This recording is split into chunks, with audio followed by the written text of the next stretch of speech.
Chapter 1, Immature Negotiations. 1. Right now, the return by death phenomenon was on the third series of loops from Subaru's point of view. The first set concerned the loops related to the badge theft incident on the day of his summoning. The second was centered around the demon beast attack on Roswell Manor. This is the third one. I've died twice already, and what do I have to show for it? In the previous loops, Subaru had pieced things together from information gleaned over several run-throughs of return by death, managing to break out of seemingly impossible situations. Yet this time, Subaru had blundered to his death, not once but twice. He didn't even have the full picture of what had happened in each loop that led to his death. But even with such paltry gains from return by death, he'd gained one, and only one, solid piece of information. Betelgeuse Roman A. Conti. He, the commander of the oddballs in the witch cult, was the root cause of the entire tragedy that had befallen the village and mansion. Eradicating that abominable madman was now the driving force behind all of Subaru's actions. To escape from the loop, he needed to cast a very wide net and dredge the depths of his memory. The hatred that Subaru had accrued from his first and second deaths stoked the flames of his bloodlust. First, I need to figure out how much time I actually have. The witch cult raid on the mansion and village had taken place in the preceding half a day before Subaru had reached the village. Pathetic details of his second death aside, Subaru had arrived in the village at more or less the same time. Working backward from that, I have at most 5D no, 4.5 days. Upon voicing the words, Subaru ground his teeth at just how little time it was. When considering how long it took to travel from the royal capital to the mansion, that didn't leave him more than 2 days. In that limited interval, he had to stop the witch cult by wringing Betelgeuse's neck. I can cry about it later. Next is figuring out the victory condition for breaking out of these loops. An absolutely unavoidable tragedy would unfold at the mansion and the village, and the witch cult was responsible. The only answer that Subaru could come up with in response to his current fate. I'm going to butcher Betelgeuse. By putting an end to that crafty murderer, that madman, the root of all evil, everything could be saved. And clearing that simple condition required an equally simple solution, in other words, power. Subaru needed a group of his own to face the witch cult under Betelgeuse's command. When he considered that, the military might of the Amelia faction was actually quite meager. In the first place, Subaru had never seen a hint of private troops under the command of Roswell. Perhaps Roswell himself was so powerful that he didn't need an army to defend his territory. Come to think of it, where the hell was Roswell during the attack? Subaru hadn't caught sight of him during his first or second time through the current series of loops. The magic user was gaudy in both appearance and fighting methods. If he'd fought seriously, there would have been clear evidence around the mansion. But no such signs were apparent. The witch cult attacks right when Roswell's away, or maybe Roswell couldn't fight because he was assassinated out of the blue. If it was the latter, then the witch cult had been meticulous, and if it was the former, Roswell had truly dropped the ball. Subaru could only sigh either way. Besides, I still don't know anything about that monster that wrecked the mansion at the end of my second time around. He recalled the sight of the four-legged beast he had caught a glimpse of right before his death, so massive that the creature could have been mistaken for a mansion itself. Its breath froze everything around it. No doubt Subaru had died from the freezing cold. If that monster was part of the witch cult's arsenal, I really don't have enough strength to put up a fight. Barring his way were the witch's disciples, Betelgeuse, and quite possibly that snow-breathing monster as well. The balance of power simply put Subaru at an overwhelming disadvantage. He needed a way to bolster his side. And Subaru knew just the place for that. 2. After dropping by the shops and stalls along Merchant Street, running through the middle strata of the royal capital, Subaru and Rem arrived back at Crush's mansion right on the cusp of evening. Holding each other's hands under a sky gradually becoming scarlet, they were greeted by Wilhelm at the front gate. I see you have returned. The aged gentleman, dressed in long-sleeve, formal black clothing, narrowed his blue eyes as he saw the two of them nestled so close. Sir Subaru, I believe it is the nature of a boy to have a fickle heart, but as an individual, I cannot approve. What are you talking about, Wilhelm? I'm just holding Rem's hand so I don't get lost. Isn't that right, Rem? Yes, of course it is.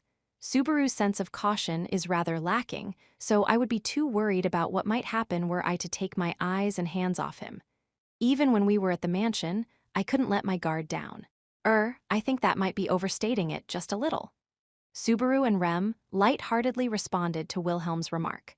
Subaru smiled weakly after hearing Rem's seemingly earnest reply as he shifted his gaze to the area in front of the mansion's entrance. Seems like someone's meeting with Crush again? He was looking at the dragon carriage outside the iron-barred front gate as he posed the question. The carriage lacked showy ornamentation, but was still somewhat refined, no doubt to display the owner's status. Subaru saw that the red land dragon drawing it along had a very glossy scaled hide. The driver, wearing formal clothes of his own, did not engage in pleasantries beyond a simple acknowledgement with his eyes. Correct. Now that she is participating in the royal selection, Lady Crush cannot refuse those who request an audience with her. Of course, she invited some of them herself. Guess all sorts come out of the woodwork to meet with a potential future king. Well, I guess even people like that have their own problems. Wilhelm broke into a wan smile as Subaru briskly stated the facts. But then, the old man's face twitched. His blue eyes peered into Subaru's, seemingly searching for something. Sir Subaru, have you had some change of heart while you were away? What is it all of a sudden? Did I become a lady killer in the 2 or 3 hours I was gone? You wear the visage of a man haunted by an ordeal and one of no small consequence.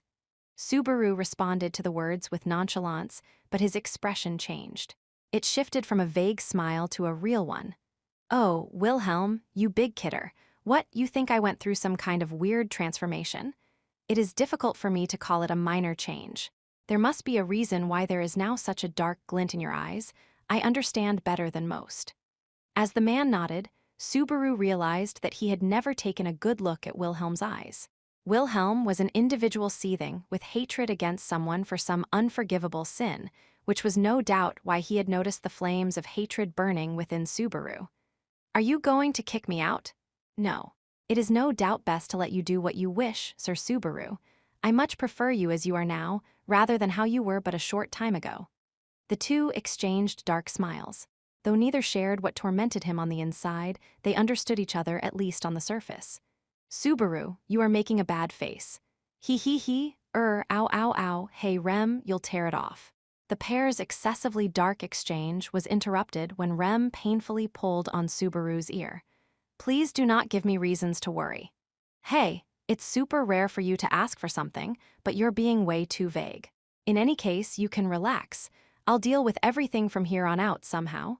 Rem, unable to keep track of the conversation, had grown concerned. Subaru poured as much affection as he could into a smile. Now that he knew what he needed to do, Subaru didn't feel apprehensive at all. After all, it was reassuring to know that the only thing he had to do was murder someone. So Subaru wondered why Rem's face seemed even more concerned than before. Her eyes showed her hesitation, but just before she said something. It would appear that the guest will be taking his leave. As Wilhelm murmured, a man exited the mansion's entry hall and began striding toward them. He was a tall man with long blonde hair, clad in formal clothing with sophisticated trimmings. He was probably 30 years old, give or take. He had an air of capability about him. The man casually acknowledged their gazes as he reached the front of the gate, touching the well-groomed beard on his chin. My, what unusual people. The visitor's smile was warm, his manner of speaking was gentle, and he had a low, beautiful voice that seemed to naturally filter into people's minds. He gave them a friendly look, but Subaru did not recognize him. Naturally, this brought furrows to the young man's brow. Pardon my rudeness. I am called Russell Fellow. I hope we can see more of each other in the future, Subaru Natsuki. Thank you kindly. Incidentally, how do you know my name? Someone give it to you. Anonymity is more my speed, so if my name gets around, I'll be too embarrassed to go about my business. Just a little something I heard through the grapevine. After all, you are a famous man who declared himself the Knight of Lady Amelia, candidate at the Royal Selection Conference. That being said, few are aware that this very person is currently staying at Lady Crush's residence. Subaru was guarded, but Russell displayed no ill will on his face. Even so, Subaru was cautious of what might be hidden in the reply. The man seemed to be intentionally engaging him in a verbal joust, which made it hard for Subaru to like him. The atmosphere was steadily worsening when Wilhelm briskly interrupted with an aside. "Mr. Russell, did your meeting with Lady Crush go well?" Russell shrugged and shook his head. "Unfortunately, no. Lady Crush is a remarkably strict person. She turns rather sharp eyes toward us as she is quite strict in her views. Judging from events to date, swaying her will not be easy." "Is that so? How unfortunate. If you have not yielded, it will be difficult to make others agree. With a noble title and you on her side, I think it is the other candidates I should pity, Mr. Wilhelm. You call yourself Wilhelm Trias now, yes." Wilhelm nodded in response to Russell's words, lowering his deeply wrinkled face. "As I am now, nothing good will come from invoking the name of my wife's family. You are very strict as well, so much so that I am mightily impressed as someone who cannot live in the same fashion. That being said, allow me to cheer on your side." The conversation, which was inscrutable from the outside, came to an end, and Russell walked to the dragon carriage in front of the gate. Then, just before climbing in, he looked back and said, "Should Lady Crush succeed in her current endeavors, we would feel nothing but delight. It would help achieve your great ambition as well, Mr. Wilhelm. I have high hopes." With that, Russell climbed aboard the dragon carriage. Wordlessly, the driver saluted and spurred the land dragon to a run. Like the man holding the reins, the land dragon was very unsociable and surprisingly silent as it galloped away. Subaru watched the dragon carriage fade into the distance as he asked Wilhelm about the visitor. "Wilhelm, who was that guy?" "Russell Fellow, treasurer for the Merchants' Guild operating here in the royal capital. In name, he is a merchant like any other, but he is a crafty manipulator of both legitimate and unscrupulous movements of goods in the capital. It would be wise to assume he knows more about you than simply your name, Sir Subaru. Yua, it's downright creepy to have an older man interested in me instead of a girl." I share that sentiment. Now then." After his response to Subaru's casual banter, Wilhelm turned to face them once more. "Mr. Russell was the last visitor for today. I had thought to finally head in, but did you have something you wished to discuss, Sir Subaru?" Subaru scratched his face, feeling awkward about throwing off Wilhelm's plans. That said, beating around the bush wasn't going to help anything. "Sorry, but I'm the last visitor for today. I want to have a talk with Crush. The topic is whether she could lend me a hand with something." 3. That you are my final visitor for today is an amusing turn of events. Heedless of the fact that her schedule had gone awry, Crush responded with a good-humored smile. Dressed in male attire, Crush was sitting heavily in a chair in the reception room with her legs elegantly crossed. She stroked her deep green hair, her amber eyes narrowing as her gaze pierced his chest. Subaru thought her sharp look would have bowled over his old self in an instant. Now, with Rem at his side, he didn't feel nervous at all facing her like this. In the meantime, Ferris stood behind Crush, his feline ears twitching as he glared at Subaru in obvious dismay. "Fortunately, there is a break in my schedule between now and supper. I am able to humor you without any issues until then. Since Mew asked out of the blue, this is the only time she has available, meow." The depth of Lady Crush's indulgence should make Mew bow your head to the ground in gratitude, Subaru. "Do not be concerned. I need no thanks nor groveling. Oh my, Lady Crush. Your gallantry and generosity are making me fall for you even more. I'm in love." Ferris and Crush engaged in their usual game where the master rebuked her servant for his attitude. "Beating around the bush won't solve anything, and I don't think you like that stuff anyway." Subaru needed to be careful how he broached the topic, but a roundabout discussion would only draw Crush's ire. "You sought this audience. I shall let you start. What is it you want?" She really did get right to the point. Subaru licked his dry lips to moisten them, took a deep breath, and dived in. "The witch cult, or whatever it's called, is planning to attack Roswell's territory. I want you to lend me your strength so we can crush them." Subaru cut right to the issue at hand. These were the conditions necessary for fulfilling his goal. He needed raw fighting power to oppose the witch cult. Without Roswell to rely on, he had to go elsewhere, and Crush was a good fit. "I see. The witch cult, is it?" Subaru's request garnered various reactions from the others in the reception room, but Crush nodded. When her glossy lips turned up in a wry smile, Subaru was startled by this side of her he hadn't seen before. Her response had betrayed all of Subaru's expectations, but the fuse had already been lit. Subaru's heart beat hard and fast as he waited for Crush's next action when, "What is the matter? I told you, this is your time to speak." While Subaru hesitated, the thin smile remained on Crush's face as she inclined her head. The unexpected remark threw him off somewhat. I mean, it's as I said just now. Surely you do not intend to conclude with that request alone? What is your reason for asking this of me? What will come about as a result? What advantage would I gain from accepting your call for aid? One cannot dub this a negotiation when those things are not yet clear. Subaru's voice caught. Crush seemed turned off as she closed one of her eyes. From that gesture alone, Subaru knew just how impudent he had been. "I suppose you're right about that. Sorry, that was rude of me. I mean, bear with me a little. I don't really have any experience with negotiations like this. It's only natural to acknowledge personal shortcomings. Do not worry, but this conversation lasts only until supper. Keep this in mind." Mentioning the time limit directly after a display of generosity plainly showed that she was employing both the carrot and the stick. "First, the reason I'm asking for your help, put simply, we don't have enough manpower, way too little to stand up against the number of witch cult attackers. As a result, we can't fend off the assault. A simple story, but is Lord Mathers not sufficient by himself? He may well be the strongest fighter out of anyone in Lugunica. The witch cult should be no match when relying on numbers alone. If they all gathered in one place, that might be the case, but it's not. There's only one of Roswell, and they'll be attacking at least 2 places at once. If nothing else, the village and the mansion were already 2 targets for certain." He remembered hearing "sweeping clean" and the like multiple times. It was possible they'd assault even passing dragon carriages and traveling merchants. "I see. I understand your position. However, is this not Lord Mathers neglecting his domain? The duty of a lord is to maintain his martial might to keep the peace. If his overconfidence has led him to be lax in these duties, his reputation as Marquis will inevitably suffer." "I can't disagree with a single word you said. Anyway, for those reasons, we don't have enough to deal with the witch cult. I want something to fight with, the power of numbers." For the purpose of negotiations, Subaru concealed that Roswell and the power he brought to the table might not even be present. He glanced sideways at Wilhelm.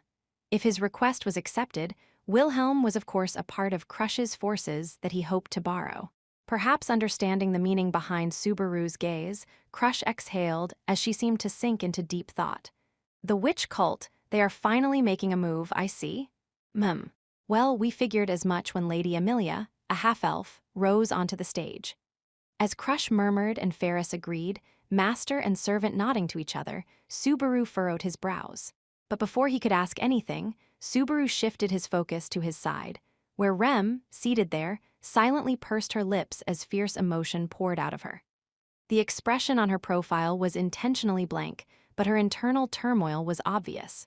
The witch cult, the object of Rem's hatred, was now Subaru's greatest enemy. He probably had the same look in his eyes as she did. "Your circumstances are clear now. Next, I'll hear the reason for choosing to ask my house for aid and your logic in doing so. I picked you and your people because you have the best chance of turning this thing around. Besides, you've given Rem and me your hospitality, and I think it's easier to work with you than the other candidates." Subaru had expected this line of questioning, so he had an answer prepared. Deep down, he believed there were others who were easier to deal with than Crush, but Subaru's own sentiments and the ease of contacting her at the moment had led him to the current meeting. "Easier to work with, you say? Yeah, that's right. That's why I wanted to come speak to you about TH. Subaru Natsuki, allow me to correct you about one thing." As she received Subaru's reply, Crush gave him a beaming smile, rich in meaning, as she raised a single finger. "My hospitality for you as a host has engendered a misunderstanding. For this, I apologize." "What do you mean, a misunderstanding?" "I am not treating you like an enemy. However, Emilia and I are already political rivals. Do you see, Emilia stands in opposition to me. But you took us under your roof. Because a contract had been formed, your treatment is part of that agreement. Regardless of how I treat you in this mansion, it does not change our position as rivals beyond these doors." Even the first time around, Crush had declared that Subaru would be her enemy the moment the contract was over. It was both a sincere statement of fact and a declaration that it was useless to seek anything from her. In other words, there's no chance of joining forces with you. That is a different matter altogether. As I said before, Subaru Natsuki, if there are to be negotiations, there must be acceptable benefits for both sides. Everything until now, including your motivations, have served only to clarify your premises. I merely wish to ask from your point of view what I stand to gain from lending you military strength. After all, at that point, Crush's words trailed off. She put down an elbow, resting her chin against her palm. It could be said that no explanation was really necessary. Now that Emilia's lineage is common knowledge, we have been expecting the witch cult to make a move. Regardless of the circumstances, we were already sure of this. Apparently, Crush had never questioned that the witch cult would try something. Perhaps it could be called common knowledge peculiar to her world. Either way, it was working in Subaru's favor. That being the case, this negotiation hinges on mutual benefit. In your case, you would be able to borrow my house's might to eliminate the menace of the witch cult. What of my house, then? This is what I ask you. Simply saving people isn't. It would be ideal, in a sense, if that were reason enough for us to mobilize. The gaze Crush turned upon Subaru was like a blade, cutting apart the illusion in his reply as it aimed to inflict a mortal wound. Subaru desperately grasped for a comeback before he was shut down altogether. Ah, right. For example, lending a hand in this time of crisis would mean that our camp would owe you a pretty big favor. Am I to take that to mean you understand that if I accept your proposal, it would entail Emilia's forfeiture in the royal selection? The sharp thrust of her comment left Subaru's mouth hanging open. It is natural, yes.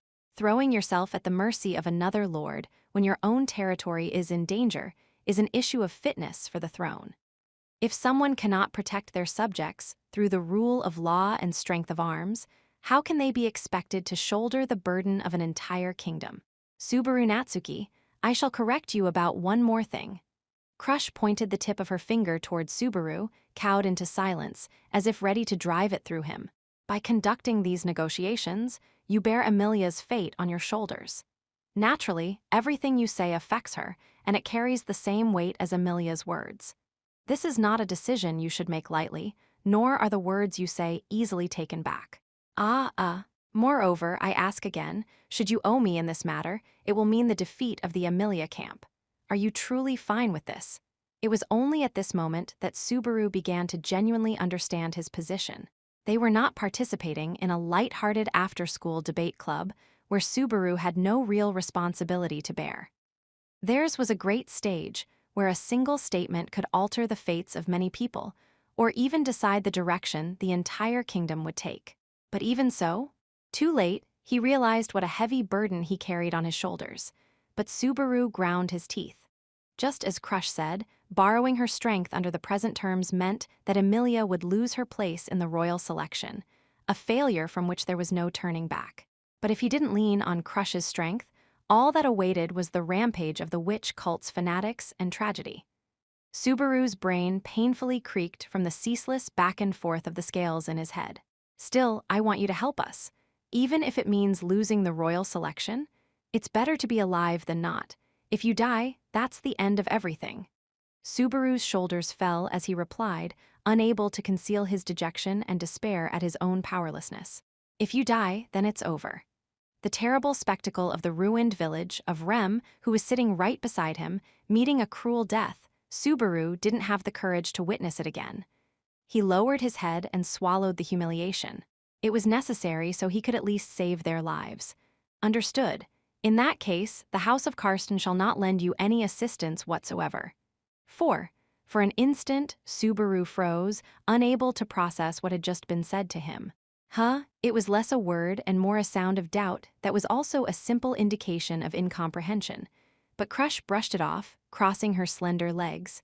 I repeat, your request for my house to send aid to the Mather's domain, to lend military forces to Emilia, is hereby rejected. Subaru gritted his teeth as Crush spelled it out in terms he could understand. Feeling belittled by her composed statement, Subaru flew into a rage. Don't F. Why are you?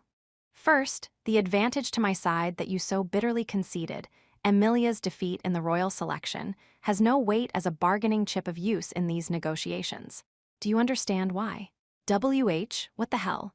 Kissing one of your rivals goodbye should be plenty worth it for you. Do you realize what you have said? As far as Emilia's defeat is concerned, it will come about without any intervention on my part whatsoever. What are you saying? Subaru would have said, but then he realized it for himself. As you have stated, without aid, Emilia cannot protect the Mather's domain. Meaning, at this rate, and completely without my involvement, Emilia will be defeated in the royal selection.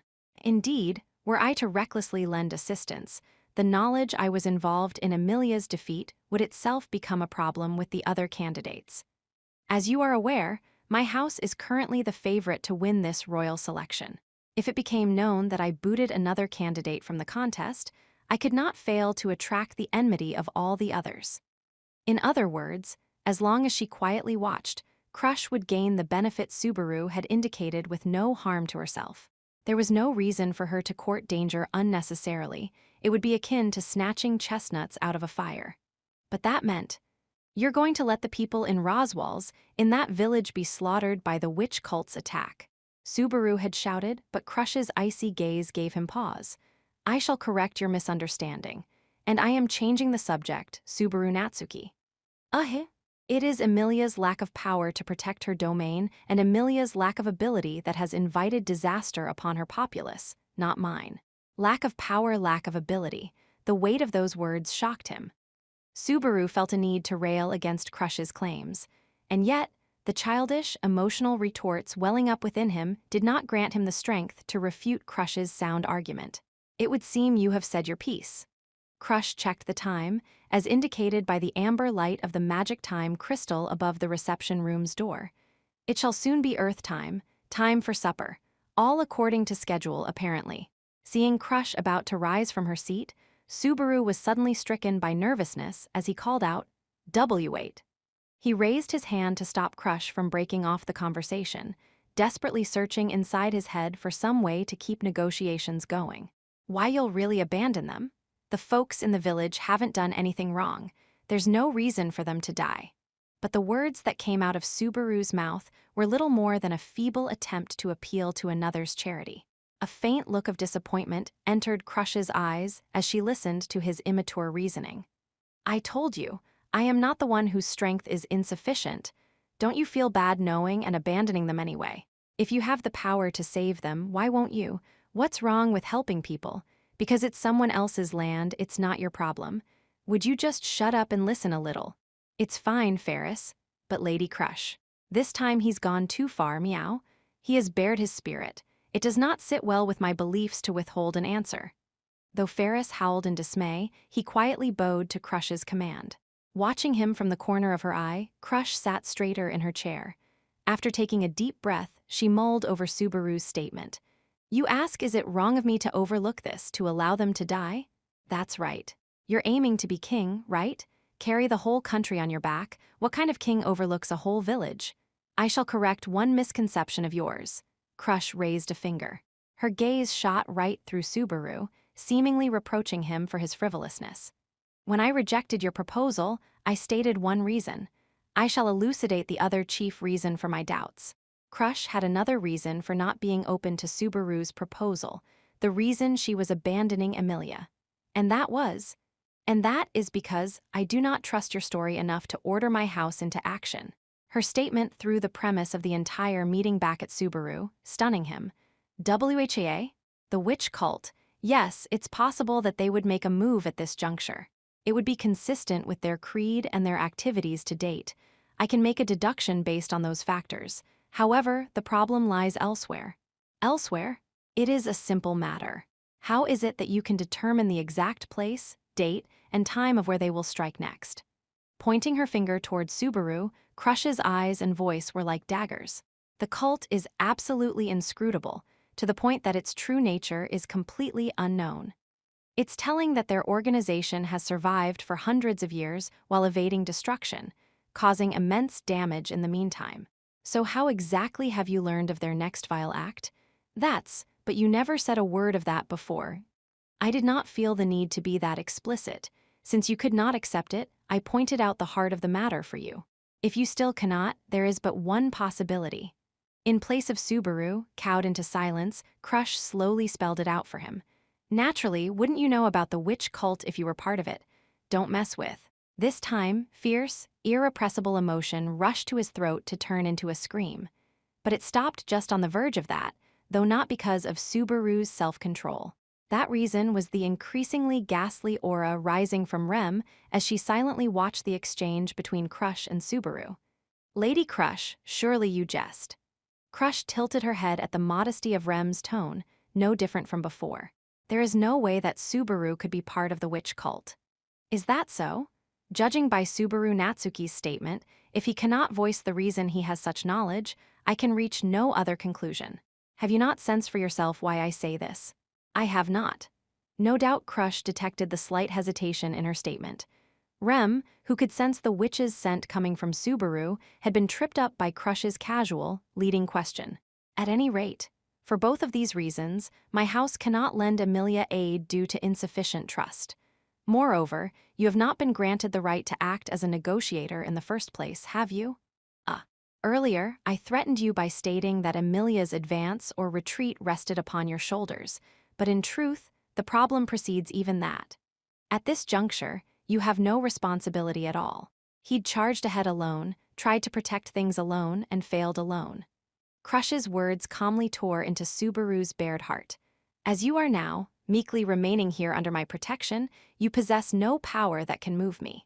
Over and over again, her words crashed into him, exposing Subaru's helplessness, pressing onto him his ignorance, driving home his spinelessness, and mocking him for being senseless, rash, indiscreet, and ugly, with backhanded sympathy thrown in for good measure.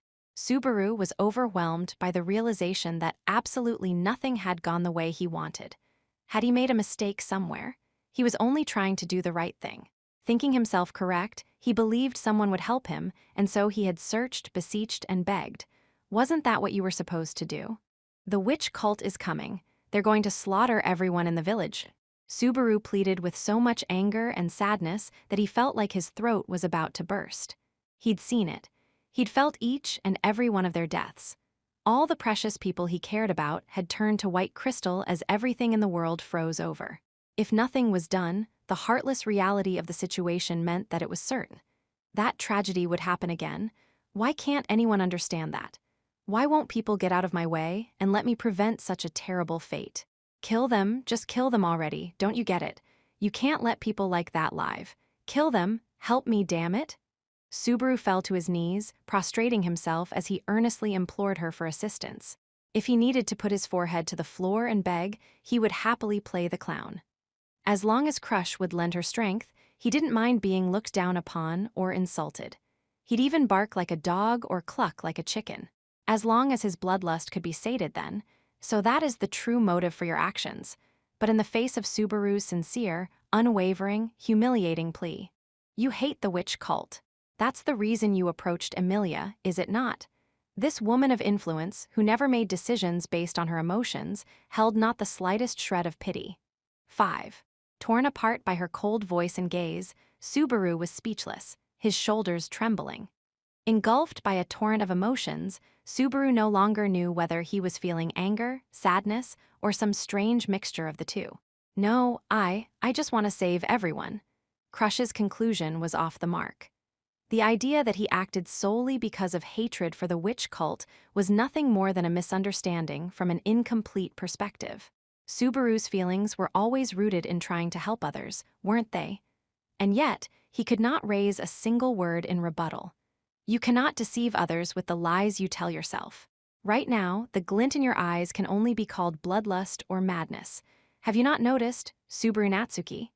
Crush's gaze was both harsh and yet filled with something that resembled pity. They have been like that ever since the moment you returned to the mansion. Her dry observation elicited a dramatic reaction from Subaru. Unwittingly, he covered his eyes, as if to find out for himself that which he could not see, even though it only further proved that he could not refute Crush's accusation. I do not know why you are so obsessed with the witch cult. The cult has perverted the lives of many. Perhaps you are one among them. Perhaps your anger and hatred are entirely just. However, that is irrelevant in these negotiations. Even if I hate the witch cult, so what? They are the blight of this world. It'd be better if you just killed every last one of them. It's true, that's what I think, but it isn't a reason to break off negotiations and abandon people. Do not change the subject again, Subaru Natsuki. It's true. My suspicion that hatred is the reason for your conduct is unrelated to negotiations. More precisely, the fact that you are unfit to negotiate with me is of great import, for it brings into question the propriety of what you seek to discuss. What do you mean, unfit? Subaru, clenching his teeth to the point that they seeped blood, kept lobbing questions in an attempt to cling to something. The end of this conversation meant the end of negotiations. That was his pressing fear. If my hypothesis is correct, and the motivation for your actions is an unbridled loathing for the witch cult, then I can only wonder if you approached Emilia purely to use her as a stepping stone in the first place. I approach her stepping stone? It was clear that if Emilia participated in the royal selection and the circumstances of her birth were made public, the witch cult would predictably move according to its beliefs. If someone was hoping to catch the cultists under their thumb, despite the fact that it was normally impossible to find even a trace of their activities, no other plan could have greater odds of success. You're saying I'm using Emilia as a pretense to get revenge. Subaru pounded his fist into the table before him, raising a shout at the unbelievable accusation. Do you think your display just now and simply yelling, "No," can convince me? Hatred shows clearly in your eyes, and bloodlust oozes from your every word, the sort that clings to a person so thickly and grows so hard, it can never be scraped away, let alone forgotten. No, no, no, no, no. Crush's statement did not capture Subaru's true character in the slightest. They're evil whether I hate them or not. You can't let people like that live. That's why we should kill them all. That'll save everyone. It'll help everybody. No one has to suffer. Those bastards just need to die. I have told you already, Subaru Natsuki. If you do not even believe the lies you tell yourself, there is no chance they will deceive anyone else. While Subaru breathed raggedly, his eyes bloodshot, Crush refuted him in a hard voice. As Subaru's shoulders heaved, she looked up at him with narrowed eyes from her seat and spoke. Bereft of hatred, bloodlust, and bile toward the witch cult, your statements are unconvincing. Why? When Subaru spoke with a broken voice, Crush looked at him with sympathy and pity in her eyes. Do you really not understand? However, Subaru's brows furrowed with perplexity at what Crush was getting at. She lowered her eyes, unable to conceal her disappointment and dismay at his reaction. You have not said, "I want to save Emilia," even once. Huh. You claim to want to save people, to protect people, smoothing things over on the surface while darker emotions boil up inside you. At the very least, it is inconsistent with what I saw of you in the throne room. Unable to understand the meaning of Crush's words, Subaru wavered, his gaze hollow. I wasn't thinking about saving Emilia. It couldn't be true. Ever since he had been transported to this new world, from the first time she had saved his life, Subaru had lived for Emilia. His feelings were no different in the throne room, during the incident at the parade ground, or even during his negotiation with Crush. If the situation was left to play out as it was, he'd lose her and the village. His actions were for the sake of saving them. And absolutely, absolutely, absolutely not because hatred had seized his heart. Abruptly, a voice struck Subaru, breaking the silence. I cannot permit you to advance any farther. Subaru's mind was instantly jolted back to reality. In front of him was Wilhelm, standing straight. The elderly man had placed himself beside the table, separating Subaru and Crush with compassion on his deeply wrinkled face. For some reason, that downward, tender gaze was really rubbing Subaru the wrong way. Abruptly, something tugged on his sleeve. Subaru. Rem was grasping Subaru's sleeve, her eyes filled with sadness. Please calm down. Nothing will come of losing control here. And if you do, I won't be able to fight off Master Wilhelm. Control? What are you talking about? I'd never do anything vile. Wait. Then what do you intend to do with that tablespoon you're squeezing so hard? Maybe your parents raised you badly, but that's not how you hold one, meow. When Ferris pointed it out, Subaru realized for the first time that he was holding a tablespoon in his right hand, and that he was crudely gripping it backward, like he was going to stab someone with it. When did I? Just like Rem pointed out, violence will get you nothing, meow. If you fly into a rage here, I'll just keep Rem occupied while Old Man Will slices you in half. Moreover, I do not want to issue such a command. To do so after you have stayed here for several days would cause political problems, and I would rather not stain the carpet that my father sent me as a present. In the face of Subaru's insolence, Crush still behaved reservedly. This was at once a display of the greatness of her character and scorn for the powerlessness of Subaru, who had nothing to wield in anger save a tiny utensil. All of it really rubbed him the wrong way, but instead of an apology, dogged insistence came out of his mouth. So you're not going to lend a hand, no matter what then? Correct. Your statements are not credible, nor does cooperating with you hold any attractiveness for my side. Accordingly, I shall observe from a distance. The witch cult is coming. When they get here, they're going to kill all the people in that village. Knowing but not doing anything means it'll be your sloth that kills the village. Subaru glared at Crush, invoking the title of a certain despicable madman. Quite arrogantly put. Consequently, there is one more thing for me to add. While Subaru gave her a filthy look, Crush stood up, staring straight back into his eyes. I am able to largely discern whether a person is lying. I can boast that, since far back, I have never once been cheated in negotiations. Suddenly, Crush began to speak on a different topic. She continued to peer into Subaru's eyes as they clouded with doubt. If my experience is anything to judge by, what you speak are not lies. Then, you wholly believe that your assertions are the truth, and therefore they are not lies to you. Those in such a state are called madmen, Subaru Natsuki. It was then and there that Subaru clearly understood that negotiations had failed. Continuous clenching of his teeth had cut the edge of his lip, sending blood dribbling down his jaw. Crush narrowed her eyes as she watched the painful image. Ferris, go ahead and heal him. I don't need it. Before Ferris could move a muscle, Subaru rejected the offer and stood, practically leaping from his chair. Supper time is here. Will you not be joining us? You wouldn't want to eat at the same table as a madman, would you? No matter how eccentric your taste or style might be, that'd be a bit too far even for you. Subaru replied to sarcasm with sarcasm as he reached for the reception room door. Following suit, Rem stood at attention and politely bowed to Crush. It has been a short time, but thank you for the hospitality. On behalf of my master, I offer my thanks. So this is your, no, Marquis Mathers's reply? Yes, he instructed me to respect Subaru's wishes in all things. Subaru couldn't see Crush's expression during the incomprehensible exchange, but Crush's voice seemed to bear no small amount of regret as Rem stated her farewells. Whatever she felt, it was clearly not the coldness she'd shown to Subaru, and it was infuriating him. Rem, let's go. Picking up the pace, Subaru called out to Rem and opened the door. Have you anywhere else to turn to? Make sure you become a good king, okay? The despotic type that tosses aside the weak. Spitting out his reply without turning around, Subaru slammed the door shut. And thus, in pathetic fashion, the curtain lowered on the negotiations. 6. It was well into the evening when Subaru bolted out into the nobles' district after negotiations had broken down. The sun had already dipped low in the west. The aura of night was slowly creeping over the world. With the light of the crystal lamps lining the road shining down upon him, Subaru leaned back against an iron fence, spitting out curses. Shit, one thing after another. The exchange with Crush rose in the back of his mind, and with it, the humiliation he had suffered. Those know-nothings, why don't they understand I'm doing the right thing? The swirling vortex inside his chest was emotion close to hatred toward the woman who had impeded his path. Things had turned out this way because she hadn't seen for herself that tragedy or the laughter of that cruel, conniving madman. It was because she had not heard it. She hadn't experienced it for herself, so she didn't understand. They were beasts and could not be suffered to live. Fine already.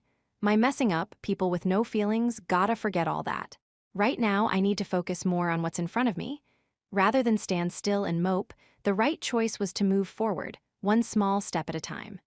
After all, to Subaru, with so few cards to play, time was a precious thing. Sorry to keep you waiting, Subaru. While Subaru tapped a foot in annoyance, Rem passed through the gate, returning to her spot beside him.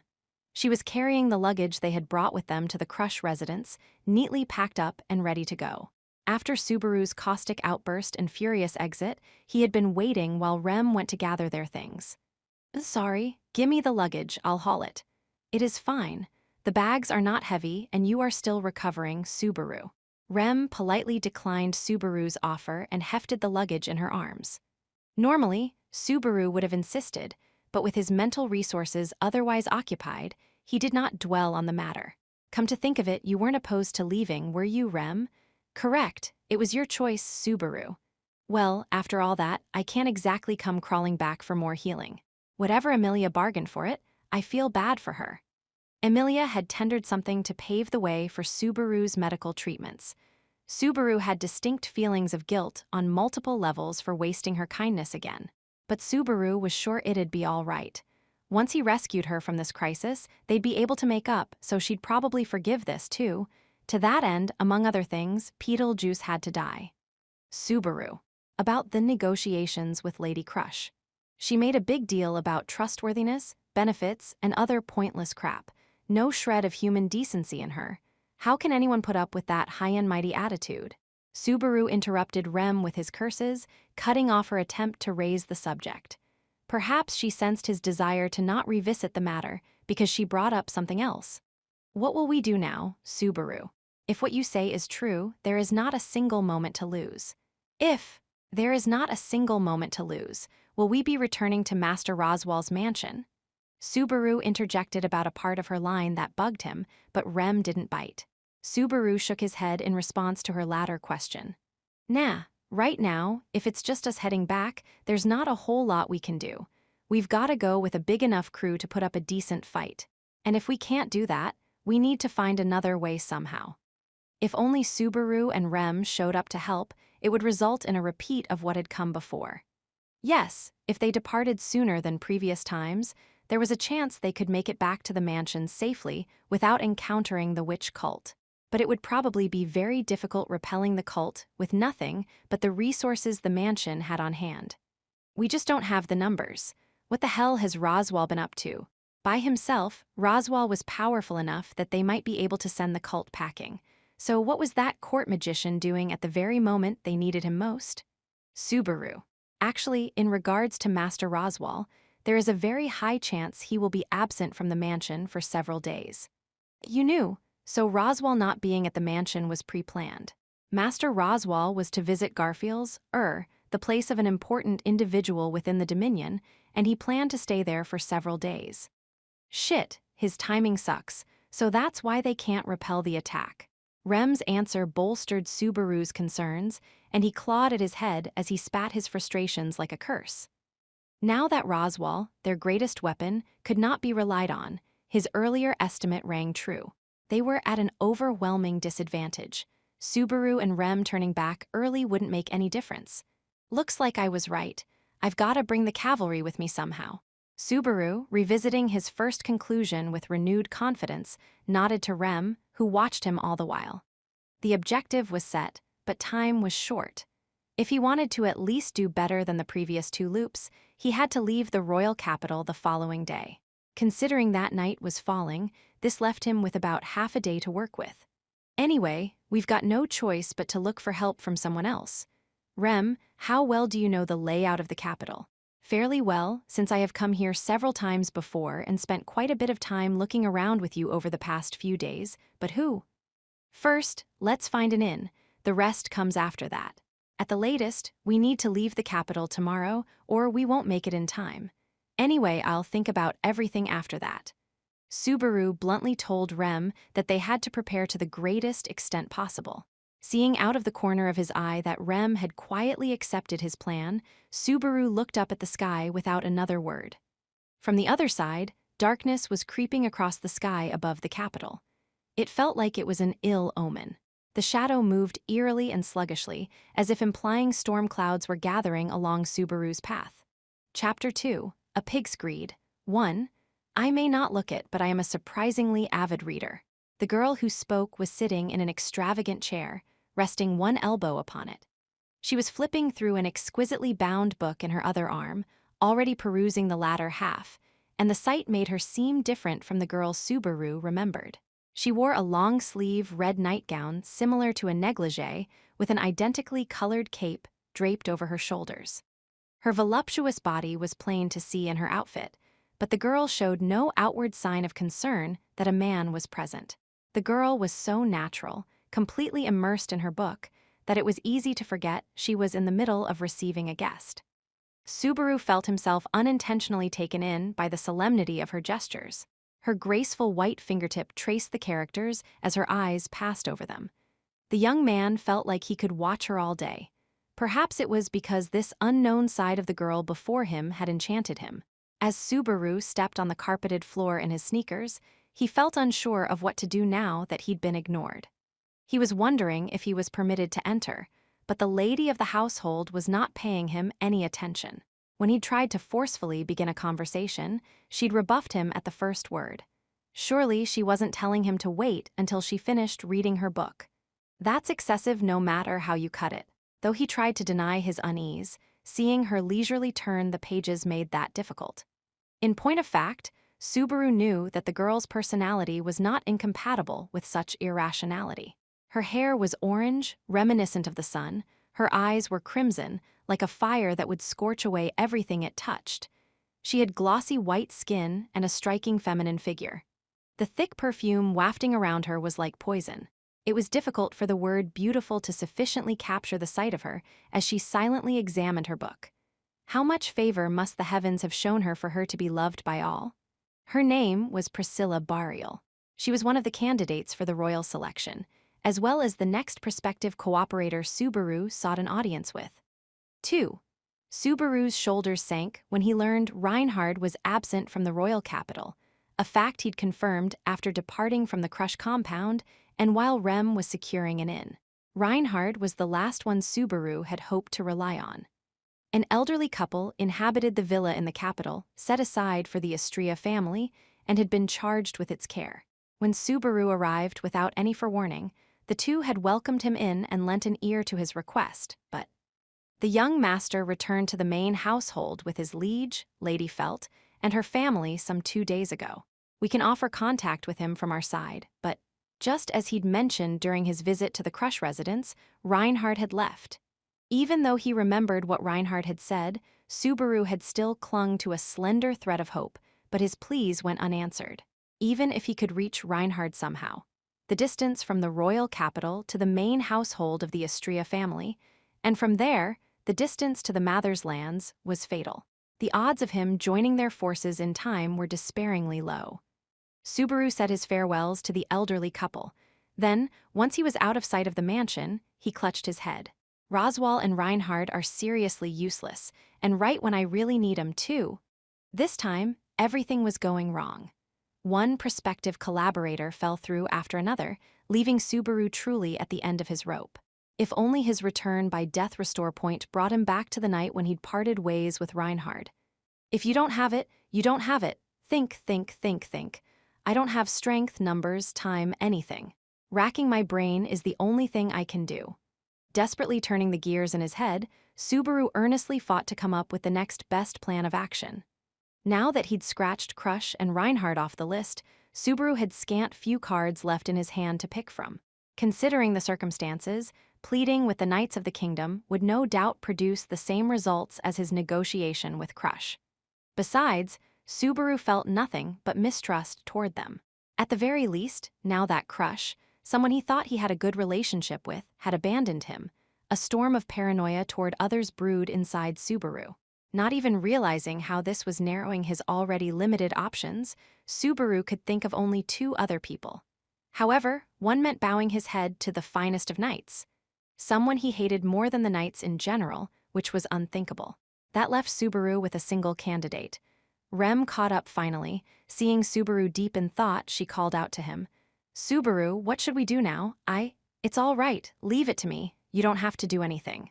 "Don't do anything. Just stay right behind me. That's enough." After that interruption, Rem turned a frail smile toward Subaru as he continued thinking to himself. I absolutely have to stop Rem from bearing the brunt of everything. Subaru knew that if it was to save him, Rem wouldn't hesitate to hurl herself at danger and cast her life away. He had to protect her, no matter what. Subaru was certain that she was emotionally dependent on him, and it was his duty to save her. Whatever might happen, he had to avoid losing her. There was no other option. If he couldn't protect Rem, saving Emilia and the villagers would lose all meaning. Even indulging his hatred of Beetlejuice would be. Wait, that's. Subaru touched his temple as an exceedingly violent thought instantly came to mind. Just then, it had almost seemed as if eliminating Beetlejuice was a higher priority than saving Emilia and the others. Wasn't that exactly the thing Crush had pointed out earlier? It's all right. Everything's all right. I'll get this right. I'm gonna do it. I gotta do it. Subaru reassured himself, seemingly speaking for his own benefit. He ruminated on those words and pretended he had noticed nothing, as if he were putting a lid on top of a bottomless pit. This was the only way Subaru Natsuki could maintain his own sanity. 3. The next morning, as dawn broke, the two returned to the Nobles District to follow the slender thread that bore Subaru's remaining hopes. The Nobles District on the upper section of the royal capital was lined with dazzling buildings. The showy facade of the stately mansion Subaru and Rem arrived at did not betray their expectations. No, it was more appropriate to say that it was showier and more extravagant than they had imagined. No need to ask around for who this belongs to. I can't imagine anyone would have a hard time figuring out the owner of this place. Subaru was nonplussed. The sight of the luxurious mansion was not one he'd soon forget, even from afar. The roof was painted over with gold that cast the light of the morning sun in all directions, while a number of intricate images had been engraved into the walls. As far as he could see, there were even reliefs adorning the windows, and a number of statues he could only call avant-garde art dotted the courtyard. The home was an acute reflection of the tastes of a big spender. Subaru couldn't help a dry smile when he considered how the spectacle so aggressively asserted the owner's will. As Subaru was rooted to the spot in front of the gates, Rem stood beside him with a dumbfounded expression on her face for once. If the point of the building's outward appearance was to give guests a shock, it had accomplished its goal 10 times over. You're not gonna tell me this was the previous owner's style, are you? I feel sorry for him. Ah, well actually this is the princess's tastes at work. It was a pretty extreme makeover, you know? I sympathize with the folks who worked straight through the night, but she slapped their cheeks with sacks of gold coins so they couldn't complain. Hey, that's completely different from slapping people around with a wad of bills. Whacking people with a bag of coins would totally count as actual violence. The man standing on the other side of the gate laughed at Subaru's joke. The man slid his thick fingers into the gap between his black helmet and his neck and scratched. Below his pitch-black full helm, the gateman was dressed roughly, like some kind of bandit. Though he made for an odd sight in general, what stood out most had to be the fact that he was missing his left arm from the shoulder down. This casual one-armed man who concealed his face, named Al, served as the retainer of the woman Subaru had come to see. Calling himself a mercenary, he was similar to Subaru, summoned from the same world. That was the basis for the strange rapport between them, as well as the reason for Al's friendliness upon their early morning visit. So what are you doing out here at a time like this? As you can see, I have low blood pressure, so I'm seriously not a morning person. If you're inviting me to go hunting for a bite or something, I might not be completely up for it. Nothing so tame as a family restaurant. Today, I'm here to speak with your princess. Princess? Unable to see the expression behind the helmet, he had no idea how Al was looking at him at that moment. An unpleasant pause followed as the one-armed man seemed to mull it over. Well, I did get to recharge my supply of maid energy, so I guess I can take a message. That was more meaningless than I expected. Besides, it's not like you don't have any maids in this mansion, right? Hey now, you don't understand, princess. You think we can have maids waltzing around when princess thinks she's the cutest in the whole world. The only thing we have in the mansion is a cute young butler. My fault for asking. It might lower the value some, but yeah, can you pass on a message for starters? Sure thing, answered Al in a casual voice, leisurely vanishing back inside the mansion. Rem, standing to the side and a single step behind him, maintained her silence as her neutral expression tightened. But through her fingertips, lightly grasping his sleeve, he could sense the worry she couldn't hide. Subaru wanted to wipe away her concerns, but that wasn't possible when he harbored the same ones. Well, It is ridiculously early in the morning. In that girl's case, I'd expect her to say something like, "You are interfering with my precious time for sleep. Hey, you can come in and meet her." Al poked his head out from the mansion's entrance, his laid-back voice interrupting Subaru's barb. For a moment, Subaru was taken aback at the unexpected speed of the reply. Isn't it insanely early, though? You wouldn't expect it, but Princess is one hell of a morning person. The flip side is that she goes to bed really early at night. Either way, come on in. Al laughed at Subaru's hesitation and invited them inside with a carefree demeanor. As they followed behind him, it soon became clear that the building's interior was similarly intense to the exterior. Even an untrained eye could tell. Expensive-looking fixtures and pieces of art were on display in the corridor, almost to the point of impeding movement. The apparently compulsive need to adorn even lamps and picture frames with gold felt like a form of insanity. I suppose it's all a little blinding at first, but you get used to it. It's not as bad in the morning like this, but the halls are seriously scary at night. I'm not a little kid, so you don't have to tell me the halls are scary at night. What kind of adult are you? The eyes of the statues glow. Your master's messed up in the head. When Subaru examined the statues lining the hallway more closely, he noticed they had something like gemstones embedded in their eye sockets. They probably would glow when it got dark. Both purchaser and designer had a screw loose. Rem followed behind both of them, and he could hear noises coming from her nose every so often. Rem had a keen sense of smell, and she'd apparently picked up some kind of unsavory scent, staring at the back of the iron helm as they walked along. The trek of the mismatched trio soon came to an end. Princess is in the top room up there. The whole floor's one really decked-out room. Sounds kinda like a hotel suite. Can we go in? Well, you can, bro. Al's reply contained a clear implication when he approached the stairs and indicated the floor above with his thumb.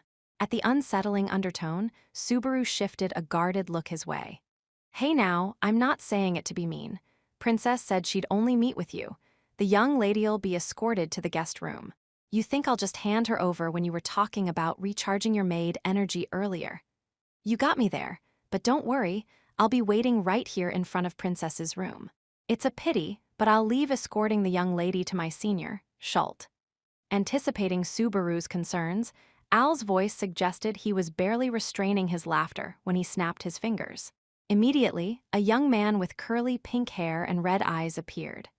The only words Subaru could think of to capture the youth's essence were pretty boy. His small frame was dressed in a butler's outfit, while his face showed a stern, fervent devotion to his duties, but somehow, he gave off the impression of a pervert. Take good care of our guest now. Yes, leave it to me. When Al gave the youth a pat on the shoulder, the pretty boy butler offered a formal reply and proceeded to escort Rem. Instantly, she glanced back at Subaru, seemingly at a loss. Sorry, wait up for me until we're finished talking. All the dangerous people in this mansion, helmet guy included, are gonna be on the top floor, so just relax and wait up. That's harsh, bro, making me out to be some suspicious guy, though intruders do say that about me pretty often. Subaru ignored Al's peevish reply and stroked Rem's head to put her at ease. Rem almost closed her eyes like she was ticklish, bowing her head as she resigned herself to the inevitable. Afterward, she gently drew close to him and whispered an additional word of caution. Understood, please be especially wary of that person. Rem's eyes looked at Al for only a single moment. Apparently, he'd really set off her alarms. Got it. Though Subaru truly wanted to believe in his amiable compatriot, Rem's appraisal of his trustworthiness was more natural. Considering the back-and-forth at the Crush residence, it was best to regard Priscilla's people as opponents as well. Subaru nodded and smiled. The pretty boy butler led Rem along, vanishing down a corridor. Phew, not bad, bro. I see she's really sweet on you.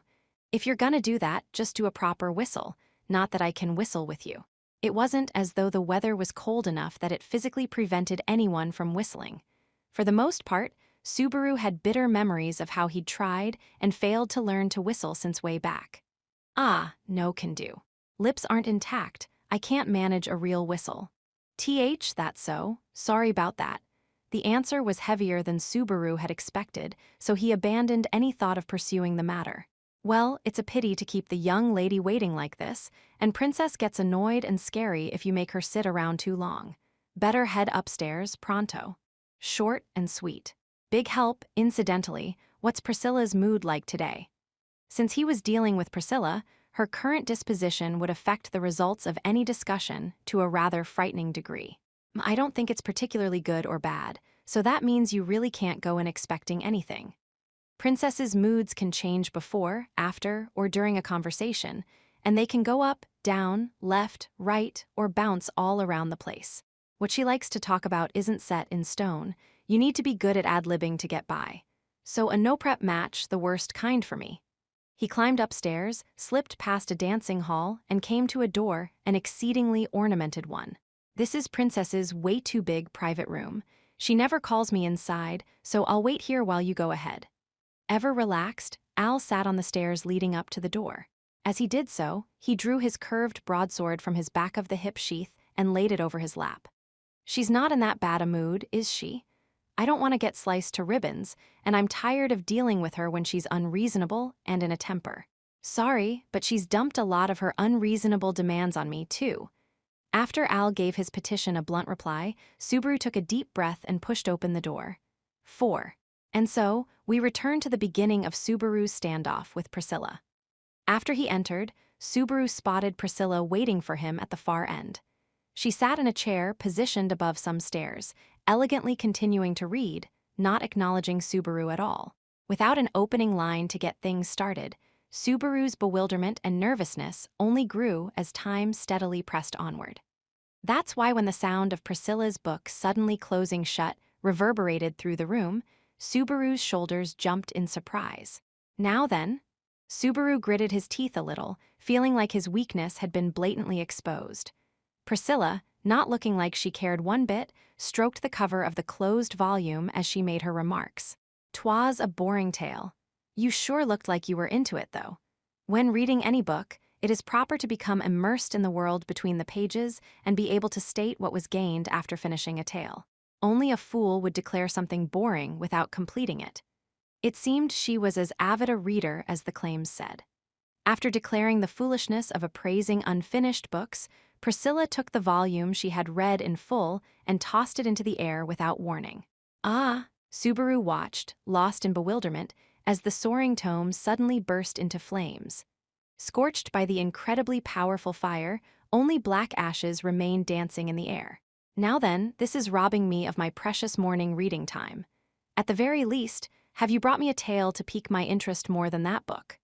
With a devious, crafty smile, Priscilla recrossed her lithe legs and pointed a white finger at Subaru. He felt as if the heat of her fingertip were pressing against his forehead when he willed his parched tongue to move. "It's about Emilia, a royal selection candidate, same as you. I want you to lend me your strength so I can break her out of a tricky situation she's in right now." Closing a single eye, Priscilla silently prodded Subaru to continue. Under her red gaze, completely unmoved, Subaru earnestly concentrated on the words he'd rehearsed. And so, he laid out everything over the course of several minutes before reaching his conclusion. "The which cult is it? HMPH. Propping herself up on her elbow, Priscilla supported her head with her hand as her other hand slapped her knee. Having listened to the very end of the modified version of what he'd said at the Crush Mansion, she had murmured to herself with some deep-seated emotion before she closed her eyes. "Yes, the witch cult. If no one does anything, they're going to hurt an awful lot of people. Emilia won't be the only casualty. I want to take them down before that happens. That's why I need—" "Hee-hee, hash." Abruptly, Priscilla leaned forward, her shoulders slightly trembling. Subaru's brows rose at the small sound from her mouth, and Priscilla's head snapped up. "Ha ha ha ha, amusing. You are very amusing. I see you've certainly swayed my heart more than that book.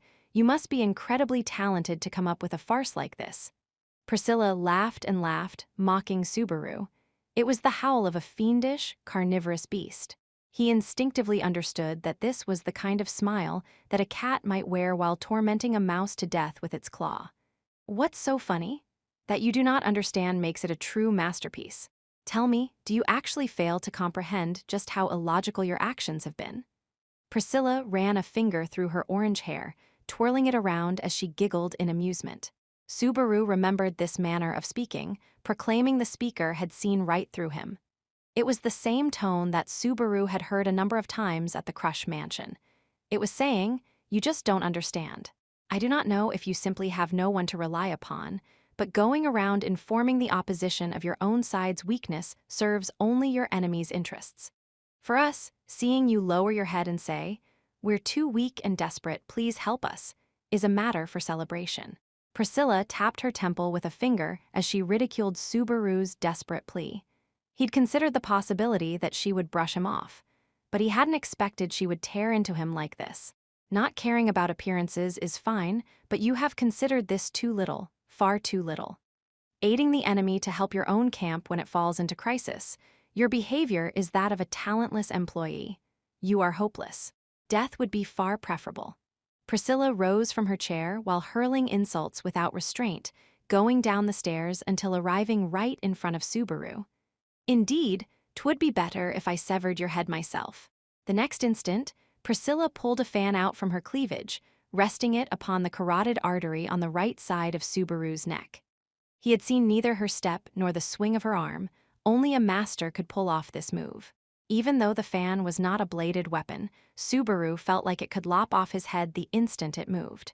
"You couldn't even see it." Priscilla moved aside her fan, speaking as if Subaru's unwitting gulp bored her. "Not just foolish but slow as well. There's no saving you, though, to bear with such terrible treatment and still be thinking of your master. I admit such devotion is admirable." And so, Priscilla narrowed her eyes, audibly opening her fan and using it like a red curtain to conceal her own lips. "Even I would have a bad taste in my mouth if I dismissed you with nothing but a laugh. Thus, I shall grant you an opportunity." An opportunity? Yes, an opportunity. This is your big shot, in other words. Priscilla's pronunciation of the modern phrase was strange. Perhaps she'd learned it from Al. Priscilla folded her fan once more and extended it toward Subaru. For some reason, Subaru could not evade its straight, silent motion as the end of the fan pressed into his forehead, sending him tumbling onto his backside. Then, "Lick it," Priscilla offered her bare foot before his eyes. Not understanding what she meant, Subaru felt his gaze wander between Priscilla's face and leg. With Subaru seemingly lost, Priscilla spoke to him gently, as if explaining for the benefit of a poor student or to torment her slave. "Crawl across the floor, ruminate on your humiliation like a pathetic wild stray, and lick my foot like a babe suckling its mother's teat. If you can do this, I shall consider your proposal." Wah. If you don't want to, that's perfectly fine. If your meager personal pride comes first, wave your tail and your master shall abandon you to the wilds. Either way should provide amusement. Priscilla concealed her lips and smiled, as if to say she would enjoy his fall regardless of his choice. Subaru felt his guts boiling over in anger at the pure malice of Priscilla's behavior. But though he was on the brink of crying out something in a coarse voice guided by emotions, he restrained himself. If he gave in to his feelings and charged ahead, these negotiations, too, would end in failure. He looked between the foot still hanging before him and Priscilla's mocking smile. When he closed his eyes, he saw their faces one after another. Emilia, Ram, Beatrice, and the children and adults of the village. Little by little, he cooled the magma seething inside his belly. In anguish and consternation, he came to the conclusion that, "I got it." Enduring the humiliation, Subaru kneeled and took Priscilla's foot in his hand. When he thought of the agony-filled deaths Emilia and the villagers had to endure, how could the humiliation Subaru would taste in their place even compare? To avoid that hopeless future, to find the world he needed to reach, he didn't mind being a dog or worse. His trembling lips neared the top of her white foot, about to press against her fair skin when, "Ah, it seems you truly are nothing but a very, very boring man." The kick, from right before his nose, sent Subaru flying, as if he weighed hardly anything. He flipped head over heels, losing track of which way was up. Subaru couldn't comprehend what had happened. An incredible blow slammed into his head, and after a few moments in the air, his entire body crashed into something. At that point, he stopped feeling anything. It took his intermittent conscious thoughts an ill-defined amount of time to catch up and realize he was lying on the floor, limbs splayed. A large volume of some kind of viscous liquid poured out from his nose.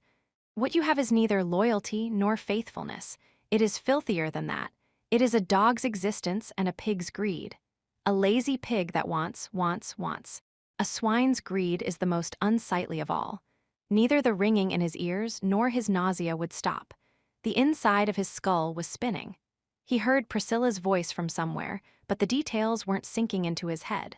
Even if you drive off the witch cult, I shall destroy your camp by my own hand for harboring such a beast. I have reached this decision based on your thoughtless actions.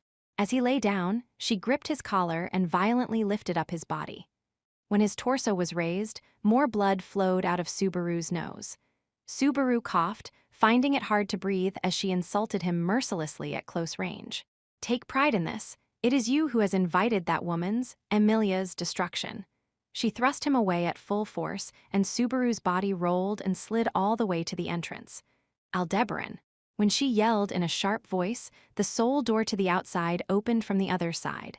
Al poked his face in and looked at Subaru, who was covered in blood by the door. What in the world happened here? Throw out this repulsive fool.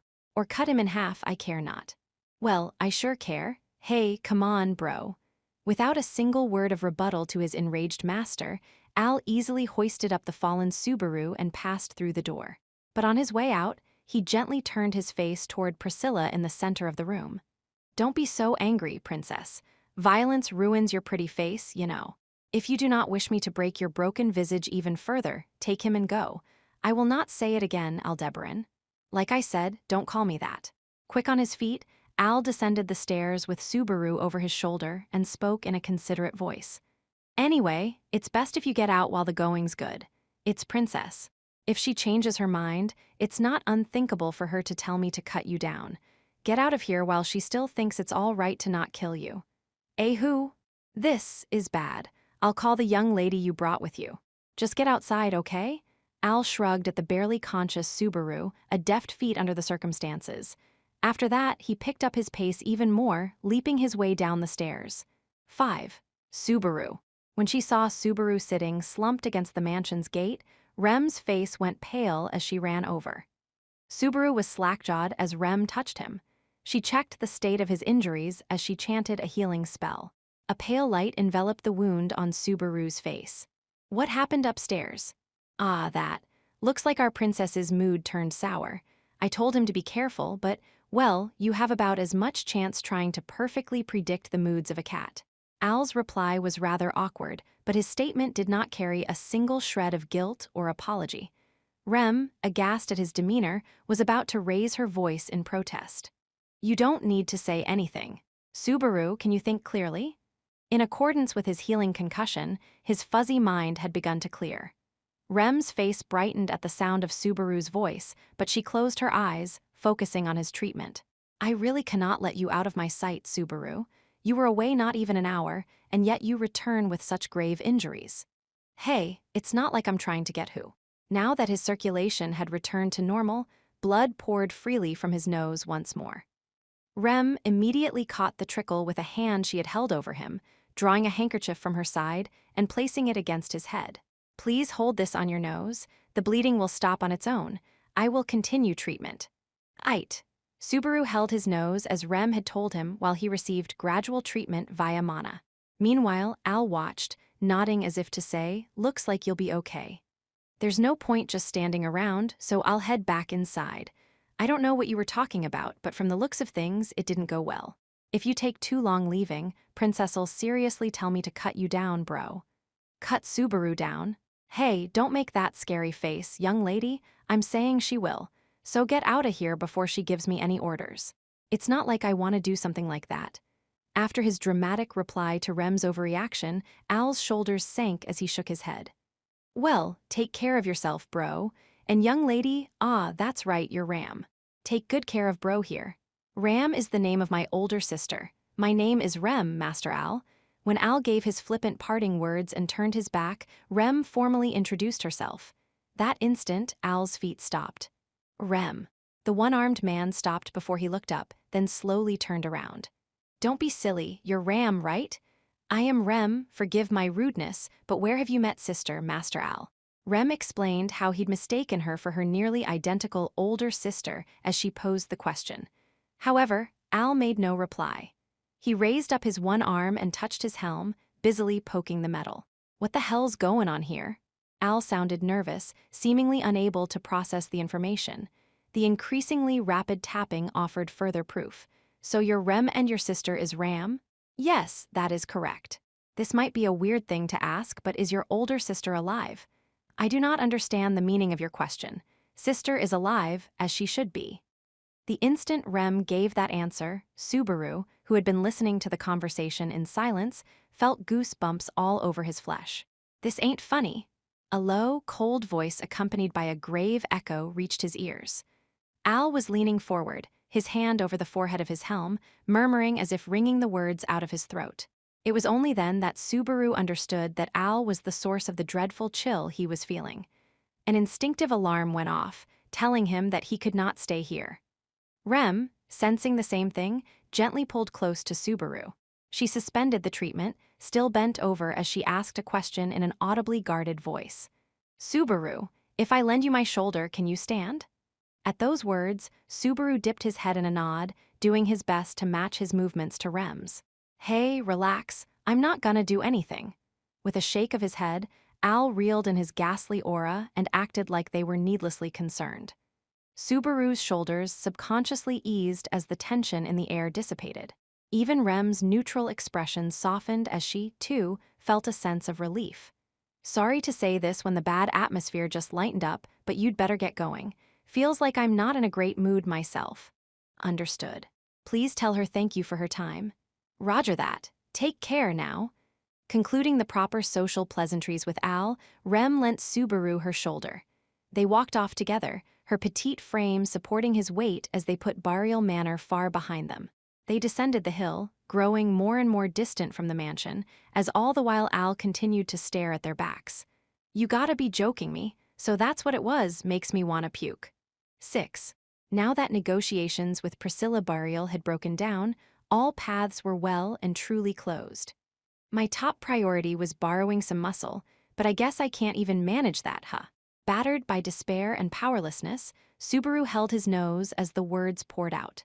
Priscilla had crushed him on that crucial day's morning, and already it was nearing noon. Only half a day remained until the time Subaru had set for them to depart from the royal capital. Time-wise, he had even less margin for error. Yet in spite of that, he couldn't claim it was one step forward, one step back. Every step had been backward. Setting that aside, that shitty, arrogant woman, she forgot all about the time I helped her. Subaru was referring to having helped Priscilla escape the ruffians who had been surrounding her when they'd first met. The corner of his lips warped, and his tongue twisted in disgust. The fact was, she'd behaved without the slightest shred of gratitude at the time, but even he hadn't expected her to be that heartless to someone desperately reaching out for aid.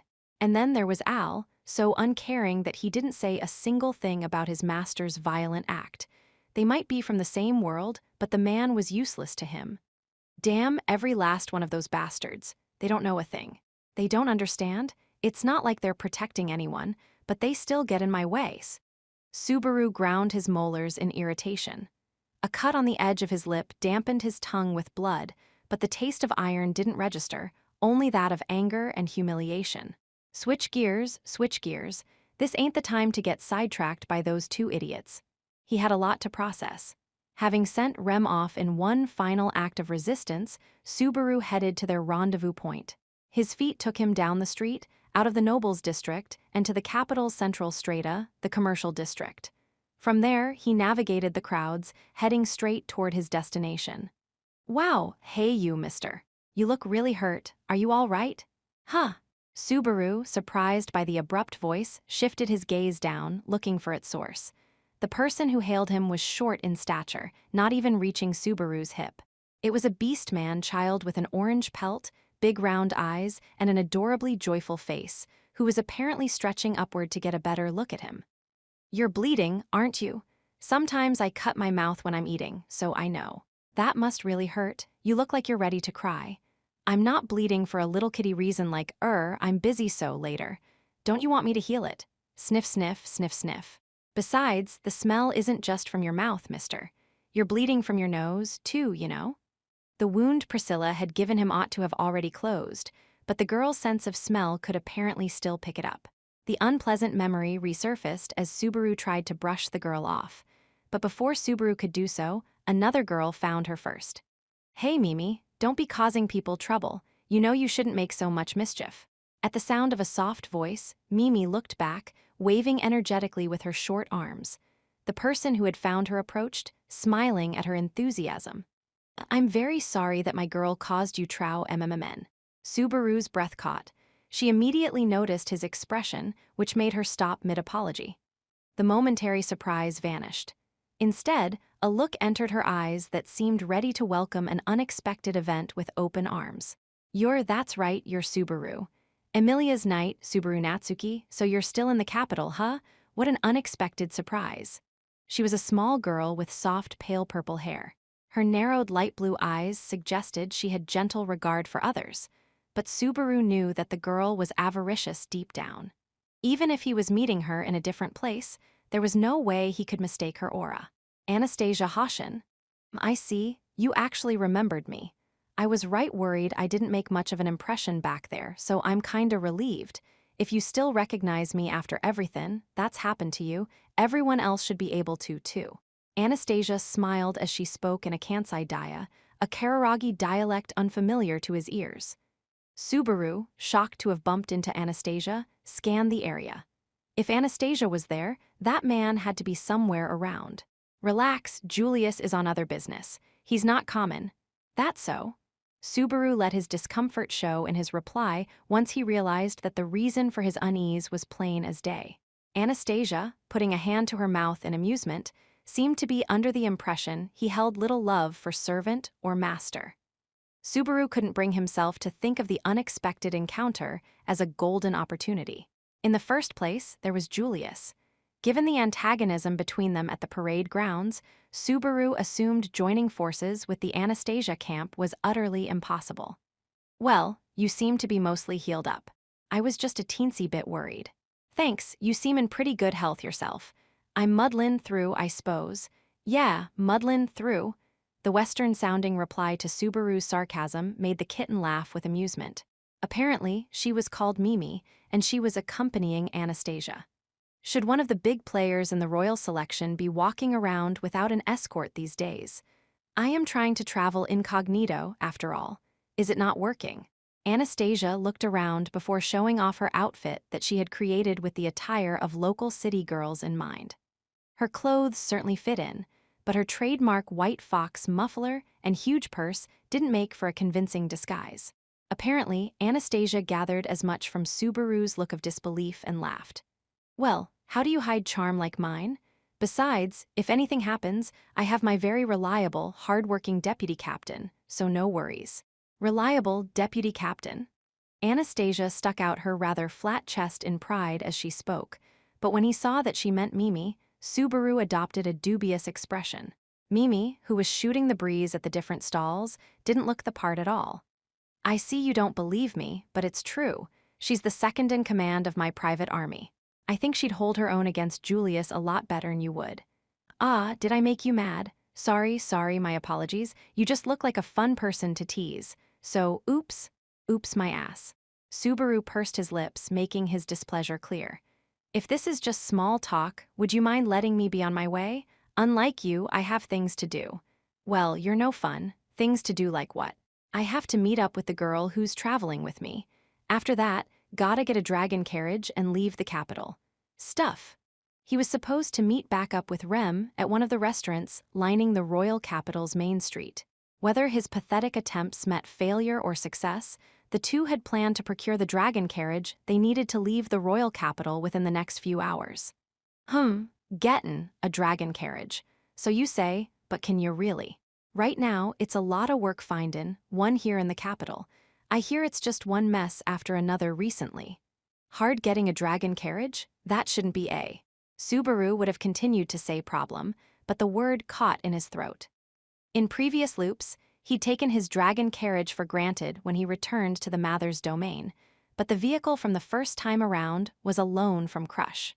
Considering that circumstances had been similar the second time around, he had assumed Crush had lent them one then as well. Someone's buying up all the dragon carriages in the capital or something. So if you wanna rent one right now, it's gonna take a lot of legwork. Seriously? Anastasia suppressed a giggle while Subaru could only murmur in bewilderment. She had no reason to lie. That would be an obstacle to even exiting the capital. Subaru clutched his head, almost unable to believe the difficulties besetting him. Miss, you shouldn't tease people. Mimi tugged on Anastasia's sleeve at the sight of Subaru bent over. Dragon carriages? You mean those lizard thingies? You can just lend him one, can't you, miss? Wait, you have a dragon carriage I can borrow. I'm company president, so a dragon carriage or two is no big deal, see? But it seems you don't want to talk with me very much, Natsuki. Ugh, sorry for how I behaved earlier. When she pointed out how Subaru had tried to cut off their conversation, he replied with an awkward expression. Anastasia put a hand to her mouth and giggled when she saw it. It's fine, I forgive ya. In exchange, would you stick with me for another chat? It's very important to maintain smooth relationships with others. How about the shop where you're meetin', the girl? Subaru couldn't summon the words to refuse the adorable merchant's smile. 7. It's still a bit early for lunch, but it ain't good to sit down without orderin'. Anastasia said this as she returned from the counter carrying a light meal, vegetables and meat sandwiched between two pieces of bread, kind of like an elongated hamburger. Mimi took it from Anastasia and happily buried her face in it. It was a casual eatery along Main Street, right in front of the main gate of the royal capital. This gate had the most traffic in the entire city, where people ceaselessly entered and exited. The shop was packed. Subaru and the others had taken the last open seats. Natsuki, you should eat all you want. Since you were plannin' to meet that girl here, you musta meant to eat, right? I feel kinda bad making you treat me to lunch when I'm asking you for a favor. If I really wanna eat something, I'll take my meal with my friend later. Anna, There were many people around, but the establishment wasn't very large. He hesitated to call Anastasia by name in such cramped quarters. I don't really mind much, but if you're having trouble using my name, you could call me young lady. It'd be even harder to say that, anyway, about the dragon carriage. Cuttin' right to the chase, You won't please your business partner if you prioritize only what you want. The core of negotiation is how much you can please the other party. You're not too good at that, Natsuki. Chiding Subaru for being in such a hurry, Anastasia bit into her meal of vegetables and meat. The way she licked the sauce was charming somehow. Though she differed from Crush and Priscilla, Anastasia similarly possessed a unique charisma in each and every gesture that was nothing like ordinary people. Perhaps he ought to say that all the royal candidates had a special essence. It's a little awkward if you stare at me while I'm eatin'. I wasn't raised with very good manners, you see. Am I doin' something strange? I haven't been educated in high culture enough to judge something like that. I don't think it's weird at all. You just don't, often see a woman opening her mouth wide like that. Are you tryin' to get into my good graces? If so, you gotta do way better'n that. Anastasia snickered as she criticized Subaru's clumsy approach. Her heartless appraisal had quickly brought Subaru to his knees. I'm not kidding around here. I'm really in a bind, that's why I want to get to the point. If you want to appeal to my sympathy, that's the worst plan possible when you're dealin' with a girl like me, but I applaud you for tryin'. You need a dragon carriage, right? Anastasia spoke while pulling a pen out of a pocket. From there, she spread open the paper wrapped around the pen, quickly jotted something down, and neatly folded the sheet. I've written down the location of a shop that should still have a dragon carriage and added my signature. This is all you need to accomplish your goal, Natsuki. Well, no need to act all high and mighty about it. I sure will. It's no fun if I just hand it over for free, is it? Speaking softly, Anastasia put the folded piece of paper down on the table. She gently rested her palm over it, hiding it from view, and grinned at Subaru when he winced. The smile on her face looked different from the ones he had seen on her before. Don't tense up your shoulders like that. It'll be fine. I just want you to stick with me for a little chat. It's sad when you can't talk about anything except what you really need to. I don't think I'm being too greedy for wantin' to shoot the breeze with you till that girl of yours shows up. Why? This is a lot of trouble just for some small talk with a guy like me, not like you're gonna get anything out of it. I don't think there's a single thing in this world that's meaningless. You never know who might end up giving you insight. And out of everyone, I feel like you might have something special for me, Natsuki. I'm not really grateful if that's the impression you got from me at the Royal Selection Assembly. It's not like I've met you anywhere else, Natsuki. Subaru's desperate attempt at sarcasm was sliced down and cast aside by a sound argument. After evaluating Anastasia's request and goal, Subaru immediately resigned himself to his fate. Just to be clear, we're only going to talk until Rem gets here, and then I'll have you hand over that paper. I certainly lie and deceive people, but I assure you this is true. I can put that in writing if you'd like. You didn't even blink when you said that. What do you want to talk about? I told you when we started, didn't I? The core of negotiations is to get in good with the other party. If you want to get better at talkin', you gotta get better at listenin'. A solid start would be findin' out what your partner's interested in. Or more candidly, don't look like you're simply putting up with the conversation. It would be bad for Subaru to stray from his commitment and sour her mood. He scratched his head and sank into thought. Hey, miss, I want to eat more of what I just had. Please? Sure, eat all you like. Ah, don't make your mouth messy with the sauce. We don't want that adorable face getting dirty, do we? Well, that's kinda cute too. Wipe it for me. Rub, yay, I'll be back. Once Anastasia cleaned up her face, Mimi flew over to a shop worker in very high spirits. Subaru did a double take as he watched the tiny girl. Earlier, you said that Runt is second in command? What? You're asking about Mimi and not me? You swing that way, Natsuki. Is it because you have a thing for kitty ears? That's why you're tryin' to get close to my girl. I don't have any weird fetishes like that. In the first place, if I were into that. Subaru clenched his teeth as he recalled the image of a cat-haired knight at that mansion full of know-nothings. Anyway, no, it simply caught my interest. I think you said something about a private army? For what it's worth, they're pretty famous in Kararagi. They're the Hashin Company's own mercenary band, the Iron Fangs. I'm their sponsor, so of course I get the privilege of choosing the members. Anastasia spoke while shifting her gaze to Mimi, who looked absent-minded all the while. She's super cute, isn't she? She's so much fun to hug and go to sleep with, you know? It's my turn to ask if you swing that way, geez. You're not telling me you twisted arms to get someone like that in as second in command, are you? No need to worry, it's fine. I told you, didn't I? That girl's the number 2 of the Iron Fangs all right, and she has skills worthy of deputy captain. That's why I can stroll around the capital with only her. Sensing absolute trust in Anastasia's comments, Subaru observed Mimi's back once again. She really didn't look strong at all, but her master's words were convincing all the same.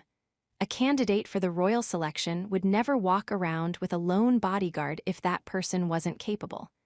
Ah, just to get this out, I won't talk in detail about the members, okay? I'm not generous enough to put all my cards on the table. In fact, I'm pretty confident it's a bad idea. Well, that doesn't make you sound as confident at all. Though she'd blunted any effort to poke deeper, Subaru engraved the name of the Iron Fangs into the back of his brain as one more potential threat. If he and Anastasia became overt enemies at some point, it would be yet one more wall to overcome. Natsuki, your brow is too wrinkled. You look like you're glaring. Hey, I was born with this face, okay? No need to go picking at a guy's complexes. Complex, that's fine. That said, you mentioned your birth, but where were you born, Natsuki? We don't see black hair very often around these parts, and your outfit stands out too. I was born in Japan on Earth, and this is a tracksuit, probably the only one in the world. It was a strange topic. His honest answer sounded like he was dodging the question entirely. Sure enough, it made Anastasia pout, her face clouded. Japan of Earth, never heard of it, but where is that? Past the Grand Cascade. Far to the east, and then farther east past that is Zipang. The Grand Cascade. Subaru gave a flippant answer, expecting her to burst into laughter, but Anastasia sank into thought. Subaru raised an eyebrow at her completely unexpected reaction. You're not gonna laugh? Reinhard thought it was pretty stupid.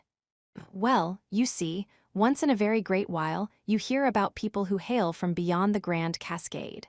I never expected for you to claim your homeland is there, though. What? There's other jokers besides me, famous people even. If you want to know more, I think you should study up on Hashin of the Wastes. Anastasia still wasn't laughing when she offered him a piece of advice. Subaru cocked his head at the mention of Hashin of the Wastes. After all, that was Anastasia's family name. and Subaru recalled that Hashin of the Wastes was also a heroic tale. You're not actually related to this Hashin, are you? I thought I heard you saying you took up the name for yourself. It's the name of the founder of Kararagi. As a Kararagi native, I'm not completely unconnected, but there's no blood relationship. I just decided to call myself that. Fitting for someone who rose up to become a goddess of commerce, don't you think? Damn, you've got a lot of guts to come right out and say that. She apparently rated her exploits high enough to warrant declaring herself a goddess without any hint of irony. He recalled Anastasia's boast at the royal selection meeting that she wanted to get a kingdom for pure self-interest. That performance put her on a one-way train. There was no going back for her now. If I fail, people will point at me and laugh, though. But I've come this far. I'm not gonna talk too highly of myself when I'm still halfway to where I'm going. Subaru had heard only a tiny bit about Anastasia's birthplace during her demonstration of conviction at the royal selection meeting. Apparently, she'd been born in the slums of Kararagi and afterward rose to her present position on the merits of her genius alone. A great mercantile house, as famous as any nation, served her, and she had declared herself as a candidate for the royal throne. Not for the first time, Subaru felt like the person before his eyes was unlike any he had seen before. How can you do that much? Aren't you afraid of failure? Oh my. Natsuki, have you finally taken a proper interest in me? Subaru didn't have a plan, he'd simply voiced his honest doubts.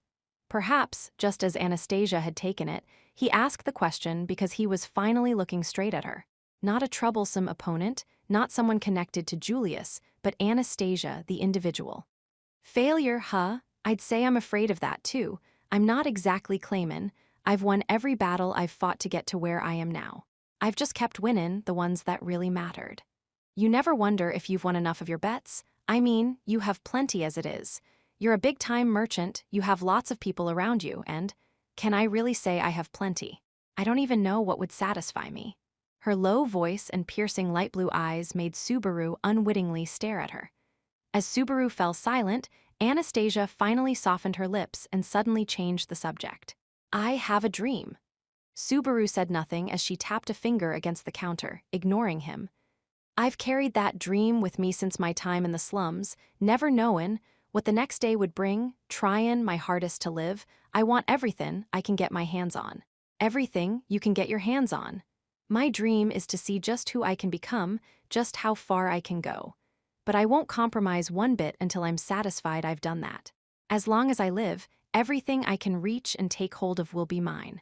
Will I die penniless, or will I die fulfilled by the innumerable possessions around me? My life is one big contest until I get one result or the other. Subaru was overwhelmed. He realized that the small-statured girl before him was an amazing person, someone he might even look up to. Her fundamental character as a human being differed from Crush's and Priscilla's. The power of her charisma was in no way inferior to theirs. No, to Subaru, in that moment, he had a much more favorable impression of her than the other two. With the division between him and the know-nothing Crush, and considering Priscilla's arrogant dismissal, he thought that Anastasia might just be a heaven-sent final thread of hope that he might be able to count on. For Subaru, unable to gather any reinforcements, this was one last possibility if he wanted to borrow strength from others. Hey, Anastasia, there's something I really want to talk to you about. Subaru, who had initially treated Anastasia as a nuisance to be swept aside, was now meek toward her. I can depend on her. At that, though, the image of Julius flickered in the back of his mind, stabbing Subaru's chest, but he suppressed that emotional wound with all his might as he tried to broach the topic. Hey, timeout. It's just been you asking questions this whole time. I'm happy that you've taken an interest in me, but this isn't very fair, is it? Anastasia cried foul and brought his determined move to a halt. That's not really enough to call it unf? No, never mind. Talk to me. Yes, compromise is real important. It's an issue of personal relations that comes even before negotiating. Natsuki, you look like you're leavin' the royal capital, but have you done enough sightseeing? Don't call it something casual like sightseeing, geez. I'm not, and I'm sure you aren't either.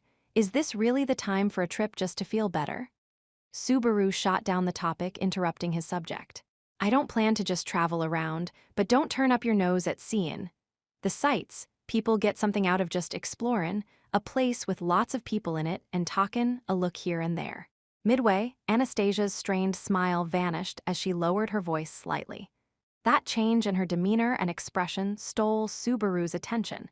She indicated the street with her chin. The atmosphere on this avenue's changed, like the shopping area before it. Did you notice, Subaru? Now that you mention it, it feels way more hostile somehow. Subaru had known the sights of the royal capital for only a total of several days and hours, but even he could sense that the air of the royal capital felt different on his skin. The looks on people's faces have changed. The talk about the royal selections brought all kinds of misers out of the woodwork. I think you're the pot calling the kettle black, especially when you're the one poking into their business. Hey, when you compare the people goin' for tiny piles of coins to a gal who's after a whole kingdom, they're pretty pathetic. Besides, in business, speed is the name of the game. When you look at what people with a nose for money are doing, you see more of the big picture. Anastasia thought about the big picture in a way Subaru could not fathom. When the ones at the top move, then the people start to move. When the people move, things move too. So right now, traveling merchants are pouring into the royal capital from all over. If the people are there, things follow. So I can see this and that about what's to come. The things you see are merchandise. Is there some special meaning to what they're selling in the capital right now? You caught on fast. Incidentally, the prices of quite a few goods are in flux around here at the moment, but things made of metal have gotten especially expensive. Someone snappin' up weapons like swords and spears inside the capital and out. Iron and weapons. I feel like I've heard about that before, from Otto. The conversation was from when he'd traveled with Otto during the first time going through the loop. Otto had been drowning in drink because he'd been carrying a large quantity of hard-to-sell goods. Apparently, his bankruptcy really had been assured. Swords and armor, so not just iron itself, but weapons and stuff. You don't think the people gathering up all that are planning to start a war, do you? Who's to say? It's possible the goal is more financial in nature. Work in the market to favor you is more than enough reason. Merchants collude with one another quite a bit. If they think something's worth gettin', they'll grab it by the throat. Subaru readily accepted Anastasia's reasoning. Certainly, merchants would be grateful toward another party creating a favorable business opportunity for them. A thriving industry was connected with a thriving city. From the way you're talking, is the person gathering up iron pretty well known? Who is it then? It's someone you know very well, Natsuki. Someone I know, Duchess Crush Karsten. She's been on an iron buy-in spree here in the capital. Crush is. Subaru, who had been blithely following the conversation, was shocked to hear the name of someone that closely related to him. But when he thought about it, things added up. Crush had been receiving guests day after day. Maybe she wasn't just dealing with influential political figures, but negotiating with merchants and bargaining for merchandise as well. I see, so that's why Russell showed up. Russell fellow, he's a big fish. Quite naturally, Anastasia instantly recognized Russell's name. And thanks to Anastasia's information, scattered pieces of the puzzle were connecting inside Subaru. So all those people heading in and out, putting cargo in the courtyard even in the middle of the night, that was all a strategy to get merchants on her side. He remembered that on the night he'd exchanged wineglasses with Crush, servants were busily working all around the place. But they seemed to move with a purpose greater than simply gathering metalwares. They seemed to be expecting something bigger than that. Well, not like it has anything to do with me now. Subaru initially felt the urge to pursue his doubt, but gave up midway and cast it aside. Whatever Crush was planning, or whatever was disturbing the economy of the royal capital, had nothing to do with him. All that mattered to Subaru now was finding a way to oppose the witch cult. There was nothing else. So why did he need to puzzle over unnecessary considerations like that? While Subaru's thoughts ground to a halt, Anastasia murmured across from him, My, I'll have to keep that in mind." Subaru looked up, sensing a particularly weighty tone in her voice when he saw she was gently holding out her palm. Without thinking, Subaru took the scribble that he would need to obtain a dragon carriage. "Thank you, Natsuki. You've given me enough of what I wanted to hear." The scribble and Anastasia's smile told Subaru that the conversation was over. But Rem still hadn't arrived at the establishment, and yet she'd used the word enough. When Subaru's thoughts reached that point, he realized, far too late, that something wasn't right. Was this a coincidence? Well, Natsuki, what do you think? While Subaru gritted his teeth, Anastasia addressed him casually. Her light blue eyes seemed to see right through Subaru, as if they would never let the change in his expression slip past her. Just like a con artist watching someone who'd completely fallen for her act. So you set up that whole little chance meeting in the street just to ask me about this. You got into a tiff with Crush last night and went your separate ways, didn't ya? I figured you'd be easier to read now in all kinds of ways. Your words, your eyes, and your expressions. She'd tricked him. It made Subaru's blood boil and his throat tightened. How can you be so satisfied with yourself? Ambushing people like this? It pains my heart too, but it's hard to smile and trade info smoothly with our relationship. It's natural to want some insurance when you're doing business with someone you don't trust. The way she looked straight at him and pegged him as untrustworthy needled his heart. Putting a hand on his chest, Subaru glared at Anastasia with resentment. So you misjudged me just because you don't like me, too? Misjudged. I'm saying you're distracted by the stupid stuff right in front of you and missing what's important, even though you'll regret your mistakes and missing the right path later. I wonder just what is right and what is mistaken here. Well, everyone's got their own opinions, but I'll give you mine. Anastasia cocked her head slightly while Subaru ground his teeth, her charming smile never faltering. If you want people to believe your path is just, you have to show them something concrete that backs up your claim. I don't see that in you, Natsuki. I can't help but value you less for the lack of it. Your worth is decided by what you've done, in other words, your past.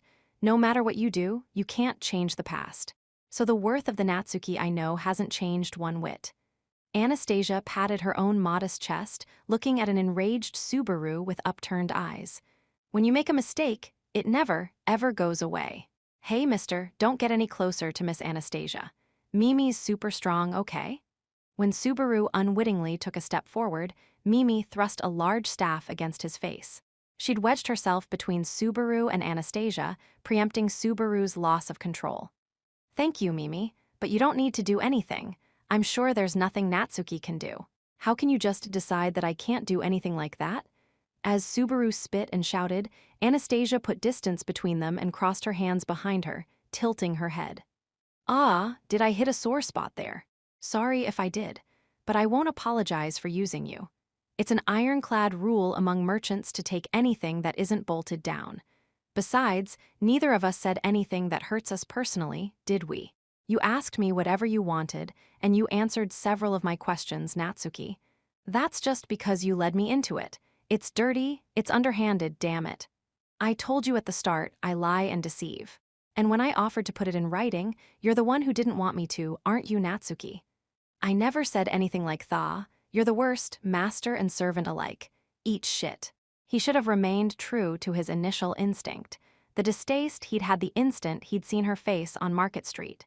He should have known she was the worst of the worst from the simple fact that Julius served her.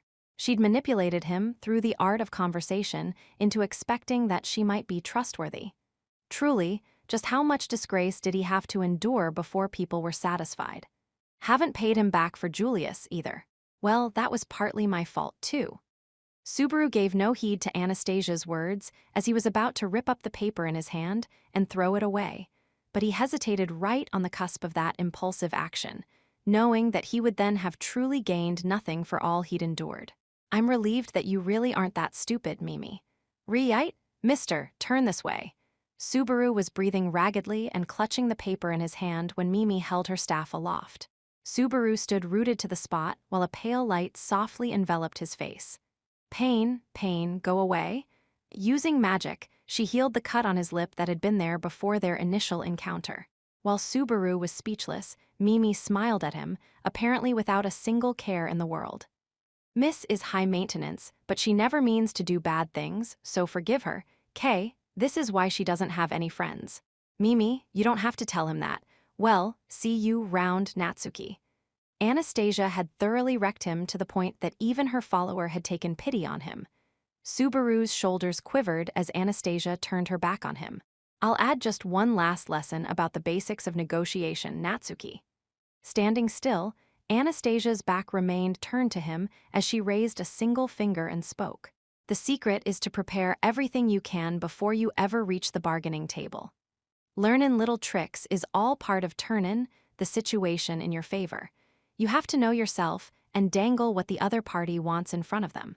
Where you come up short, Natsuki, is that you want and want, but you got nothing to offer in return. He didn't know Anastasia's real motive. Even if he listened to her, it was meaningless. But he would understand the meaning of those words soon enough. All right, let's go, everyone, Anastasia called out with a clap of her hands. Subaru raised his eyebrows at her gesture when the customers in the place rose from their seats all at once. Together, every last customer in the packed-to-the-brim establishment followed Anastasia out. Every single person in the group was wearing a hood, concealing their true identity. However, when he looked more deeply, there were unnatural bulges under their hoods. From this, Subaru deduced they likely concealed animal ears. Clear as a bell, the name of Anastasia's private army leaped out from the back of his mind, the Iron Fangs. What, you were all here? Ah, mister, see you later. Mimi smiled at her comrades as they filed out, giving Subaru a wave of her hand before she, too, darted away. The only ones left in the place were Subaru and the proprietor. That was what she'd meant by preparing everything you can before you sit at the table. Shit! Unable to endure his own worthlessness, Subaru slammed his fist into the tabletop. With no customers remaining in the establishment, the proprietor quietly withdrew into the back. His face was as conflicted as Subaru's. Subaru stayed like that, his shoulders shaking from humiliation, when a voice called out to him. Subaru, it was Rem. She had arranged for them to meet at that place, and now she rushed over to Subaru. Subaru, what's wrong? Did something happen? It's nothing, Rem, how about on your end? Subaru interrupted Rem's concerned voice, covering up his current humiliation with all his might. Even if he told Rem about how Anastasia had gotten the better of him, it would change nothing. Faced with Subaru's stiff demeanor, Rem closed her mouth, then she politely reported the results of her activities. I reported the covert maneuverings of the witch cult to the knight's garrison. By invoking Master Roswell's name, I was not dismissed immediately at the gate, but the awkward wording and frail tone of her voice, for the latter half pretty much, told Subaru how that had gone down. Rem, Roswell's servant, was more likely to be successful in spurring the knights to action than Subaru, who had a grudge against them. Trying to exploit that was his final act of resistance, but they didn't give you a good answer. It would seem that the knights have a jumble of similar reports. Few concrete details are known about the witch cult's underpinnings, and apparently an endless stream of tips constantly flows in with no practical way to verify it. Ah, I get it now. This is seriously like back when they had real witch trials. It ain't much of a joke if that's how the witch cult actually hides itself. The sheer number of people afraid of the witch cult lurking nearby gave birth to imaginary phantoms in every corner of the land. Those fears took form as tips to the knights, dragging down the value of any real leads as a result. That seemed backward somehow. Both the arrogance of the knights and the vileness of the witch cult were at fault. The knights should have been rigorously checking out any and all potential leads related to the witch cult, considering how they were a blight to all. With that, Subaru understood that all his plays had failed. If gathering reinforcements isn't possible, I hate it, but there's no avoiding it. What will you do? Goes without saying. We head back to the mansion and get Emilia and Ram out of there. We'll bring them here to the capital, or wherever Roswell went off to. The destination doesn't matter. Anyway, where they are now is dangerous. Beetlejuice's loud laughter came back to life in the back of his head. Subaru's fist trembled in frustration. Even if he wanted nothing more than to pulverize that bastard's skeletal face, he didn't have the means.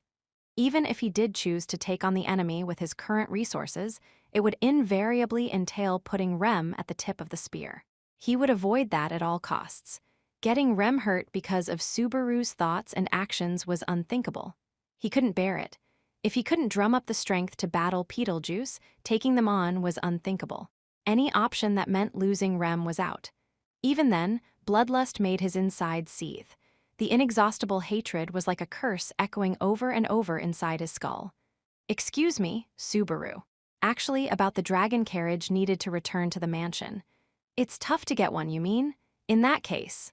While Subaru's blood boiled, Rem broached a topic that seemed difficult for her to bring up. He nodded at her concern and revealed the paper Anastasia had handed him. As promised, it had the name of the store and her signature. It was Subaru's consolation prize for his ignominious defeat during negotiations. If we go to this place and talk to them, they should treat us all right, I'm sure of that much. Really, where in the world did you, just as I'd expect of you, Subaru? As you'd expect. Expect, ha ha ha, you're funny, Rem. Rem, having no idea how he'd gotten a hold of it, couldn't have meant anything malicious or ironic by it. Even so, Subaru couldn't stop a dry laugh from coming out. There's no time. Let's get moving.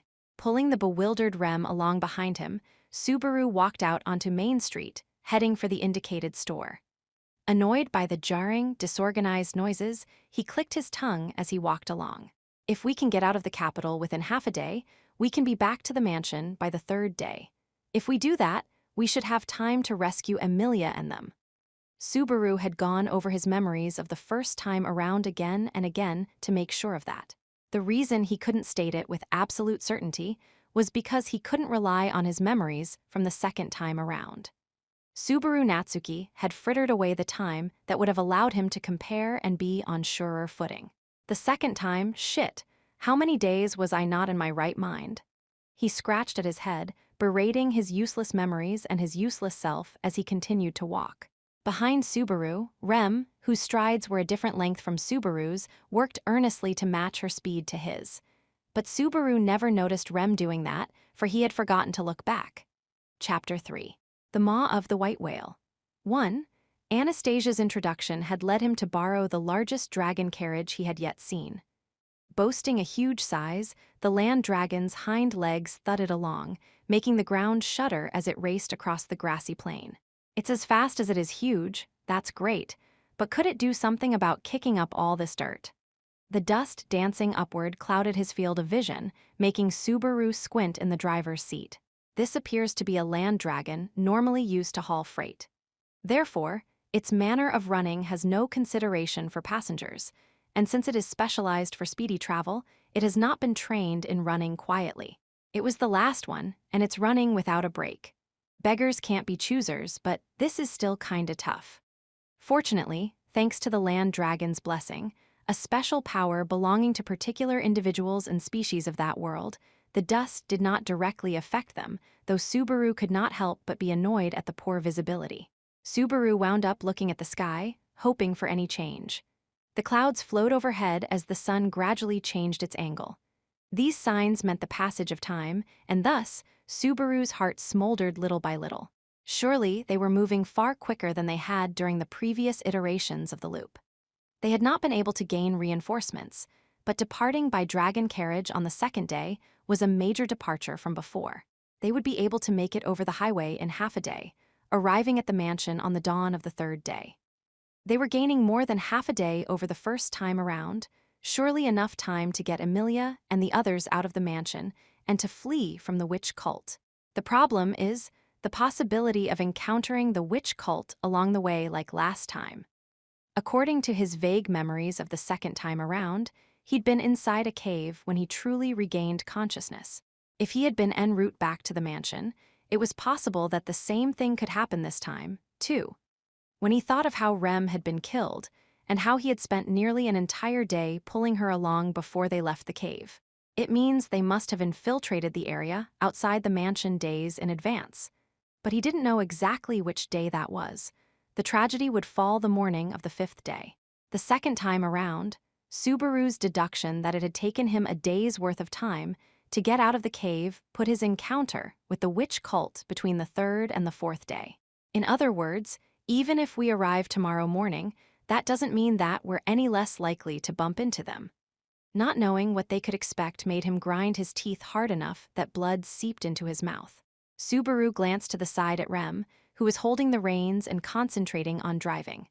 Once again, were they to encounter the witch cult, he'd have no choice but to rely on Rem.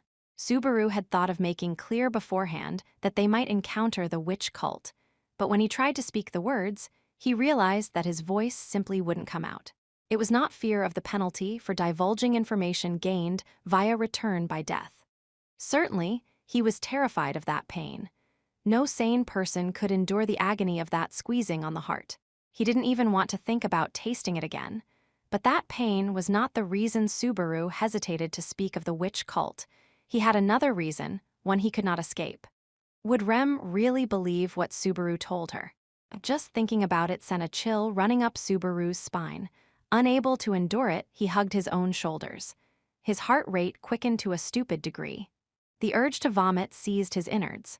The stress of his extreme situation had kept him from getting a wink of sleep. The physical fatigue was rotting his mind and body alike. At that moment, Rem was the person he could trust most in that entire world. Even Emilia had cast him aside. After Crush, Priscilla, and Anastasia had rejected him one after another, Subaru had fallen into paranoia, doubting anything and everything. In that moment, Rem was all Subaru had. Rem was the only one he could call an ally beyond suspicion, someone in whom he could unwaveringly place all his trust.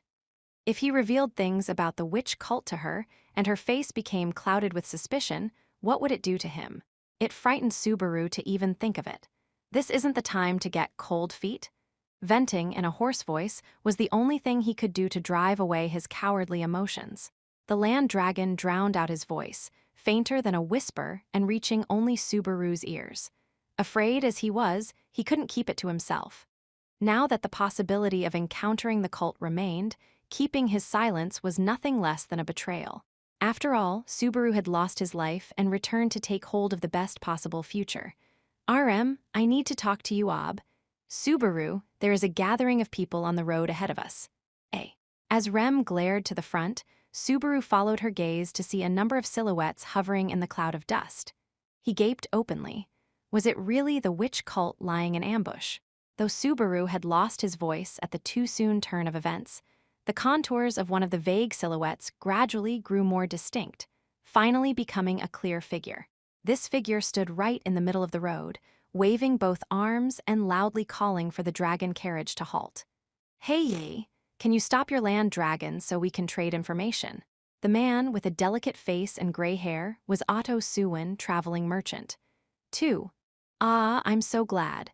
These days, most people are heading to the royal capital, and there's precious few coming out of it. So I thought I'd ask you a couple of things if possible. With the dragon carriage stopped, Otto came to greet Rem and Subaru with a handshake and a smile as he spoke. He seemed neither drunk with wine nor in sorrows about the world. He didn't strike Subaru as a wounded man. Rather, Otto the peddler felt alive and well. The memory he'd expunged of Otto desperately trying to stop him the first time around returned. Subaru tried to wash away the bitter taste of it while surveying the people behind Otto. Is everyone in this whole group a traveling merchant? Indeed they are, every last one.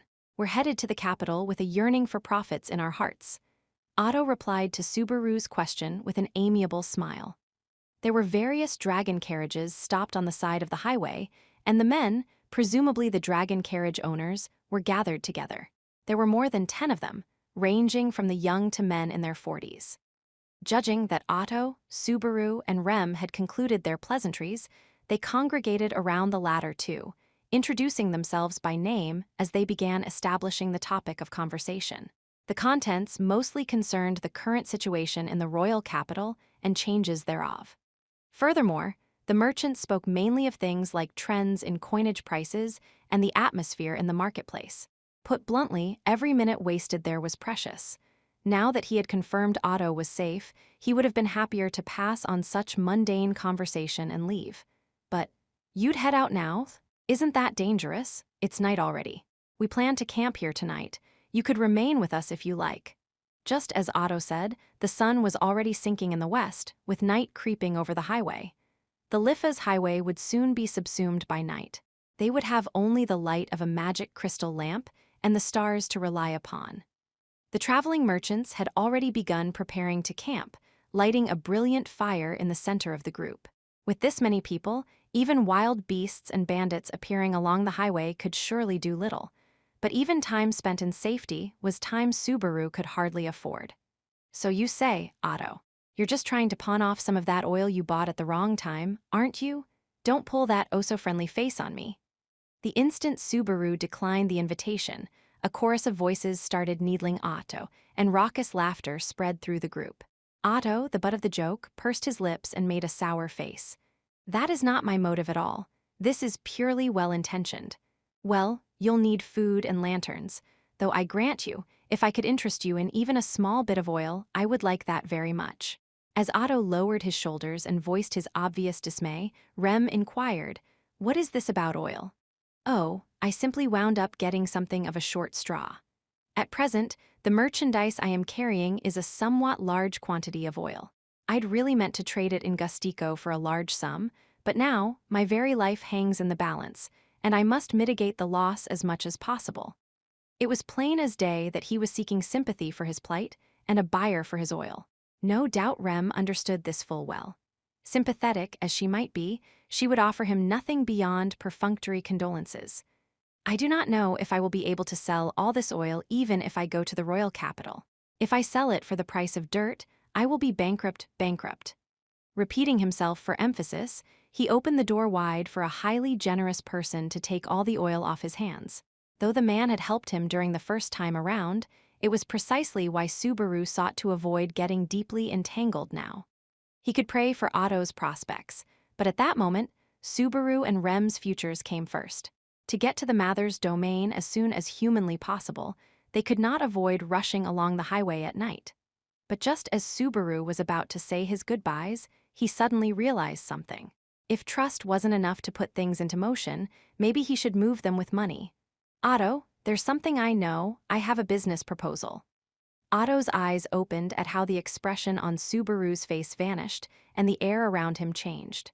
But perhaps sensing from Subaru's voice that he wasn't joking, he immediately adopted the posture of a salesman. "If it is business, I will listen to anything you have to say. Dear customer, how may I be of service? I'll buy every drop of oil in your dragon carriage. In return, give me a hand." Subaru pointed to Otto's land dragon, which he remembered, and then opened his arms wide, shouting in a voice loud enough for all the merchants setting up camp to hear. "Every merchant with a land dragon here, if your services are for sale, let me buy everything you have." 3. At first, the merchants looked at one another and laughed at Subaru's business proposal. But when Rem, sensing what Subaru had in mind, lifted up her sack and showed everyone the coinage within, the expressions of all the men who dismissed it as a joke changed in an instant. After that, Otto acted as the ringleader and recruited those willing to participate. As a result, of the 14 traveling merchants in that place, 10 decided to go along. The conversation had a rocky start, but Otto's proposed split of the profits neatly resolved the issue. Everyone will entrust their cargo to the 4 with the largest dragon carriages. The net proceeds from joint sales in the royal capital will be distributed at a later date. The sales will offset the freight cost of accompanying Mr. Natsuki. Thanks to Otto's skill in bringing everyone to a consensus, no doubt an effect of his desperation when faced with the chance of a lifetime, he was unanimously voted to represent the group. Seeing Subaru with his arms folded, concerned about their departure time as he watched fellow peddlers transferring their cargo, Otto asked him, "I'm pleased that you're buying up my oil, but what do you intend to use all these dragon carriages for?" Subaru touched his chin as he mulled over the question. "We're on our way to the Mathers domain. I happen to be a manservant working for Marquis Mathers, you see. I'm aware of him. Marquis Roswell L. Mathers, with his penchant for demi-humans. They say that he is an eccentric, even by the standards of Lugunica nobility." Had Ram overheard that appraisal, she would have no doubt been indignant. Subaru's shoulders sank at Otto's description. "Well, no denying that. It's true he comes off as a perv. But he is your employer, you say? I broached the subject because I rather expected a reply of that sort. Though I must confess that you do not look like a nobleman's servant, Mr. Natsuki. I'm still in training. I only make the grade in sewing and making beds so far. Either way, I'll trust your story about serving the Marquis, but why hire all these dragon carriages? A Marquis can surely afford his own." Otto's probing questions were proof that he doubted Subaru's true intent. "Like I said, we need a bunch of dragon carriages. We have a lot to haul, so it's best to have them as empty as possible. In your case, that means having to buy up all your oil. For which I am very grateful. What is the freight you intend to transport then?" From Otto's repeated questions, it seemed he did not doubt Subaru's station. He appeared to be pressing out of simple concern that the freight to be transported might be dangerous. There was no need to conceal it with a lie. He couldn't let this talk foster doubt and lead to the deal being called off. We're transporting people. Don't tell me this is slave trading.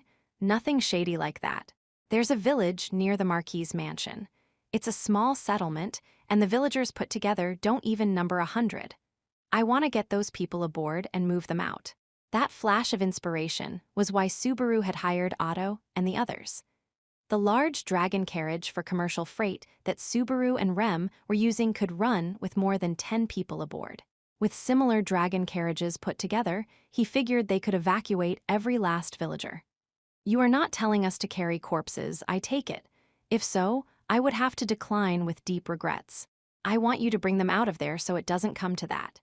In his haste to reunite with Emilia, Subaru had forgotten about the villagers. He was upset with his own lack of consideration, but coming across Otto and the others was a very considerable stroke of good fortune. Be it coincidence or fate, Subaru was fortunate to be on something's good side for once. Actually, we're planning on doing a large-scale mountain hunt in the area around the Marquis's mansion in the near future. A mountain hunt, you say? There's been a bunch of demon beasts breeding in the wilderness around there since way back. Barriers isolated the people from the demon beasts until now, but not long ago, those monsters injured some people in the village. And this mountain hunt is the result of that. But Otto couldn't quite let it go. He seemed to be having trouble with something in Subaru's explanation. Subaru remained silent as he rolled up the sleeve over his right arm, showing him the cruel scars the beasts had left on him. Otto drew a small, sharp breath at seeing the deep wounds of claw and fang. Many more had been carved into Subaru's body that would never fade. In his goodwill, the Marquis sent me off to the royal capital to be healed. Now that I'm partly recovered and no longer at death's door, I'm on my way back. I see, but why then are you procuring dragon carriages along the highway without the Marquis being directly involved? The Marquis decided to start the hunt right away before moving the residents. That's why I want to make sure it's covered. It's not that I don't trust my master, I just have prior experience with this. As Subaru offered that humble statement, lowering his eyes, Otto made a small sound and sank into thought. Understood. Sorry for prying into things you didn't want to speak about. I shall explain this to the others without mentioning the scars. A pained expression came over Otto's good-natured face as he made a show of consideration for Subaru. No doubt he regretted unintentionally dredging up Subaru's past trauma. Subaru thought that his sudden change in demeanor, shifting from thoughts about commerce to simply worrying about his business partner, showed that Otto was a real softy at heart. Don't sweat it. Please just explain it to everyone straight so that no one gets any weird doubts. Well, if you insist, though I'm not really cut out for that. Making light of Subaru's decision, Otto smiled apologetically. Subaru thought himself a far greater villain for internally making excuses. Namely, that he wasn't really lying, he just wasn't telling the whole truth. 4. It was another 2 hours until all preparations to pull out of the campsite had been completed. After the freight was transferred to the 4 large dragon carriages, Subaru and the others departed along the highway by night. There were 11 dragon carriages heading toward the Mather's domain. They might prove somewhat cramped, but they should be more than enough to get all the villagers out. Otto called to him as his dragon carriage ran parallel to Subaru's. By running through half the night, we'll probably arrive in the Mather's domain near morning. It was the land dragon's wind-repel blessings that enabled them to have a normal conversation while 2 dragon carriages ran side by side. They did more than nullify the effects of wind and vibrations on them, apparently. Sorry to make you keep running without a break. Not at all, I have no complaints. Now that I can dispose of my stock and defray the freight costs, I am invincible. I could keep this up for 3 days and nights. And then you can fall asleep right after the deal is done. Huh. Did you read my mind? The punch line to a classic joke was stolen right out of Otto's mouth. From there, Subaru shifted his gaze toward Rem, holding the reins beside him. He could not read any emotion from the side of her face as she stared straight ahead. To Subaru, it wasn't a very pleasant situation. Subaru, why yeah, what is it, Rem? Something's up? No, it is quiet, so I wondered if you might be tired. The dust makes for poor visibility, but with other land dragons about, the path is not uncertain. If you are sleepy, it is all right for you to rest. I'm happy to hear you say that, but it's not cool to make you do all the work. But Subaru, you are still convalescing, so? Rem's considerate stance toward Subaru made him shut his mouth. Her manner of speaking was gentle, but there was a stubborn, steely will behind it. He keenly understood that she wished to reduce the burden on him as much as possible. But her tenacious efforts made him fearful that he didn't know her true intentions. The thorns he could not dislodge from his chest were the product of both wanting to know and not wanting to know. Rem, do? Yes. Subaru's breath caught as Rem's pale blue eyes stared at him, as if seeing right through him. He wanted some way to redirect her attention from his doubting, hesitant silence, but Subaru shook his head, brushing aside such thoughts. If he doubted Rem's intentions enough that it hurt, it was far better to get them out in the open. Rem, do you have any doubts about what I'm doing? I didn't explain anything to you. Not about the witch cult, not about the traveling merchants. He was painfully aware of how Rem had kindly indulged him in spite of his duty to explain himself. That was precisely why he was worried about how Rem felt about following him without question or debate. Rem closed her eyes, but once at Subaru's question. Master Roswal told me to respect your actions in the royal capital. Subaru's expression stiffened, the reply leaving him lost for words. Roswal told you to? Yes. He did not command me to do any specific thing, but rather to go along with your plans in the royal capital, whatever they might be. I also planned do so as much as I could. Roswal's orders. Rem's words somehow weren't sinking into his skull. Instead, the fact that Roswal had ordered Rem repeated itself in his head, over and over. Rem's lack of dissent toward Subaru's actions was because her master had directed her to shut up and obey. Did that mean, in other words, that Rem's actions to that point had not been of her own will? Hell, even her staying by his side at that very moment might not have been. Subaru. As Subaru fell silent, Rem peered at him, her shapely eyebrows drawing together. Yet in that moment, Subaru was unable to take even that expression of concern at face value. I'm all right, it's nothing. Shaking his head to flee from Rem's gaze, Subaru gave a perfunctory reply to keep the peace. Her caring concert, her support when he was on the brink of collapse, her being by the isolated Subaru's side, were all of these because of Roswal's orders. Beyond that, deep down, did Rem approve of what Subaru was doing? As paranoia brought bile up from his stomach, Subaru swallowed down the acidic liquid filling his mouth. With his nausea having nowhere else to go, fright and despondency raged inside his body. His limbs felt numb, his vision narrowed, and there was an unbearable physical itch in his brain. His breath was ragged as he fought the urgent desire to crack his skull open and jab his fingers in to scratch at it. He didn't want to think about anything. The more he thought about things, the more he mulled them over, the more he sought answers. The more distant his desires would become, the more his ideals would turn to fantasies and his dreams to hopelessness and despair. Subaru, did you fall asleep? He hated it. He wanted no more of it. He didn't want to think, he didn't want to doubt, he didn't want to trust, he didn't want to be betrayed. He clutched his head, shutting himself in and cutting off all responses to the outside world. Rem called his name several times. Seeing that there was no response, she gave up after a while and shifted her gaze back to the highway. By then, Subaru had finally, and by his own hand, become truly alone in that world. 5. Rue, I'm sorry, Subaru, please wake up. Subaru sensed someone calling him and shaking him awake. The touch on his shoulder roused him from the abyss of unconsciousness. When he absent-mindedly rubbed his eyelids with his hand and opened his eyes, he found the face of a familiar girl right in front of him. Rem, what's wrong? The instant he was sure it was Rem, Subaru remembered their exchange before he slept. He felt a dull ache in his chest. Rem, not noticing how hard Subaru was working to endure that pain, lowered her head apologetically.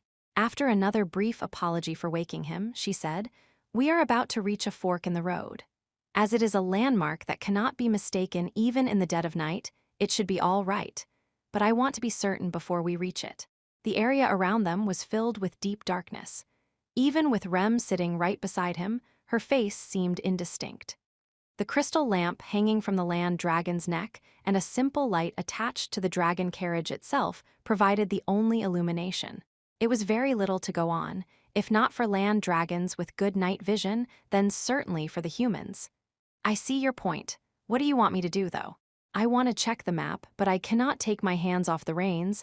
I put the map in the sack at your feet. Could you get it out for me? At my feet. This, huh? In the dark, he pulled over a fairly heavy sack.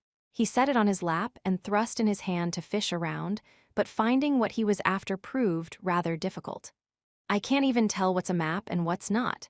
Isn't it too dark to even read it? That could be a problem. What shall we do? Yeah, what can we? No, wait a sec. Rem's expression was clouded when a light suddenly turned on in Subaru's head.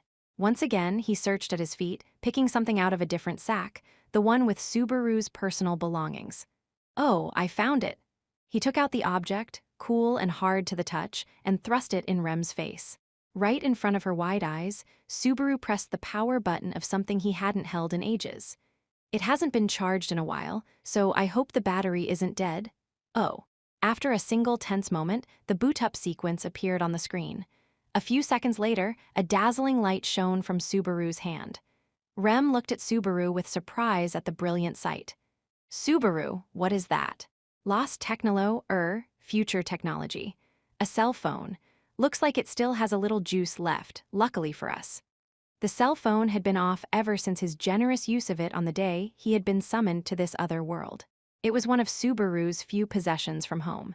He had a few other personal belongings, but this was by far the priciest and most useful, at least, as long as its battery held out. I never imagined the next time I'd use it would be as a flashlight, though. Using it in a manner inconsistent with its original purpose, Subaru shone the light of civilization upon the contents of the luggage. After he easily found the map he'd been searching for in the sack, Subaru spread it out over Rem's lap. I'll shine this on the map, so take a look-see. Yes, thank you very much. At that moment, Otto poked his head in from the side, his interest keenly piqued. Mr. Natsuki, what is that? I've never seen such a thing. Leaning over from his dragon carriage, immediately to the left, he tilted his head in confusion. A crystal lamp I have never seen, Biff. No, not a crystal. It seems to be made of some material unfamiliar to me. Noticing Otto's reaction, a man in his prime with a bandana wrapped around his head pulled his dragon carriage along the right side as well. The eyes of the driver glimmered as his gaze remained pinned to Subaru's cell phone. Ordinarily, their reactions would have doubtlessly brightened Subaru's mood, inspiring him to casually show off and brag. However, the current Subaru was in no mood for such pleasantries. Sorry, it's a secret item the Marquis gave to me. If I told you about it, you might vanish without a trace. Best to forget you ever saw it. Hugh, that secretive explanation just reeks of money. Otto's interest seemed to have only deepened. But before a long cover-up conversation became necessary, Rem lifted her head from the map and nodded. I realize where we are now. A little farther and we should be able to see the Great Flugel Tree. From there, we take the road northeast and enter the Mather's domain shortly after. The Great Flugel Tree. Subaru inclined his head at the unfamiliar term. Otto raised a finger. The Great Flugel Tree is a huge tree found along the Liffas highway that seems to pierce the very clouds. The tree really is huge like you wouldn't believe. According to legend, a sage named Flugel planted it. So that's why it's the Great Flugel Tree. Why'd the sage do that anyway? Well, this was hundreds of years ago, you see. Aside from the story of how he planted the tree, next to nothing is known about Flugel, not even why he is treated as a sage. The hell is that? Why treat him like a big shot if you don't even know what good he's done? Subaru was itching to hear the rest after Otto's incomplete account. But when he saw that Rem and the other merchants weren't adding to the story, it was apparent that his exploits really hadn't been passed down. Subaru mulled over the thought, and around half an hour later, he saw the great tree for himself to his shock. Whoa, yeah, incredible is about the only word I can use for it. The venerable tree, its branches rising into the night sky, towered over Subaru and the others with an overwhelming presence. Its size dwarfed the trees from his old world that were often said to be more than 1,000 years old. According to Otto, this specimen was centuries old, making Subaru wonder if plants grew at a much faster pace in his current world. Before he realized it, he was seized by a considerable sense of awe. The enormous tree had put down its roots not in a great forest, but alone in an open field. Along the Liffes highway, there was no landmark more prominent.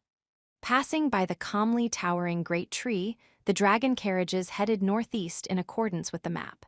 As the distance to the Mathers domain lessened, Subaru finally began to feel a little regretful at leaving the great tree behind. Geez, this isn't the time to get all sentimental. If he had been less troubled, he might have taken a picture of it with his cell phone. Subaru, who was sitting on the driver's seat when he had the thought, felt uneasy as he redirected his attention from the great tree. Where'd the bandana guy to the right of us go? Subaru could see no sign of the dragon carriage owner, who had shown interest in his cell phone while running on their right. Subaru checked behind him to see if it had suddenly slowed down, but he saw only the dragon carriage that had been running behind the bandana man. He was gone from the convoy, leaving an empty space. Don't tell me he was so enchanted by the big tree that he wandered off. What is it, Mr. Natsuki? Are you looking for something? Not something, one of your guys, the one who was running on this side till just now, a manly-looking guy with a bandana. This ain't the time to go tree climbing like a little kid. Subaru harshly answered the carefree Otto with sarcasm, inwardly scolding him for poor management. But Otto, on the receiving end of that annoyance, stared blankly and tilted his head, as if he had no idea what Subaru meant. What are you talking about? No one's been on the opposite side of you. Huh. Subaru's mouth hung open, and the meaning of the reply failed to sink in. What are you saying? He was all curious and staring at my cell phone just earlier, same as you. Ah, so it's called a cell phone? Wait, can you guarantee my safety for having heard that? I don't want to disappear. Don't play games with me. Subaru roared at Otto, who was casually ignoring Subaru's question as if he thought it was all some big joke. Subaru looked to the right again, but the gap was as wide as before, and the carriage that should have been there nowhere to be found. Then, as Subaru stared at the gap, his field of vision suddenly became indistinct. He sensed a blur, as if there was a haze right before his eyes. Subaru blinked several times, but that did not wipe away his unease. The dark, empty space continued to run parallel to Subaru and Rem's dragon carriage. The darkness was terribly ominous, and he couldn't help the nervousness welling up inside him. That was why Subaru opened his folded cell phone, shining light upon the gap to drive away the darkness. He meant to look for a trace of the person who should have been there, and to ascertain the source of the uncanny feeling that just wouldn't go away. And within the shining light, there, floating in space, Subaru met a truly gigantic eye. The next moment, something roared and mist covered the Liffes plains. Miss 6. Bathed in a powerful gust of wind, Subaru felt like he'd been smacked in the face. Pounded by the gale, Subaru's body floated up, in danger of being tossed from the driver's seat altogether. He instantly reached out, but his fingers found nothing to grasp. Subaru's body flew straight forward, hurtling toward the darkness, or it would have if she had been a moment later. Subaru. His collar was grabbed from behind, forcefully pulling him back down. The hard impact of his butt upon the seat made him see stars. Amid them, he saw Rem, holding him down while handling the reins. Rem's mouth was open as she abandoned her usual neutral expression, howling desperately. Her shouts became a chant. Mana gathered according to Rem's will, transforming the world around them with magic to create spears of ice as long as Subaru was tall. In the blink of an eye, 3 frozen missiles formed in midair, shooting out like arrows with incredible force. The ice spears raced through the sky, landing with a sound like steel smashing stone, and the darkness before them was shattered. Oh, wah! The next moment, Subaru was grabbed by his neck once again and instantly hoisted straight up. As he floated upward and away from the driver's seat, he saw the dragon carriage beneath him. The land dragon, not realizing its passengers had vanished, continued kicking up dust as it sprinted along the highway with all its might. In the next instant, a hit from the side with enormous mass behind it reduced the dragon carriage to splinters, sending the land dragon hurtling along with it. The unadorned vehicle for hauling commercial freight was torn apart like paper. The huge animal, slammed into the ground, burst apart from the impact, turning into a smear of blood, innards, and fragments of flesh on the highway. Subaru's mind went blank from the overwhelmingly unreal spectacle. Left! He thought he heard a shout from right beside him. A second later, his body landed on a hard floor. The dull pain coursing through his shoulder and hip dragged his mind back to reality. However, the blows assailing him one after another gave him no opportunity to lift up his head. The dragon carriage he was now riding made a sudden turn, and the centrifugal force flung Subaru to the side. When the vehicle tilted, the rope wrapped around his fingers was the only thing keeping him from being hurled right out. Turning his head, he came to realize that he'd leaped onto Otto's dragon carriage. Wrapping the rope for securing freight around his wrist, Subaru tried to get up amid the shaking. "No, Subaru, you mustn't. The dragon carriage's blessing has given out. It's dangerous for you and Rem to get up." When he looked, Rem had impaled the floor with her own right arm to support herself. It was difficult for her to keep steady during the rocking, even with her physical abilities. Without the effects of the wind repel blessing enveloping the land dragon, Subaru's body was mercilessly subjected to the ferocious wind and shaking. He grew ill, he couldn't even try to stand. Rem had clutched Subaru and leaped from their dragon carriage to Otto's. If she'd made that decision even a second later, she and Subaru would have shared the same fate as the pulverized cart. What happened? What the hell's going on here? The overwhelmingly destructive change had happened in mere tens of seconds. Subaru couldn't even begin to wrap his mind around the sequence of events. "Don't you get it?" Otto responded to Subaru's confused question in a near scream. When Otto looked back, his face was white as a ghost, his teeth chattering as he pointed to the sky. The fog appeared. That giant thing swimming in the sky can only be one thing. It was as if Otto was convincing himself because he refused to accept it. He grudgingly shook his head, convulsing with fear as he desperately drew air into his lungs and shouted with all his might. "The white whale?" As if responding to Otto's shout, the white whale's roar shook the air, echoing across the plains. The white whale. Subaru knew he'd heard the name during the first time around. The name of the monster shrouded in mist that had shut off the highway. With the highway blocked due to this creature, he'd had to take a huge detour to get back to the mansion. One might say it was the reason he didn't get back before the witch cult's onslaught. But until that moment, Subaru had never laid eyes upon the monster itself. Furthermore, Subaru had forgotten its existence. He couldn't deny that he'd been too naive. Namely that, how could it come out like this right now? Subaru knew that the highway was closed whenever the white whale appeared. The first time around, the blockade had occurred on the third day of Subaru and Rem's journey back due to the appearance of the white whale's mist along the road. And that moment was the night of the second day. No doubt the royal capital would be informed of the appearance of the mist in the morning, with the highway sealed during that day. That night was the only one when they were unaware of the white whale's presence, and they had blundered into the menace. To think running into the white whale, oh dragon, please deliver us." With hollow eyes, Otto murmured a prayer to the dragon in search of salvation.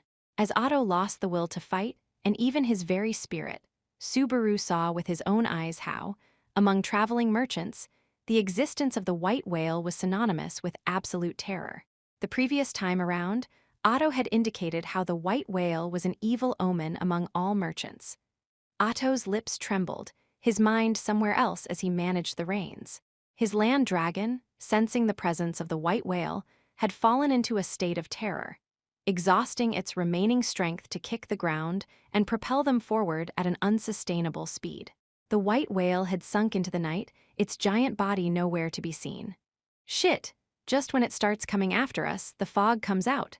Subaru scowled as he felt cold droplets of sweat on his brow, wiping them off with the palm of his hand. With few sources of light to begin with, the emergence of mist made maintaining visibility all but impossible.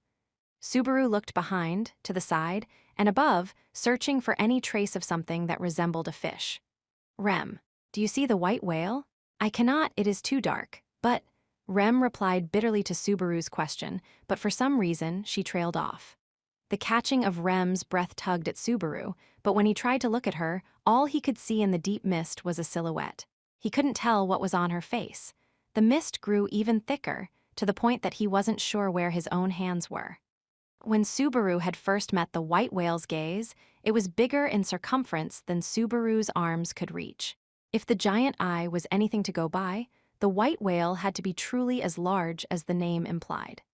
It struck him that such a monster was hiding without any sound or sign of its presence, and it was able to swim freely through the night sky. They'd lost sight of the white whale in the deep fog, a fact that aroused even greater terror. "But I believe my preemptive attack struck. It is possible the creature has retreated." That was surely too optimistic. The might of the ice spears Rem had rammed into it with her incantation was on par with the most powerful magic Subaru had yet seen. If he were ever the target, it'd be enough to kill him 3 times over. Perhaps even a gigantic creature like that might hesitate to pursue them too far. What happened to the other dragon carriages? They seem to have scattered and run for it.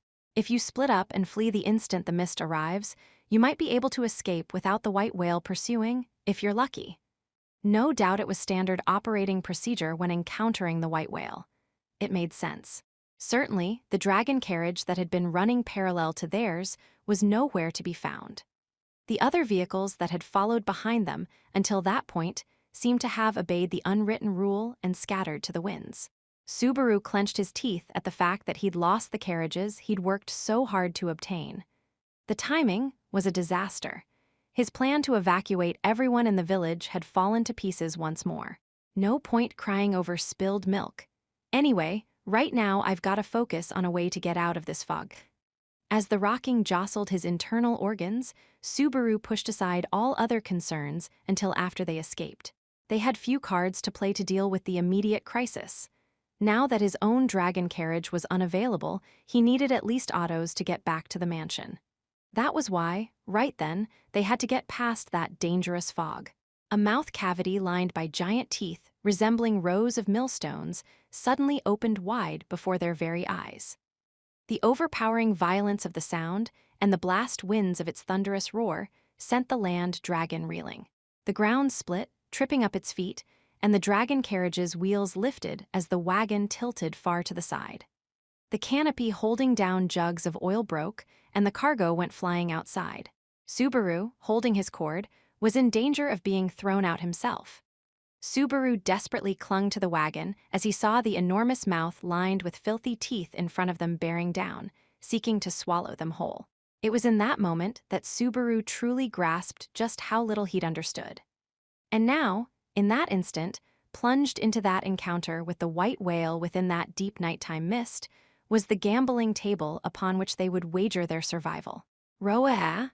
The instant the maw came to swallow the dragon carriage, there was a great shout as something shot into the air from the wagon's floor. Rem had leaped, shooting in front like a bullet, shattering the floor in the process. From the hair under her hairpiece, buffeted by the blast winds, a sharp horn protruded as she entered her Oni state. She swung her personal weapon, a spiked ball on a chain. Slip past it on the left. Left, left, left, left, left. The iron ball smashed straight down into the white whale's upper jaw, sending a pitch-black cloud of blood spurting forth as the enormous, yawning mouth snapped shut. The lower jaw gouged out the earth, but even so, momentum continued to propel the giant head forward. Otto poured his entire being into controlling the land dragon, slipping right past the side of the head. However, the wagon behind the sprinting animal could not completely evade the gargantuan body to its right. The two met, kicking up a sound like that of rubbing against solid rock. With a heavy creak, the wagon lost a wheel. Without that balance, it flipped right over. Naturally, Subaru, who was atop it, was powerless to avoid being tossed toward the ground in the process. Am I gonna die? Just before his inability to respond led to his death, a silver snake wound around Subaru's chest with a loud roar. Subaru was forcefully dragged up from his steep descent and plopped headfirst onto the driver's seat. Take Thea's. After dragging Subaru up with the iron ball in her right hand, Rem smashed the joint connecting the luggage compartment to the driver's seat with her empty left hand, grasping the edge of the separated section. Instantly, the land dragon pulling the dragon carriage let out a painful neigh from the strain as the parts of the large commercial freight vehicle were torn apart. Even if half of it was gone, it was a supersized bullet made of almost as much wood as a log cabin. It squarely struck the white whale's straying belly. The white whale thrashed, its tail blasting apart the earth and the trees, kicking up clouds of dust. Didi, did you get it? Even if Otto didn't know what had just happened, he'd surely noticed the fact that most of his dragon carriage was missing. His voice was tinged with bitterness as he sought hope that would warrant the sacrifice. A roar made the air tremble as an even worse mist blotted out the light. From the pressure bearing down on them from behind, one known as absolute despair, he knew that hope had been shattered. "Why is it only after us? Aren't there other carriages?" Otto let out a lament as he cursed the misfortune that had befallen him. He blamed the sheer irrationality of the other 8 carriages being ignored while his was attacked. Subaru felt the same way, but he swallowed his complaints when Otto launched a string of curses. He felt like he was getting a good, hard look at an ugly truth. Against the witch cult, he and the others Subaru brought along would have served only as sacrificial pawns or perhaps meat shields. Besides, cursing my fate won't change a thing. The menace of the white whale continued to press upon them from behind, swimming through the sky faster than the land dragon. Even though the land dragon was running with a lightened load now that they had abandoned the freight, it was only a matter of time before the whale caught up. Think. There has to be a way, something. Subaru desperately put his head to work, but no plan for a counterattack came to mind. With a sense of urgency weighing on him and the night mist so thick that he couldn't see his own feet, Subaru couldn't find even a single hint. And as time idly wasted away, fate forced yet another difficult choice upon Subaru. The carriage was heavily rocked. As Subaru clung to the floor, Rem approached. She should have been shaken too, but she didn't seem bothered by it as she nestled close. "Subaru, please take this." "What? Did you think of something? Now we can do something ob." Believing that Rem might have come up with an off-the-wall plan to escape the crisis, Subaru lifted his head as she pushed a small sack onto him. From the heavy weight, he immediately realized it was the traveling money. What use would money have at a time like this? Feeling a deep chill at Rem's offer, Subaru's cheeks stretched into a stiff smile. "RM, I know there's a coin toss skill to at least knock someone off balance, but that's just in games. I will get off the dragon carriage and counterattack. During that time, please cut through the mist, Subaru." Though Subaru tried to deny reality with a joke, the firmness of Rem's voice shattered the effort. Rem turned, facing Otto instead of Subaru. "Master Otto, please take care of Subaru. He is able to pay the promised reward, cut through the mist, and report the appearance of the white whale to the Mather's domain." Otto, not having heard the previous exchange, replied, "Our reward. There's no time for that. Right now, our very lives hang in the balance." Despite his protest, Rem was relieved to see that he was earnestly making his land dragon run so that he might live. Her lips softened as she looked back at Subaru. "Subaru, please forgive me. I am not very bright, so this is the only plan I can think of." "W8, Rem, you said to report about the white whale showing up, didn't you? Don't tell me, you don't plan on coming back alive." Subaru desperately tried to make Rem reconsider the tragic decision she had made. Even though the darkness that had befallen them continued to blot out the rest of the world, for some reason, the only thing he could see clearly was Rem's face before his eyes. "I won't let you go, I won't let you. If you die too, I'll..." As Rem stood before him, Subaru dropped the money sack to his feet, putting his hands on Rem's hips and pulling her to him. He wrapped his arms around her petite figure so that she could not withdraw. If he loosened his arms, he would be releasing Rem's life to fly away, too. He had to at least stop that. At least that. With emotions raging within her, nearly enough to bring her to tears, Rem let out a heated breath as she accepted his embrace. As she looked up at Subaru, holding her in his arms, she lowered her gaze with a charming smile on her lips, seemingly enthralled by the sound of his voice. "I was surely born for this very moment. What are you saying, but his mouth wouldn't form the word. Something hit the back of Subaru's neck, and it seemed like the whole world had turned upside down. Rem had stretched out an arm, as if to hug him back, and delivered a chop to the back of his head. Strength drained from Subaru's body, and he crumpled against Rem. "REM, what did you?" Not only was the swaying of the dragon carriage affecting his vision, but it was swallowing his fading consciousness as well. Subaru desperately clung to Rem as it became difficult to even hold his head aloft. Rem gazed affectionately at Subaru as he struggled. Then, she gently brought her lips to Subaru's ear, whispering as if to reach the last remaining shred of his consciousness. "It's all right, Subaru. I will always be watching you from behind. You don't need to do anything, just always be right there behind me. Those had been Subaru's words to Rem on the morning of their departure. Hence, just as he had said, she now stood behind him as his rear guard. No, I never intended. Subaru, His mind fell away. It grew distant and went white. For a moment, he felt like someone was embracing him strongly. He felt something soft touch his forehead and then immediately depart. And that was the last thing he knew. 7. He could feel the repeated rocking and jolting of the carriage, as well as something bumping into his head over and over. Gradually, it called to Subaru's blanked-out mind, bringing him back to reality. He tried to lift his head and sit up, but the rocking was fighting him. His hand was slippery, and he was about to fall onto the floor headfirst once more, but this was averted because something heavy was pressing down on his belly. The pressure on his gut came from something hard. When his hand touched it, he knew from the texture that it was money of some sort, and the memories from just before his consciousness faded rushed from back of his mind. Rem. Mr. Natsuki? You're awake? Subaru cast aside the bag of traveling money on his stomach, remaining seated and leaning back on his hands as he looked around.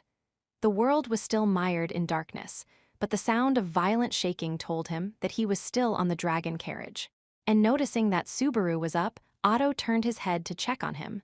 Subaru was trying to get up when Otto raised his voice, still looking back from the driver's seat. Please do not move. You hit your head, and the carriage's blessing has been gone for some time. Even now, the land dragon is running with all its strength.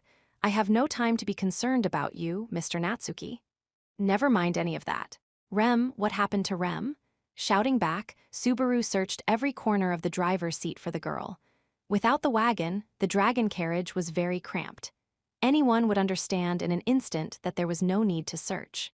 Yet even so, until he checked for himself, he just couldn't accept that she wasn't there. Answer me, Otto, what happened to Rem? That young lady. Realizing that Subaru's voice was rough, agitated enough that he might pounce at any moment, Otto no doubt hesitated to reply because he knew how dangerous things were. Disembarked from our dragon carriage to engage the white whales so that we could have a chance to escape. This told Subaru that the exchange just before he'd lost consciousness was no dream or illusion, but fact. Having dragged the answer out of the man, Subaru sucked in his breath but once. Then he said, "Turn back." Huh, I said, "Turn back. Rem, we have to save her. Turn back right now." Subaru leaped into the narrow driver's seat and grabbed Otto by his collar. Confused and still occupied with controlling the land dragon, Otto was unable to respond to Subaru's act of violence. His face went pale as his collar was grabbed. Are you serious? Turn back and do what? Did you not see how terrifying that monster is? It's suicide. I'm telling you to go back to where we saw the monster so we can save Rem, damn it. When Otto refused his command, a vein bulged on Subaru's forehead as he shouted in anger. The menace of the white whale had been burned into Subaru's very eyes. The giant creature swam through the air faster than a land dragon could run. A single, casual slap of its tail could rend a carriage asunder. Even within the blinding mist, it unerringly located its prey. Even Rem's magic hadn't inflicted any damage. Without doubt, it was the largest and mightiest of all the foes he had seen since arriving in this other world. Compared to the menace it posed, dealing with Elsa, classified as a human being, and the pack of countless Urugarum was far easier to plan for. But he couldn't even dream of a way to defeat a monster on that scale. And Rem couldn't, either. We can't just leave her. If we do that... Subaru was well aware of how strong Rem was in her Oni state, but his familiarity with her abilities meant he could plainly state that it meant nothing before the might of the white whale. If he left Rem behind, he would lose her for cert. Then everything would be pointless. Then there would be no meaning in Subaru surviving. Rem was an irreplaceable part of the future Subaru desired. If she wasn't there, Subaru would lose sight of even his own self. He would have no one to accept him. Subaru needed her to give him affirmation. I won't let her sacrifice herself to buy time. Turn back right now, Otto. If you don't, have you lost your mind? However, Otto's angry shout interrupted Subaru's plea. Still grasping Otto's collar, he felt a squeeze on the back of his wrist. In the next moment, he was slammed against the driver's seat back first. Aga, You think you can force a traveling merchant tearing down a highway without a blessing? You underestimate me. With Subaru face down, Otto twisted the wrist in his hand, straining Subaru's shoulder to its limit, still grasping the reins with his other hand all the while. At any rate, calm down, look at yourself. What can you do in a state like this? Do you plan to put to waste the feelings that girl left behind? Don't you talk about Rem, you left her, you left Rem to die, you have no right to talk about her. Turn back. Save Rem right now? Ah, goodness, you're not listening, please regain your composure. Subaru chewed Otto out as he writhed, struggling to get his pinned arm loose. Meanwhile, Otto gazed at the road ahead as the land dragon ran down the center. You still don't understand how terrifying the white whale is. There are many tales of those who tried to kill it, ever since it descended upon the world centuries ago. Don't you get it? Misery clouded Otto's face as he ranted at the obstinate Subaru. They couldn't kill it, even with hundreds challenging it all at once. We don't even have weapons or power to fight with, so what can we do? Stand before it and rescue the girl? We can't do that, there's no way. Shut up already, I've heard all that, Biff. Then it should be obvious. Even when the kingdom of Lugunica assembled a great expeditionary force to quell it, the monster killed the last sword saint. We can't beat it. Otto's face trembled with bitter regret as he unwillingly confessed the truth. Otto, too, held great rage toward the white whale that would never fade. But even so, the menace of the white whale that stirred his anger was untouchable for man. To teach the ignorant Subaru the error of his ways, Otto had to force himself to acknowledge the enormity of the white whale, experiencing heartbreaking pain in the process. It killed a sword saint. As Otto bared his soul, a part of the story Subaru had never heard before took the wind from his sails. Sword saint, that was the title granted to the most powerful human being Subaru had laid eyes upon since being summoned to that world. To Subaru, it was the very symbol of strength without equal. It was not for certain that the previous sword saint could not boast the same strength as Reinhard, the epitome of the mightiest of all. But if the person bearing a title equal to Reinhard was someone with comparable power, and the white whale killed that person, it's stronger than Reinhard? A monster surpassing the mightiest of all beings could only be called the worst of all calamities. In short order, Subaru lost the baseless feeling of urgency pressing against his spine. Without the thing pushing him forward, Subaru realized that he lacked the strength to even sit up. What am I doing? This ain't the time to be lying down on the J. He wanted to save Rem. He wanted to rescue her. If he didn't turn back now, that wish could not be granted. Yet, even though his heart understood, none of the will to fight reached to his limbs. His soul was too weak. Otto released Subaru from the hold, and with pity in his voice, he said, "I am weak and so are you. That is why we cannot save her. We cannot hold a candle to her strength." But deep down, Rem wasn't strong either.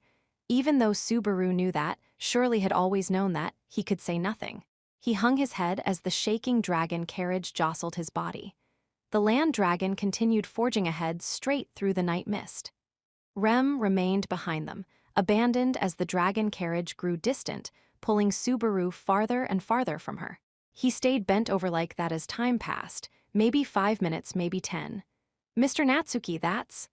Otto, having made the land dragon run in silence until then, seemed to doubt his own eyes as he called out to Subaru. Subaru lifted his head and clawed his way to sit beside Otto on the driver's seat, looking in the same direction, and found a light flickering amid the darkness. "There is mist in the way, but that is the light of a crystal lamp. We made it out of the mist. Even if we have, we are still on the highway at night, so any light is unnatural. It's probably someone who was caught in the mist just like we were." As if to support Otto's deduction, the other party seemed to have noticed them, too. About half a minute later, a dragon carriage and the man driving it emerged from the mist. Finally someone. "Hey, this is just mist, right? Don't tell me this is the white whale." The man in his prime was frothing at the corners of his lips as he desperately shouted, falling into a state of terror. When he saw Subaru and Otto in the night mist, he must have clung to the hope that they were saviors of some sort. Tensely, he tried to deny the obvious, but Otto shook his head. "I'm afraid that it is. We have already encountered the whale ourselves. Fortunately, we should have shaken it off by now, but until one leaves the mist, you never know where it will appear." For real? Ah, this is terrible. Why did this happen to me?" After a sidelong glance at the man clutching his head, lost in his personal lament, Subaru glared at Otto, seated beside him. His use of the word fortunately sounded like Otto had already shed his guilt at leaving Rem behind. Otto, watch what you say. What is it, Mr. Natsuki? I'm telling you not to make light of things. Fortunately, that ain't funny. What do you think Rem went through when she... As far as leaving Rem was concerned, Subaru and Otto stood in the exact same place.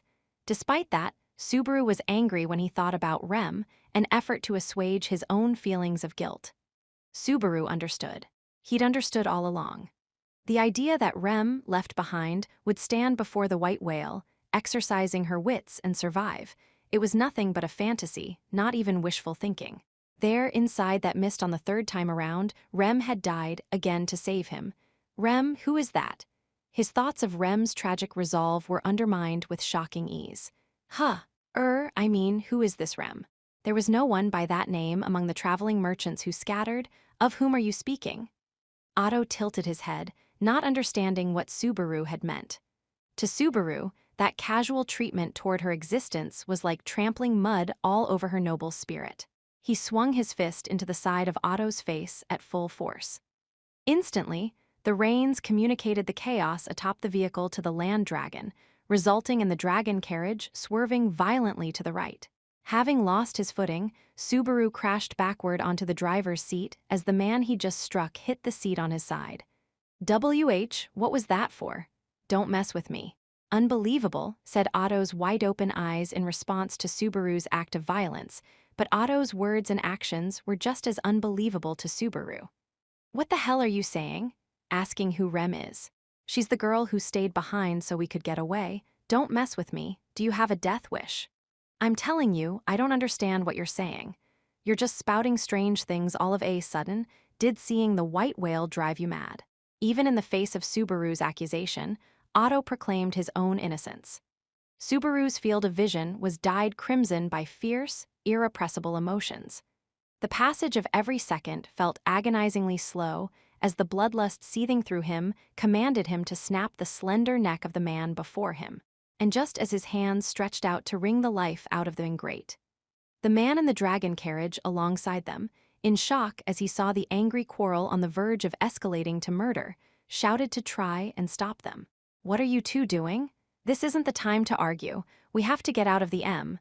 But his voice did not reach the two and was lost in the heat of the moment. It was Man's next action after he spoke that broke up the ugly dispute. Getting out of the mist and running from the white whale comes first, doesn't? The man was continuing his realistic, heartfelt logic. Behind him, the dragon carriage was sucked into the giant mouth of the white whale, vanishing from Subaru's and Otto's field of vision in the span of a single second. The head of the white whale turned upward, swallowing the dragon carriage and land dragon whole in a single, enormously weighty bite. As wood and steel were crunched together, the land dragon let out a death cry as its flesh was ground between the millstone-like teeth. The great scream and the sound of its annihilation drowned out the voice of the man, no doubt similarly turned to mincemeat. Why? The silent approach of the enormous creature shocked both Subaru and Otto beyond words. Otto's knees trembled as he beheld the awesome spectacle of the white whale once more. Subaru's eyes were wide, unblinking. Why are you here? The white whale, still alive and well, did not pay the slightest attention to the two little people right beside it as it licked its lips, savoring the dinner spreading through its mouth. Your being here means? What happened to the girl who had stayed behind to draw away the monster? With the overwhelming creature before him, he couldn't help but demand an answer. Naturally, the white whale offered none. Having finished its chewing, it moved its giant eye down to look at the dragon carriage beside it, and Subaru, as it assessed its next prey. Otto shouted, cracking under the pressure before the creature even moved. The land dragon, also panicking due to the white whale's presence, increased its pace to a gallop without a command from its master. The distance between them and the monster widened in the span of an instant, but then the white whale swam faster. Why? We should have shaken it off. Why is it? On the driver's seat of the accelerating dragon carriage, Subaru remained sunk in despondency. Otto, driven to the edge of his wits, wailed as they cut from the right of the head to the left. Why is it after only us this stubbornly? In all this darkness, why? Do I have some sort of target painted on my back? Otto wailed as he took the crystal lamp attached to the dragon carriage and threw it away. Even if it was futile, he wanted to hide from the white whale's eye, even if only for a tiny moment longer. But Otto's shout suddenly called an image to the back of Subaru's mind.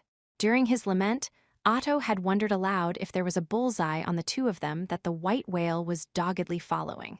If there was any reason why it was so focused on them then? It couldn't be.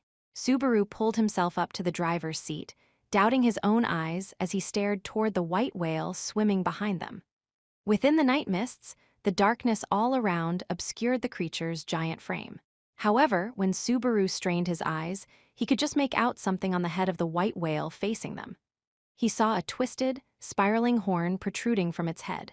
With his own eyes, he'd also seen horns on the Urugarum, the wild demon beasts living in the forest around the mansion that resembled oversized dogs. And he'd learned from experience that those demon beasts, said to be born from the power of the witch, were attracted to her scent, given off by Subaru. In other words, that monster, the white whale, is a demon beast too.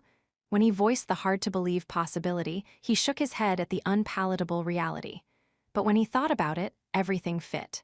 It explained why the white whale had found their dragon carriage first out of all the ones that had scattered. It explained why it had obstinately pursued Otto from the moment Subaru had come aboard. It explained why the creature had pursued that dragon carriage after Rem had resigned herself to death to buy them time. He recalled how Rem had hesitated to tell him something about the white whale as it pursued them through the darkness. That was when Rem had realized it. The white whale is drawn to my body? The white whale had assaulted them in pursuit of Subaru, in pursuit of the scent of the witch. Rem had realized that fact before anyone else.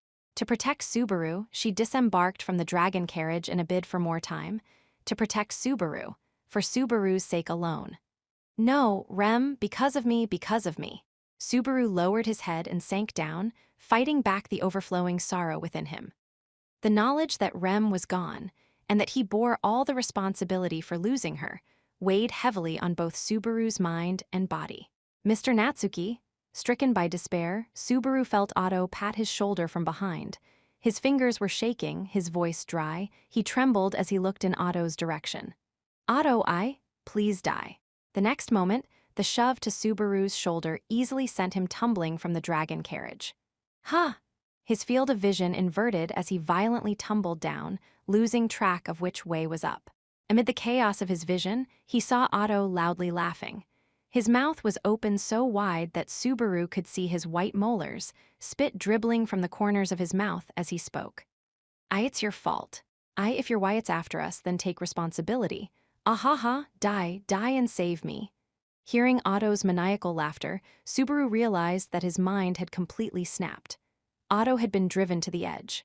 Overhearing Subaru's frail murmur, he clung to the tiniest of hopes, not bothering to ask for confirmation before shoving him to his doom. Right around the time Subaru realized this, his body reached the ground. His back slammed mercilessly against the earth. Without hyperbole, the pain was like he had broken every bone in his body. Crying painfully as his internal organs were crushed, he spat out blood and kept rolling. The impact was hard enough to dull even his ability to register pain. Subaru vomited bile and blood over and over, raising his wobbly head. He could hear the far-off, fleeing dragon carriage from which he had been shoved. Oddly, no words of reproach came to mind. Granted, he was in far too much pain and suffering to voice any complaint, but even ignoring that, he just didn't have the heart to fault Otto. The merchant had merely been in the wrong place at the wrong time and shoved off Subaru in a desperate struggle to survive. Maybe Subaru forgave him because he could hardly have been expected to do otherwise. Gyuhei.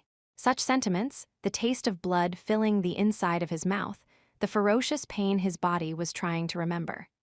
All these things were forgotten when the overwhelmingly huge creature showed itself before him. With a single glance, Subaru came to understand just how foolish it was to defy this awesome and terrible menace. As Subaru lay prone, the white whale was close enough to touch, expelling putrid breath out of its incomprehensibly huge mouth as it examined the tiny being before it. To the body of a diminutive man, a mere exhalation from the white whale was a ferocious gale. Subaru, unable to support his own body, was sent rolling across the ground with that single burst of air. Then, while Subaru writhed with agony, the white whale remained silent as it looked down at him, almost as if toying with him. A word like careless did not apply to the creature as it casually loitered in place. The difference between them was simply that great. It would have been like an ant challenging an elephant or a man challenging a whale under the ocean's waves.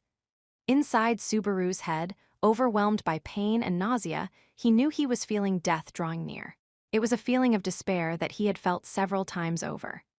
Slowly, but surely, he was keenly aware of the despondency from what he had lost and his helplessness, that once more he had left the things he had to do unfinished. The emotions came to him like old friends, wrapping their arms around his shoulders like best buds as they laughed at his embarrassing troubles and his laughable struggles. He no longer had any idea what had gone wrong. But now that Rem was lost to him, Subaru had nothing left. He chuckled at himself for his ridiculous attempts at resistance and survival, even in his pathetic state. Stupid, worthless, the lowliest of all lives, with nothing left to do whatsoever. He felt the white whale, right before him, drawing its nose close. Its open mouth was lined with the unyielding teeth that had chewed up even hard-scaled land dragons with ease. These teeth would bite down on him, chewing and grinding his flesh, bones, and very soul. His lips quivered, trying to say something defiant like, "Kill me already," or "Hurry up and do it. I don't want to die." This time, Subaru truly despaired at how he was too weak to manage even that.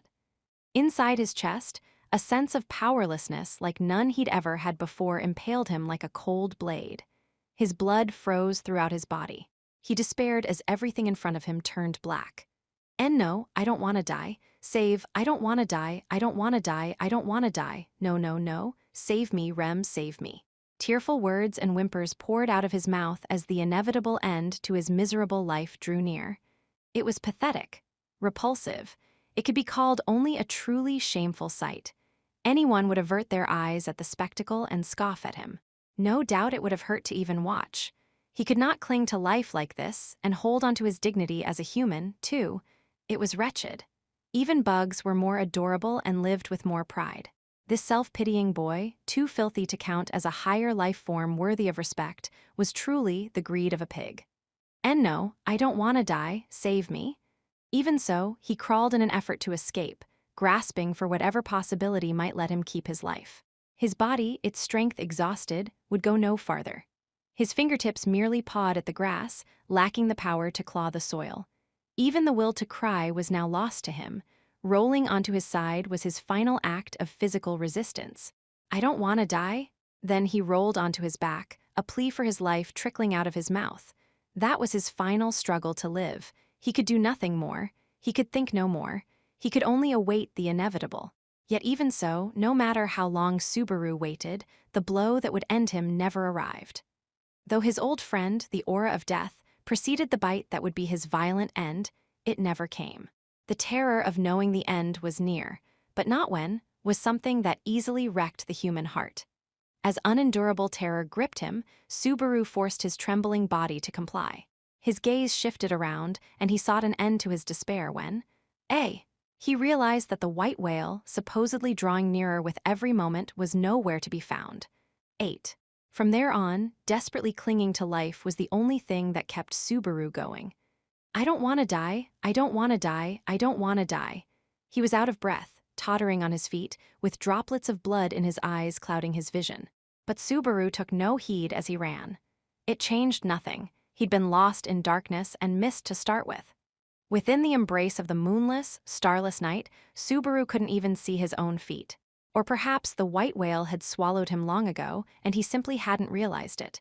Perhaps, even in that very moment, he was in the belly of the demon beast, running only toward his own doom. Hick. Amid the darkness, Subaru kept running and running, all alone. He had lost Rem, Otto had abandoned him, even the white whale had left him behind. He didn't know why I don't want to die was the only thought he had. What meaning was there in living? What meaning was there in not dying? Perhaps the incoherent thought rose to the fore as a simple, instinctive means of protecting himself from fear and pain. It was disgusting how, even at that juncture, his self-pity was at work. Ah! As he berated himself to no end, the mist suddenly, and without the slightest fanfare, fell away. Subaru crumpled to the ground with an expression of disbelief at the abrupt end to the darkness that he thought would continue forever. Soft moonlight poured down on him as it sunk in that he had survived. Subaru, feeling blood flowing through his limbs once more, stretched both hands toward the night sky. What made him do so was not unbridled joy at grabbing hold of life. I did it again. He despaired at himself, having once more cheated death after another wretched struggle. Having obtained the life he had so craved, Subaru could take little joy in it. An unquenchable sense of guilt burned in his chest, and his shame at forgetting about her almost made him crave death again. Rem, Rem, covering his face, he called her name as irrepressible hot tears continued pouring out from him. In so doing, Subaru sought her forgiveness so that his own soul might find comfort. He rubbed his head against the soil as he wept. He didn't know how much time passed like that until he heard a slow creaking sound drawing closer to the hunched-over boy. Why, it was a land dragon, pulling the blood-stained remnants of what had once been its carriage. He remembered it. There was no mistake, it was Otto's land dragon, but there was no sign of the young man who had shoved Subaru off. Where is he, where's Otto? Though he voiced the question, he of course received no reply. The land dragon tottered closer. Subaru, in turn, rose and walked toward it. As Subaru looked up at the cruelly damaged animal, he realized it. The driver's seat was stained with blood, impaled with crucifix-like daggers. Someone had attacked when they'd left the mist. Subaru couldn't even imagine what despair Otto must have felt, having gone mad and even leaving Subaru to die in his efforts to escape with his life, only to be ambushed afterward. But the fact that his land dragon was alone made it all too clear what had resulted. Let's go. With a muted murmur, Subaru dragged his pain-racked body up onto the driver's seat. Grasping the reins with his right hand, which was somehow still functional, he did as he'd seen others do and ordered the land dragon to move out with a flick. Sensing someone not his master through the reins, the beast looked up at Subaru with its round eyes, seemingly at a loss. But when Subaru flicked the reins once more, it gently began moving down the highway. Under the gleam of the silvery moon, the land dragon smoothly ran along. The man and land dragon, having both lost someone precious, were licking each other's wounds in a sense as they bathed in the soft, soft laughter of the moon and the stars. Gently, gently, the land dragon continued to run, and kept running. Chapter 4. Let me say the words. 1. Making creaking sounds, the land dragon continued moving forward. Subaru's mind was hazy. Leaning deep into the driver's seat, he was the driver in name only. It was partly fatigue, partly the effects of his wounds, but it was chiefly the wearing down of his spirit. His broken bones and cut forehead had not healed. His dislocated left shoulder was crying out painfully. His broken teeth felt extremely unpleasant. His clothes, filthy from blood, mud, and urine, transferred the chill directly to his skin. Why had he survived? Protected by Rem only to lose her, abandoned by Otto, spurned even by the white whale that had spared his pathetic life. He'd blundered his way along the highway through the night mist, breaking free of it and thus prolonging his life. Just where would this path lead him and the surviving land dragon? And once he arrived, would there be anything he could do? The desire to protect someone, to save someone, he trusted it was that feeling that had spurred him forward. Yet, having seen things he wished he hadn't, he knew he had simply been consoling himself with pretty words. He'd come to realize that he needed his own life above all else. He was a lump of flesh wrapped up in self-pity. When they'd left Rem to face the white whale, and Subaru had ordered Otto to turn around, maybe he'd only pretended his heart was broken by Otto's rebuttal, but was actually relieved deep down. If it was an opponent even someone like a sword saint could not defeat, going back meant only a dog's death. Rem wouldn't want that. So he told himself he didn't need to go back. He didn't need to die. As a matter of fact, Subaru hadn't gone back to save Rem. He'd even begged the white whale, the purported target of his hatred, for his own life. He'd shouted, "I don't want to die," as he fled in a daze, peeing on himself all the while. At the time, Rem's safety or lack thereof never entered the back of his mind even once. Rem had done a pretty stupid thing, throwing her life away for a man like him. But the stupidest thing is, there was no Rem anymore. Otto was gone, as were all the other traveling merchants. Subaru was alone, save for the land dragons silently continuing to advance along the well-maintained highway in search of human civilization. It didn't matter where. Subaru just wanted it to bring him somewhere. Subaru grew apathetic, releasing his hand from the reins as he collapsed onto the driver's seat. As he rolled onto his side, he could see the crucifixes still jabbed into a hard-to-see nook. It was evidence that Otto had been attacked by witch cult adherents he'd apparently encountered after slipping past the mist. All that time, Subaru had been wondering if the witch cult would appear before him as well. Would he meet the same fate as Otto? Would his meaningless life be cut down as well? Or if it came to that, would he be spared once more, even if he was face-to-face with Beetlejuice? Beetlejuice. Haltingly naming the object of his hatred, Subaru knew just how hollow his own heart was. Even when voicing the name of the madman who'd brutally murdered Rem, mocked Subaru, and was the root of all evils, Subaru's heart didn't feel a twinge. Even though only a few hours prior, Subaru's anger toward him was the only thing keeping him going. What the hell's wrong with me? The dragon carriage's wheels creaked, an extremely high-pitched sound clawed at his eardrums. Almost in pain from the discordant sound, Subaru grimaced and sat up. A forest. The land dragon had stopped its walking some time before. When he observed his surroundings, the land dragon was clawing at the ground of a woodland road surrounded by trees. Apparently the sun had risen some time ago because white sun rays from above were baking Subaru's body. Now that he'd noticed it, Subaru savored the heat on his skin, soaking it up like a wick when... Ah, Subaru. He was surprised to hear an innocent, high-pitched voice call him by name. A number of diminutive figures had climbed onto the stopped dragon carriage, peering down at Subaru as he sat on the driver's seat. They pointed at Subaru and began to laugh at the sorry state they'd found him in. It really is Subaru. What's wrong, Subaru? Subaru, you're filthy. You stink, Subaru. But these were not laughs of ill-willed mockery, but rather warm chuckles reserved for those whom they bore deep affection. Why, he knew their faces. He'd seen them several times in the last few days. He'd seen them contorted in pain and agony, never to smile again. These were the grinning faces of the children living in Erlam village, on the outskirts of Roswell Manor. In a daze, Subaru lifted his head and saw that there, ahead on the woodland path, was the human civilization he'd sought. He had finally arrived at the place he'd longed for, that he'd craved so much. Subaru had made it back before he'd surrendered completely to despair and lost everything. Subaru? What's wrong? Ah, look out. The children's voices rose. Subaru knew what they were trying to tell him. Regardless, his head had already grown heavy, and he could no longer support his body.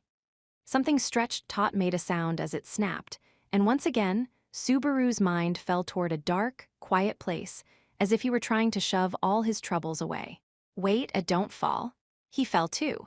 When Subaru opened his eyes, the first thing he saw was a familiar white ceiling. The plain room, adorned with only a crystal lamp, was something of a rarity among the dazzlingly ornamented rooms of the mansion. When he was here, he could feel at ease as the rank commoner he was.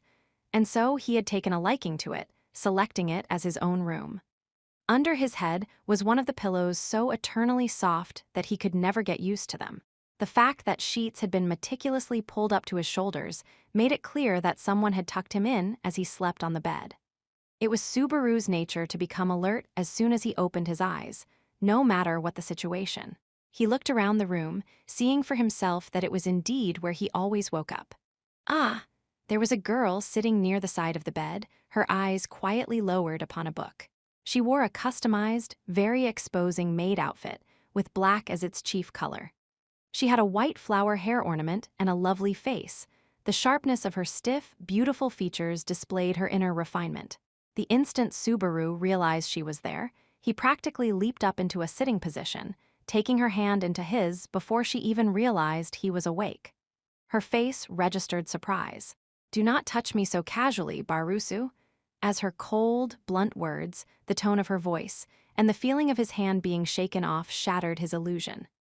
In that instant, he realized that the girl before his eyes had pink hair. His reunion with someone precious, whom he had lost, was nothing but an illusion. This was the older twin sister of the girl he longed for, two peas in a pod, differing only in hair color. I can understand you are happy at seeing me after several days, but to leap at me by instinct is less like a man and more like a male. It is indecent. Ram glared reproachfully at Subaru, shifting her chair away as if to distance herself from the bed. The frigidity of her gaze and voice drilled into him that this was not her look-alike younger sister. Yeah, that's right, I don't have any right to that anymore. Ram suspiciously lifted an eyebrow as Subaru clawed at his head, bit his lip, and hunched forward. From Ram's point of view, she'd done nothing but greet his awakening with a suitably sharp tongue. The usual Subaru would make some sort of frivolous comeback, but he was falling silent with a grave expression. I really would rather you did not make me do something so atypical, but… As Ram spoke, she drew near to Subaru and gently patted his head with her palm. The soft movement of her fingertips had a quiet, gentle rhythm that unsettled Subaru. Your face says you are thinking something rude, Barusu. You did not expect kindness from me. No, I didn't. I thought you were the type to kick me when I'm down. I imagine there are few maids who have as much generosity and kindness as I'm too crafty to torment you in your current state, Barusu. I'll save the kicking for another time and place. Correction. You really are the woman I thought you were. Ram declared that she'd redouble her antics next time, but Subaru did not sense any less affection from her fingertips. Even if her speech was blunter and her personality was completely different, she really was Rem's sister. His chest grew tight with the knowledge that they really did think the same way. He bore the inescapable pain of what he had to tell her. As he sank into thought, Subaru felt her fingers pull away, causing him to blurt out a sound in regret. He rushed a hand to his mouth, but Ram broke into a smile even faster as she shot him a teasing look. You wanted more? I don't need it, I'm not some little kid. Bold words when you look ready to bawl like a child, you're as stubborn as a little brat. Ram slumped as Subaru gave her a sulking sidelong glance. Her condescension was fully intact as she said, Now then, Barusu. Ram returned the chair in front of Subaru, sitting directly opposite him and staring at him. I must ask you what you have to say. Yes, she said, before launching into the topic at hand. You were in an awful state, Barusu. You appeared at the village with an unfamiliar dragon carriage, filthy and half-dead. At first, when people from the village called for me to come over, I thought it must be some kind of joke. In a business-like tone, Ram recounted how she'd carried Subaru back to the mansion while he was unconscious. Dislocated shoulder, cut forehead, I connected the broken bones, but your wounds will open if you force yourself. I disposed of your filthy blood and mud-covered clothes. I shall refrain from telling Lady Amelia that you relieved yourself in them. Yeah, that's a big help. Subaru's muted reaction made Ram lower her shoulders with chagrin apparent on her face. To Ram, that last part was just a tiny bit of humor, but it would have been a big problem for Subaru otherwise. And the one who healed my wounds was Lady Amelia. Just like that, Ram said what Subaru had feared. When Subaru hung his head at the reply, Ram put her hands on her hips and humphed through her nose. It could not be helped. I asked Lady Beatrice first, but she refused, though given how fickle she can be, I fully expected that she might decline. Did Amelia say anything about me? I shall tell you nothing of it. That is something you should ask her yourself. Ram replied icily to Subaru's meek question while patting his formerly dislocated shoulder. I have not heard what occurred between you and Lady Amelia in the royal capital. I am not interested. From your reaction just now, it would seem that you did nothing good regardless. That's pretty harsh. I think it is a fair statement, is it not? More accurately, you are afraid that I will address the main topic of concern, and you wish to clumsily put it off as long as possible by talking about something else. Unable to even manage a proper groan, Subaru understood what Ram really wanted to hear.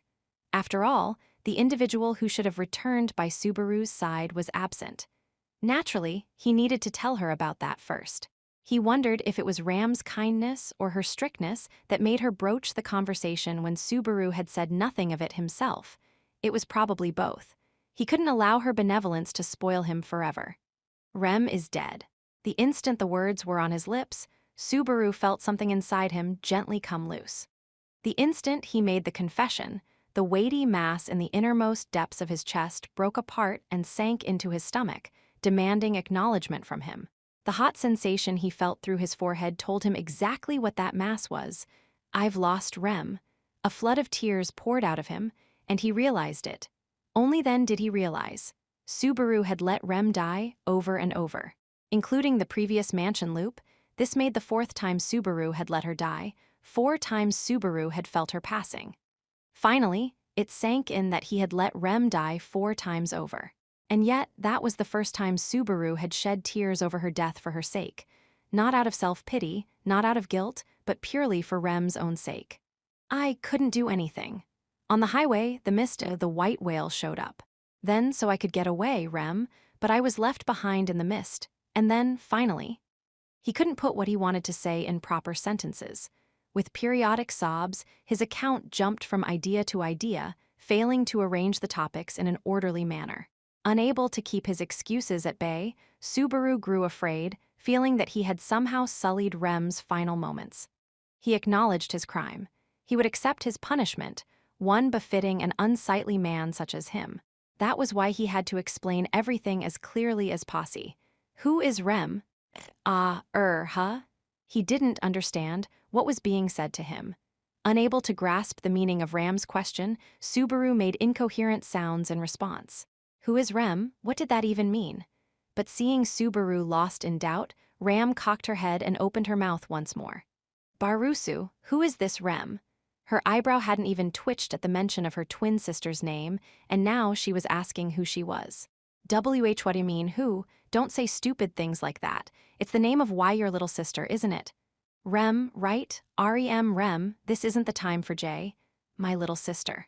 Ram put a finger to her lips, closing her eyes as she seemed to sink into serious thought. Subaru had seen the gesture before, but in his present state, it was extremely difficult to endure. He felt the urge to yell, "What the hell are you doing?" and punt Ram all the way into the mist at that very moment. "My little sister, Rem you remember now?"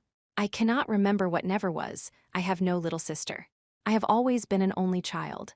Subaru's face went very pale as Ram's plain statement defied his every expectation. "That's crazy. What are you saying? I do not have a little sister. Don't mess with me. If Rem didn't exist, what happened during that mess with the demon beasts in the forest? You, Rem, and I went there and..." "Truly, what is wrong with you, Barusu? I am loath to admit it, but half the credit for exterminating the Urugaram pack is yours. The remaining half goes to my own efforts and Roswell's power. There is no place to slip in some long-lost little sister named Rem." Even when hearing Subaru's protests, Ram obstinately refused to acknowledge her little sister's existence. Inside of Ram, things that had most certainly happened had been overwritten with false memories. He didn't know what it meant. He didn't know why she was answering him in that manner. "This ain't funny, not even a nightmare would have a script this bad. As always, I am quite serious. It's you who's dreaming, Barusu." Dreaming? You're saying I'm dreaming? Stop messing with me." With Ram completely at sea, Subaru pushed aside the sheets and got out of bed. His endurance hadn't returned, his lower body wobbled as he walked out, driven by his fierce emotions. "Barusu, you should not be up. Why?" "Shut up. Be quiet and come look." Ram extended a hand toward his tottering body, but Subaru brushed it aside angrily.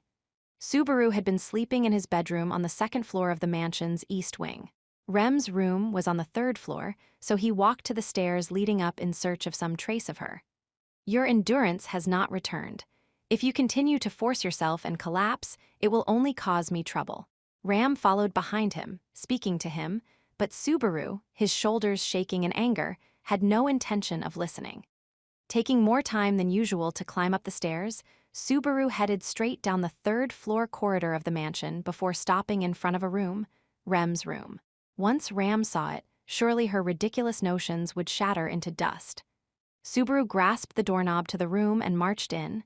He didn't hesitate. If he did, Subaru's timid heart would let him make more excuses. He had no time to be worried or conflicted. The room he stepped into was plain but decorated in a reserved feminine fashion. No way. There was nothing. The space he'd just entered had a made bed and a little table, no different than any of the other empty rooms. Rem's had been simple, but this was different, completely devoid of personality.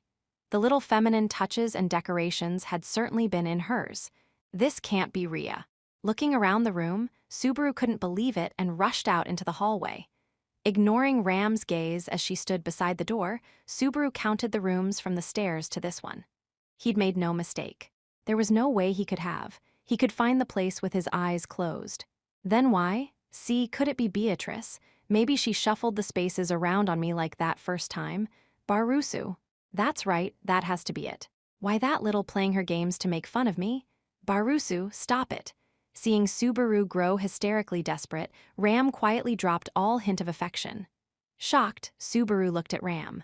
She gazed back at him, the almost unthinkable, plaintive look in her eyes expressing just how much she was concerned for his well-being. But it was wrong. That wasn't what Subaru was looking for. Rem, this is her. There has never been such a person at this mansion. Ram shook her head, her eyes clouding as she said, as if to slap him to his senses, I do not have a little sister. And so she finally destroyed his doubts. 3. He'd meant to own up to his responsibility, to bear his crime on his shoulders. He had meant to accept that all too heavy burden, the responsibility he wished to cast aside and flee from at that very moment, and face up to Rem's death. Did he not even have the right to mourn Rem's death and plead for forgiveness? He'd done things thinking it was for Amelia's sake, but she hadn't accepted him. Their feelings were at odds and still remained on different trajectories. Rem, who'd thrown everything away for Subaru's sake, had expended her life in heroic fashion as the world repeated itself. And yet, the world had robbed Subaru of the duty to shoulder the responsibility of her life. Time, the world, the witch cult, the white whale, various obstacles stood between Subaru and what he desired. Why was the world so cold to Subaru, betraying him and all his feelings? That was. Barusu, please return to your room. As Subaru stood dumbfounded in the unoccupied quarters, Ram spoke thusly to him. With Subaru rooted to the floor, Ram, standing beside him, pressed a hand to his back to lead him out of the room and said, You must be confused about many things because you are tired. Head back to your room and keep dreaming in bed. I have things to do, so I cannot stay with you like this forever. Even though Subaru was beaten down, Ram's decision was strict toward Subaru. She meant to carry out her assigned duties without coddling him any further. Back to your room and sleep. Repeating the command one more time as she left, Ram went down the stairs and vanished from view. Certainly, if he slept as she said, he might be able to escape that sense of alienation. It was all a bad dream, surely. He was dreaming, so he'd go back to bed to dream. He should just run away, run away, run away. He'd fled all the way to where he stood now. If he kept trying to get away, like he always had, like he always would, if he ran and ran and ran and ran, then what? Subaru murmured, his foot stopping just as he was about to take the stairs down. Judging that he needed to escape into a dream, he dragged his feet over to the stairs. Slightly raising his jaw, Subaru looked at the steps up to the next floor. No matter how far he fled, it'd all be the same.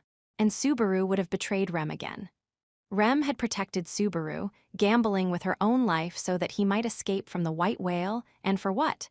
So that Subaru could finish what he'd started. For his goal of saving the people precious to him from the evil clutches of the witch cult. If he abandoned that objective then and there, letting go and fleeing into his own mind. That's a lot lower than begging for forgiveness. Subaru turned away from the stairs leading downward. This time, there was no hesitation in his gait. Subaru put his foot on the first step and went up, not down, because that was where he would find the reason for his return. Stepping firmly upon each step, Subaru slowly headed up. Arriving at the topmost floor, he breathed out as he found the door he had been fighting toward this whole time. When he reached for the doorknob, Subaru realized that he was oddly calm. It seemed unreal how much his heart had quieted down after its frantic pounding when he'd burst into Rem's room. He wondered if he had actually calmed down or if he had moved beyond stress entirely and sunk so far that he could no longer hear its powerful thumping. But, Rem, lend me your courage. When he voiced that name, Subaru felt his hand become stronger. That strength transferred to the doorknob. He gently opened the obstinate-seeming door. And on the other side of the open entryway, a girl was sitting at the desk, looking back toward him as she said, Subaru. When Subaru heard the chime-like voice calling out his name, he closed his eyes. He finally remembered the deep emotions rushing through his chest that were difficult to put into words, and that he had returned for the sake of hearing her voice. She was a girl with fluttery silver hair, pale skin, and violet eyes. Sadness marred her fleeting, beautiful features. The girl, Emilia, rose from her seat and said to Subaru, "Why did you come back?" It was not the words themselves, but the trembling tone of her voice that robbed Subaru of all thought. Here was Emilia, lacking all strength in her eyes, her lips quivering. It had been a little while since he had seen her. He felt like she was thinner than when they had parted. Both her voice and her eyes were clouded with fatigue, enough to suggest she hadn't been getting any sleep. She'd probably been backed into a corner, her spirit worn down by external influences. Thus, Subaru stepped forward, ignoring Emilia's question as he offered her his hand. "Come on, you can't stay here." Subaru's forceful behavior surprised Emilia. She pulled back slightly from him. When the original distance between them was restored, Emilia shook her head toward the troubled boy. "Go where?" "No, why?" "Anywhere will work as long as it's not here. If you're gonna ask what it's for, my answer is that it's for your sake. I came back for your..." "This again, Subaru?" Emilia seemed disappointed in his reply as he spoke. Her velvet eyes watered slightly, glaring up at him through her lashes and cowing him into silence. Returning all of a sudden, covered in wounds and making everyone worry. "Aren't you supposed to be undergoing treatment from Ferris in the royal capital? Why are you here now?" "A lot happened. There's a mountain of things to explain, but I don't have the time to do it right now. Please listen to me. We have to get out of this mansion this." "I told you I can't, didn't I? I can't trust you like this, Subaru, I told you." Grudgingly, Emilia shook her head and rejected him with a trembling voice. It was a direct continuation of their exchange back in the waiting room at the royal capital, without the slightest progress. Subaru had been unable to convey to Emilia his willingness to do anything for her sake, and he had failed to understand why Emilia refused to understand how he felt. But one thing was different from before. "I'll drag you out of here if I have to. In a few days, you'll know I'm right whether you want to or not so." Wait, Subaru, what's wrong? This isn't like you, Subaru. And yet, just shut up and listen to me." The instant he shouted, Emilia's shoulders trembled. Before her unbelieving eyes, Subaru's ragged breaths came with as much force as his angry yell, and he glared intensely at her. "You can't stay here. You'll regret it." "I know you will. It won't help anyone. It won't save anyone. I don't want to suffer anymore. I don't want to cry anymore." "What are you talking about?" "Subaru, I don't understand." "Shut up. If everyone would just, if you do exactly what I tell you, it'll be all right. Everything will turn out okay." "It's true. Why doesn't anyone understand that?" Subaru clawed at his head, raising his voice, not toward Emilia, but at the irrationality of the situation. No doubt Emilia could not understand the meaning behind Subaru's angry outburst. But this was the only place where he could express these curses aloud. Only before Emilia could Subaru vent about all the senseless things he had encountered and bring out all the ugly emotions he had borne with such difficulty. Seeing Subaru plead in a tearful voice, Emilia lowered her eyes in sadness. "I'm sorry, Subaru. I don't get what you're saying. I really can't understand it." Emilia's eyes remained lowered as she softened the tone of her voice in an effort to soothe Subaru's spirit. "I want to understand. But even if I could understand with time, I can't give you that right now. There are so many things I need to do. That's why right now It'll all go wrong." Subaru interrupted her show of concern with a few short words, trampling upon Emilia's feelings. Hearing the malice filling his voice, Emilia was in shock, blinking as he repeated the words. "It'll all go wrong. You're no good. You'll fail. There's no way you could do it. There's no chance. You're all talk, totally beyond saving. No one can rescue you. You'll just keep doing rash and reckless things, and the number of corpses in the pile will be the same. That is your future." The satisfaction filling Subaru's body was pitch black, mean, ugly, and contemptible. As each word that fell from his mouth sounded in Emilia's ears, the pain on her face let him truly see the effects of jamming his feelings like blades into the weak points of her heart. At that moment, Emilia was forced to pay attention to everything he said. In that instant alone, he took morbid joy in the fact that she could not ignore him. He'd rejected her determination, laughed off her resolve, callously trampled on her actions, scoffed at her past idleness, and prophesied a completely dark future. As Subaru watched Emilia, stunned by all he'd said, his heart. Quietly, Emilia murmured, "Why?" Grief at Subaru's heartless words, along with pain at his description of an inescapably dark future, caused Emilia's expression to stiffen. But even then, her violet eyes remained unclouded. Captivated by the haunting, dimmed gleam of her eyes, he watched the world reflected in them, in other words, Subaru himself, as seen by her. Then, "Why do you look like you're crying from so much pain, Subaru?" Only then did he realize that a twisted smile had come over him while his tears poured out. He knew that everything he'd said had been thrown back in his face. Reflecting upon each and every word with which he'd crushed Emilia's feelings, eyes running all the while, he realized they amounted to nothing. With everything he said, Subaru had managed only to slice himself to ribbons. Determination, resolve, actions, past, future, Subaru's had been rejected as much as hers. He felt like it was futile no matter how hard he tried. He knew that he was seized by an urgent need to do something. As for what he was struggling against, he had no idea. He knew only one thing. She brought me this far, no. She stayed with me this far, and there are things I have to do for her. Rem. Subaru anxiously searched his heart for the original feelings that had brought him to where he currently stood. Emilia, listening to his seemingly meaningless utterance, tilted her head slightly. His breath caught. The way Emilia had said her name. It was clearly how people sounded when they were confused. "You too." You've forgotten Rem, too. Not only had her own twin sister forgotten her existence, not only had all traces of her vanished, but the person who was the entire reason for Subaru's return didn't remember her, either, even though Rem had staked her life on making it happen. The days she had spent, the time, the feelings, the way she'd lived, all had vanished. Her smile, her anger, her tears, the touches they'd shared, what had happened to all the things that made her who she was, that were firm proof she had lived? "All right, I'll tell you everything." Emilia responded, surprised by Subaru's words. Looking up at her beautiful, refined face, Subaru found anew the source of the emotions that had driven him to such lengths. If the alternative was for Rem and her feelings to vanish into the ether forever, it's better to get everything out, even if it makes me cough up blood. Subaru had decided. He'd reveal it all. He'd tell her the truth about what clouded the depths of his spirit.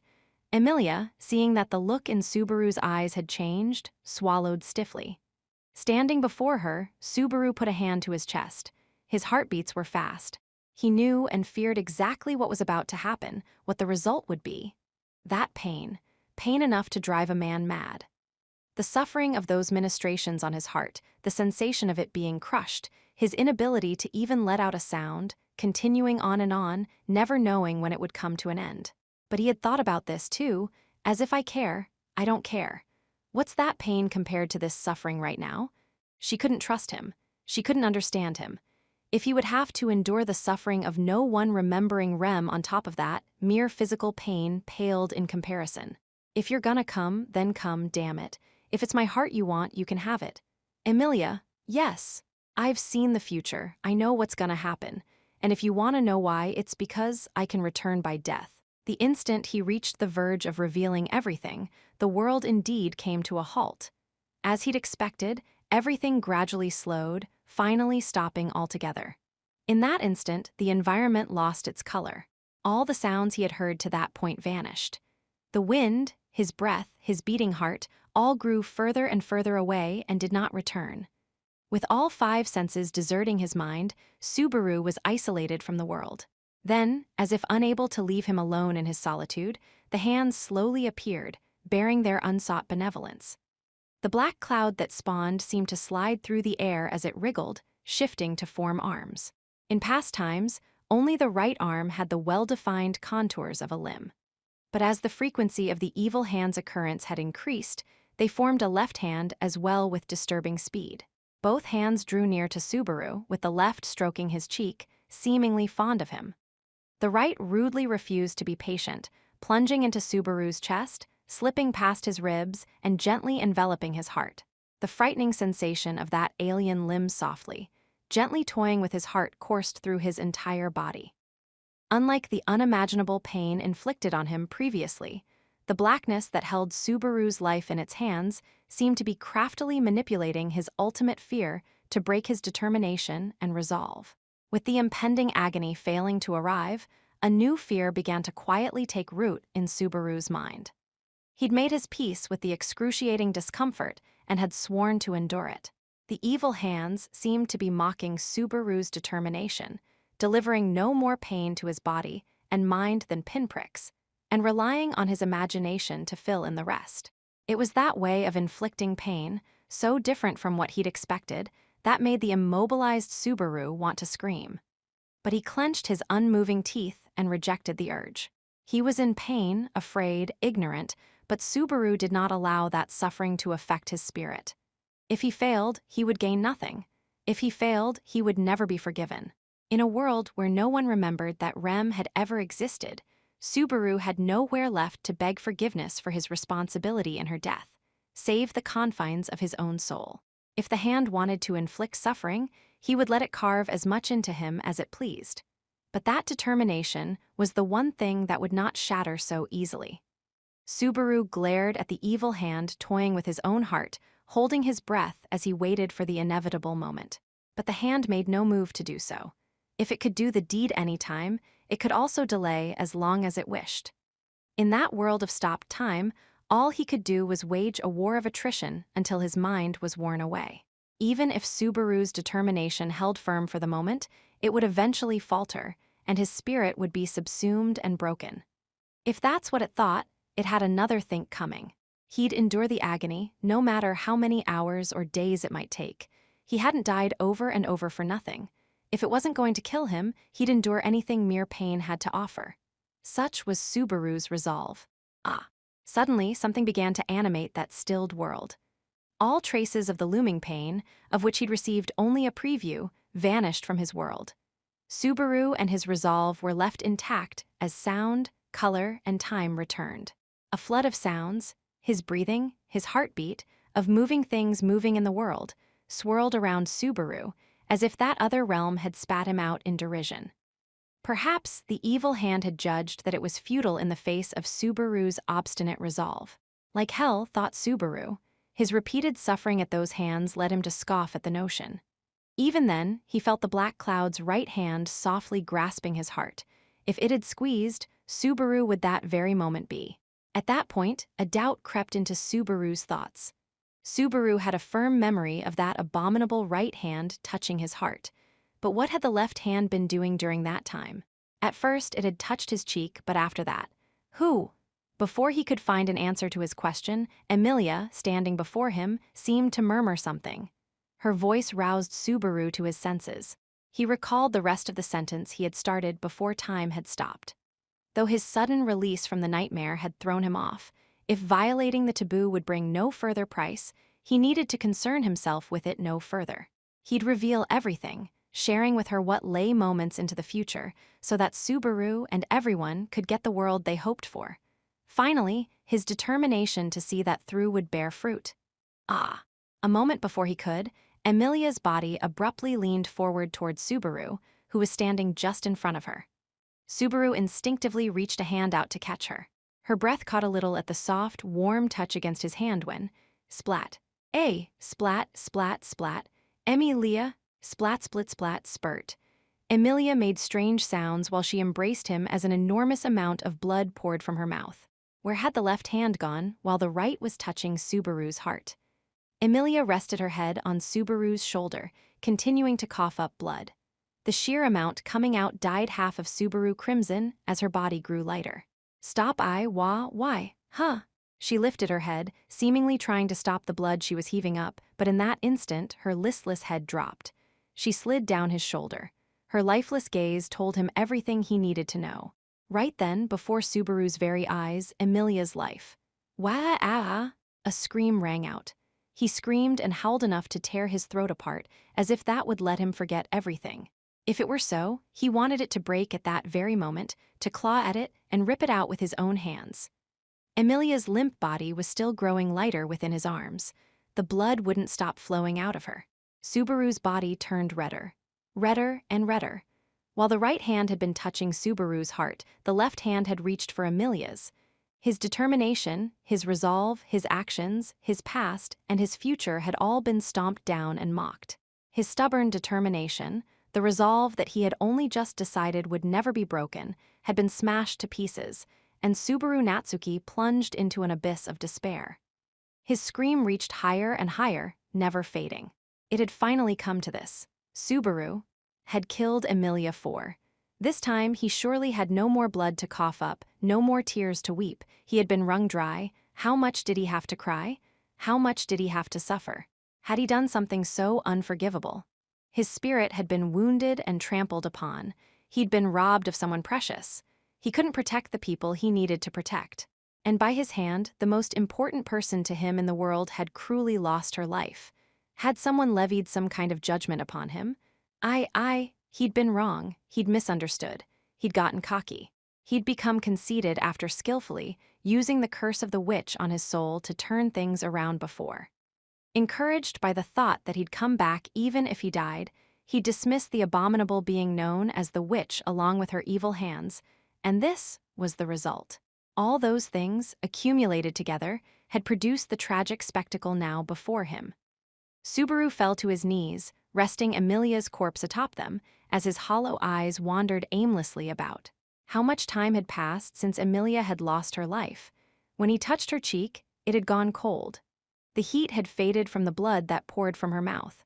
Her soft limbs had begun turning stiff, leaving him with less and less with which to deny her death. Subaru, understanding that, remained unable to move from the spot. He was exhausted. He'd suffered so much. Surely it was all right for him to stop now. Was there any human being anywhere in that world who had undergone as much as he? He'd made efforts unthinkable for his old self, trying to manage somehow. Even so, he'd been unable to avert the worst case. The calamity had overtaken him, and he had lost everything. Then what more could? Your face seems to say, I am the unluckiest man in the whole world. No one should have been there, so Subaru doubted his own ears when he looked toward the entrance. As he sluggishly brought his head around, he saw a single girl standing in front of the door. She gazed at Subaru with disdain. Her long cream-colored hair was split into two beautiful rolls, and she wore an ornate dress fit for a Western doll. She had an adorable face, one Subaru had not seen upon his return to the mansion the last 2 times through the current series of loops. Beatrice, in the time since I have last seen you, has your witless face grown even more foolish, I wonder? Making that harsh declaration, Beatrice surveyed the tragic sight in the room. Then she said, well, now you've really done it. With a sigh, Beatrice summed up the tragic spectacle with extreme bluntness. Seeing Emilia immobile in a pool of blood, eyes hollow in Subaru's embrace, was Beatrice truly moved so little? But even if animosity was the obvious reaction, Subaru could no longer manage it. Indeed, in that moment, Subaru was grateful for Beatrice's reaction, not asking him a single thing. He would have been more grateful still if she simply turned around and left Subaru there. Will Pucky not come out, I wonder?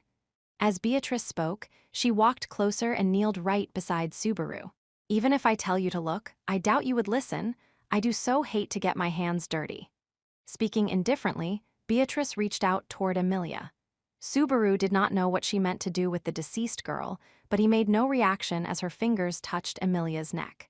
Subaru, feeling uncomfortable with the action in a way he couldn't put into words, began rebuking her. It's disconnected, I suppose, but Beatrice accomplished her objective before he'd even gotten a word in. As Beatrice's hand moved away from Emilia, it held a beautiful, glimmering green crystal. This was the pendant that Emilia never took off, Puck's abode, and the physical representation of the pact formed between Emilia and the spirit. But now it was. Bro, Ken. A bold thing to say for the one who broke it, though you seem to be unaware of the fact. Gazing desolately as the 2 pieces of the crystal rested on her palm, Beatrice tucked the ruined thing away.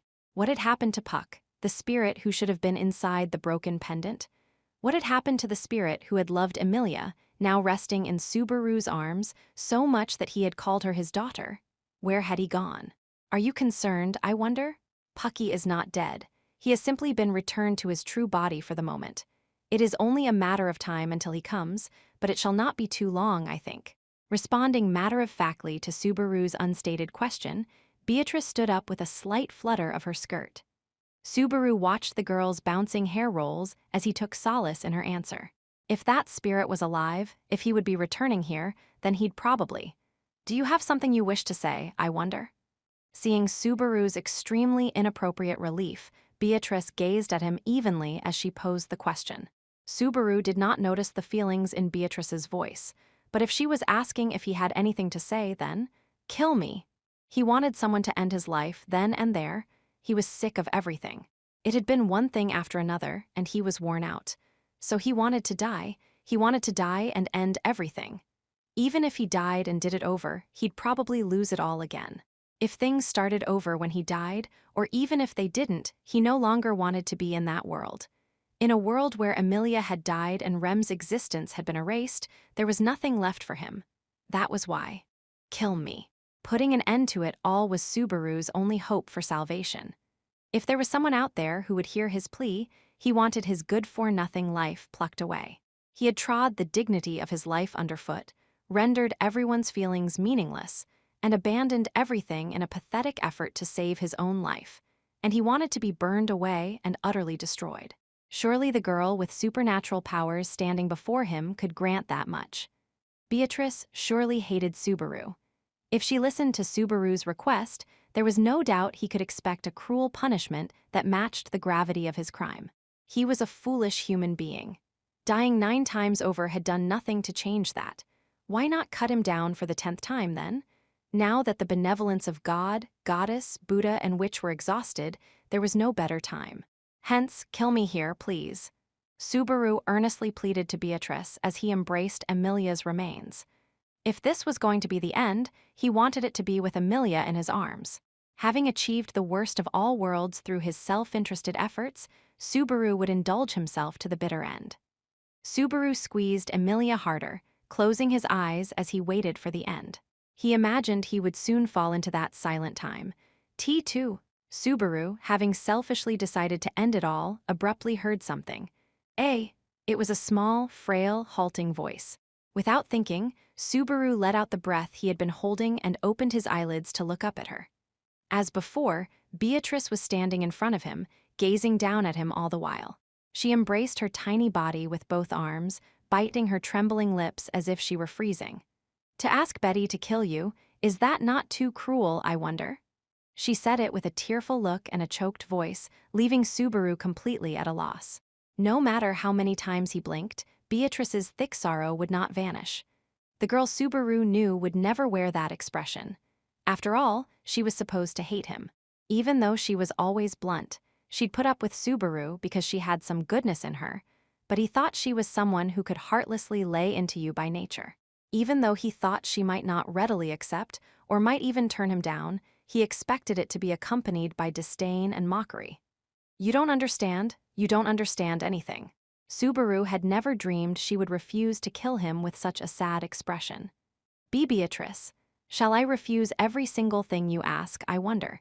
If you want to die so much, go die by yourself. I refuse to do it. Beatrice shook her head and covered her eyes with a hand, suppressing the emotion on her face. Hiding her welling tears rather than letting them fall, she turned that hand toward Subaru. What are you? Everything is. In that instant, the world began to distort. Everything around Subaru warped and a crack appeared. These were preludes to the destruction of the world, or so he thought, instantly clutching the body in his arms close to him. Looking down at him, Beatrice spoke again with cold eyes. If you're going to be this useless, having you here is a bother. At the very least, perhaps I can protect this mansion, I suppose. What do you say? No, Beatrice, you're. Do not think Betty is like Roswell. Pain, anguish, suffering, sadness, fear, perhaps Betty hates all these things. She replied to the question that was not a question with an answer that was not an answer. Space distorted, and the resulting fissure enveloping Subaru brought him beyond the reach of all known physical laws. It didn't hurt. If you are going to die, can you do it in a place where Betty will not see, I wonder? Though her final murmur was cruel, she could not conceal even a tiny fragment of her desolation. He could say nothing. He understood nothing. But her emotions did tell him one thing. Subaru's decision and behavior had made Beatrice sad. The distortion reached its zenith, and then it snapped back to normal. Something like static ran across his field of vision as the world was instantly swept away. In the next moment, the distorted air succumbed without a trace and vanished. The gouge in the blood-stained floor was the only sign that Subaru and Emilia had ever been there. Beatrice watched the two vanish before leaning back against a wall with a tired look. She sluggishly raised her palms, lifting them over her eyes as if that would hide the world from her. "Mother, how much longer must Betty?" The murmur of the girl left alone in the world petered out, reaching no one. 5. Without warning, Subaru was cast out of a rip in space, plunging headfirst onto mossy plants. "Biwa." Subaru spat out saliva that tasted like dirt, then lifted his head and looked around. Bunches of trees appeared in his dim field of vision. Surrounded by nature in all directions, Subaru realized that he had been cast into the middle of a forest. A forest at night? Somewhere in the mountains? He was only able to see it all because the moonlight was unhindered. A cold breeze rustled the leaves of the many trees, with the sounds of insects dominating the gloomy forest under the twilight sky. The fact that it was night outside the mansion made Subaru aware that he'd slept for more than half a day. Teleportation, or something like it, I guess. The air had bent, and right after the resulting fissure had swallowed him up, he'd been dumped out into the forest. Using the passage magic spell, Beatrice was able to freely rearrange where each door in the mansion connected. Maybe there was no reason to expect she couldn't relocate people one by one if she had a mind to. But even if he could understand that much, he still had no idea what Beatrice had really been thinking. Even then, the final image of her crying refused to fade from his mind. Though she had turned him down, he had been sure she'd disdainfully leave him there. And yet, Beatrice had looked at Subaru with dejection and despair in her eyes. It's as if she'd expected more of him. Subaru himself had rejected such notions, thinking them exceedingly self-serving. He'd acknowledged he was a spirit of pestilence, unable to do anything, hadn't he? He'd accepted it, hadn't he? If he couldn't expect anything from himself, no one else could either. Having even someone who hated him expect something of him was nothing but the height of pride. Even though he had kept running and running from other people's expectations long before he'd reached that world. "Man, I'm hopeless, aren't I?" A crooked smile came over Subaru as he slowly knelt up on the grass. His legs seemed less mobile than expected. When Subaru looked down, he realized that there was something other than him weighing on his knees. Even then, after tumbling through space, Emilia's remains continued to rest atop his lap. Emilia? In that world of gloom, a trickle of moonlight shone upon her pale face. She seemed neither in pain nor at peace in death. Instead, she seemed full of conflict, unable to understand the cause of the misfortune afflicting her body. Namely, how her heart had been crushed while she was still alive in a world of frozen time. But even if she hadn't felt any pain, that was no saving grace. There was no such thing as a peaceful death, nor was death a saving grace for anyone. Except for Subaru himself in that moment. "I'm sorry. I'm so sorry." As he looked down at Emilia's face, droplets fell upon her pale cheek. He had thought his tears had run dry, but they flowed from a bottomless well as Subaru was racked with ceaseless torture. He heard voices blaming him. The people Subaru had met were shouting down at him in frigid anger. There was a girl with silver hair and a girl with blue hair among them. Someone, anyone, please kill me." Under a hail of shouts that would not vanish, Subaru picked up Emilia and rose to his feet. From there, he stepped on the grass and broke branches as he began slowly walking into the forest. He could hear beasts howling in the distance.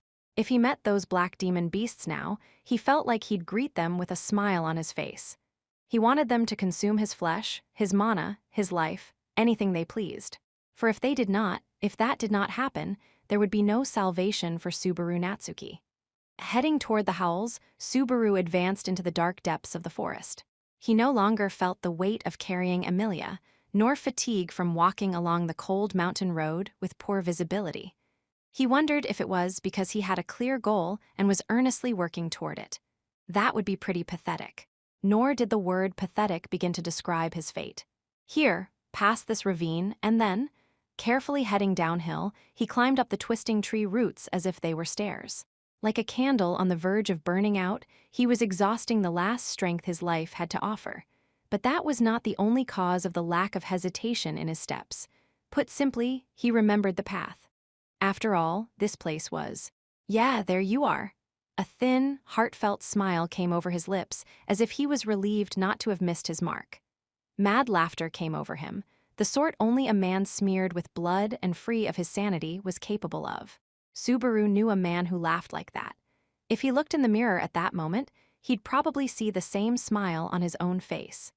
Seeing such an expression ate away at your mind, its sheer malevolence giving rise to a physiological sense of revulsion.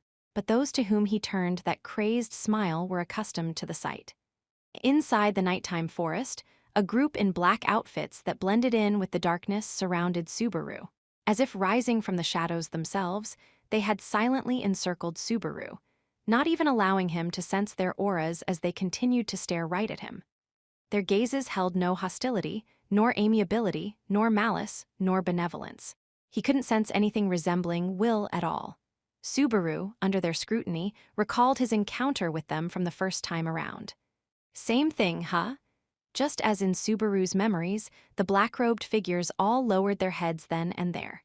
Like marionettes lacking wills of their own, they showed Subaru respect for the first time. Subaru had no idea why they demonstrated admiration for him.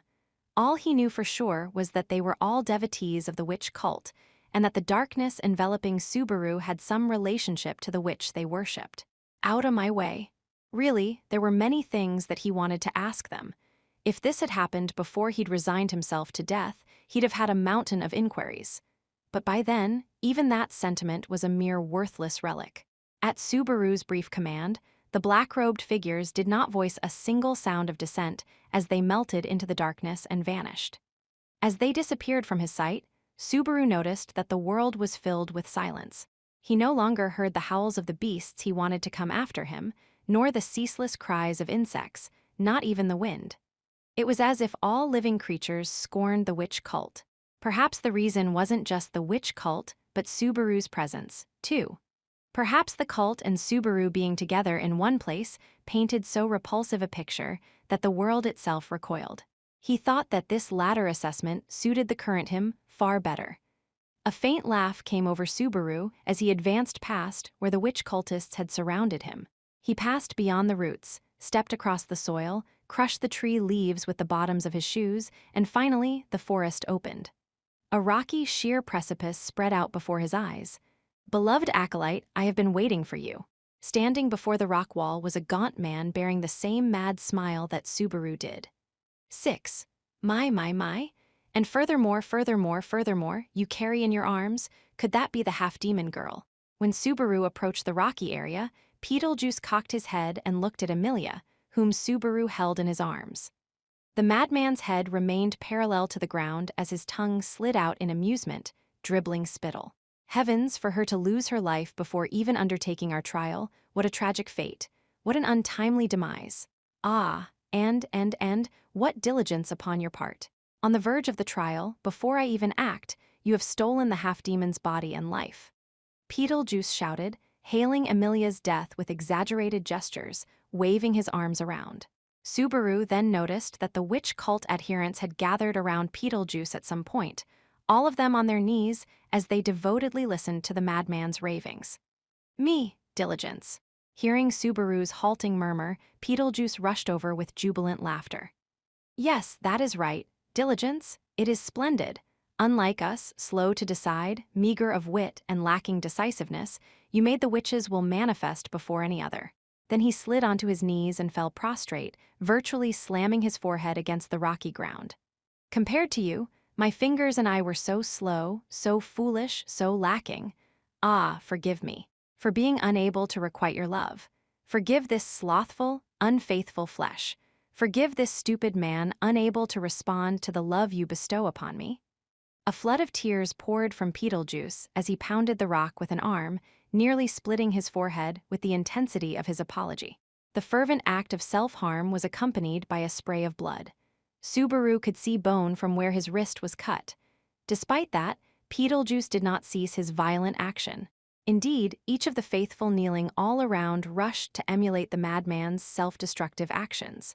It was a cacophony of blood and agony, And as he watched it all, Subaru felt nothing.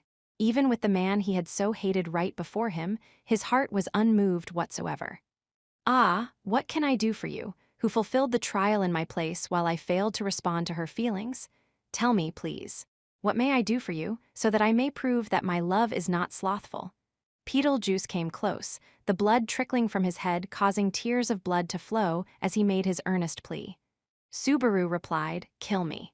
Surely even the expression on that madman's face would register shock from the sudden request. "Are you sure about that?" But it did not.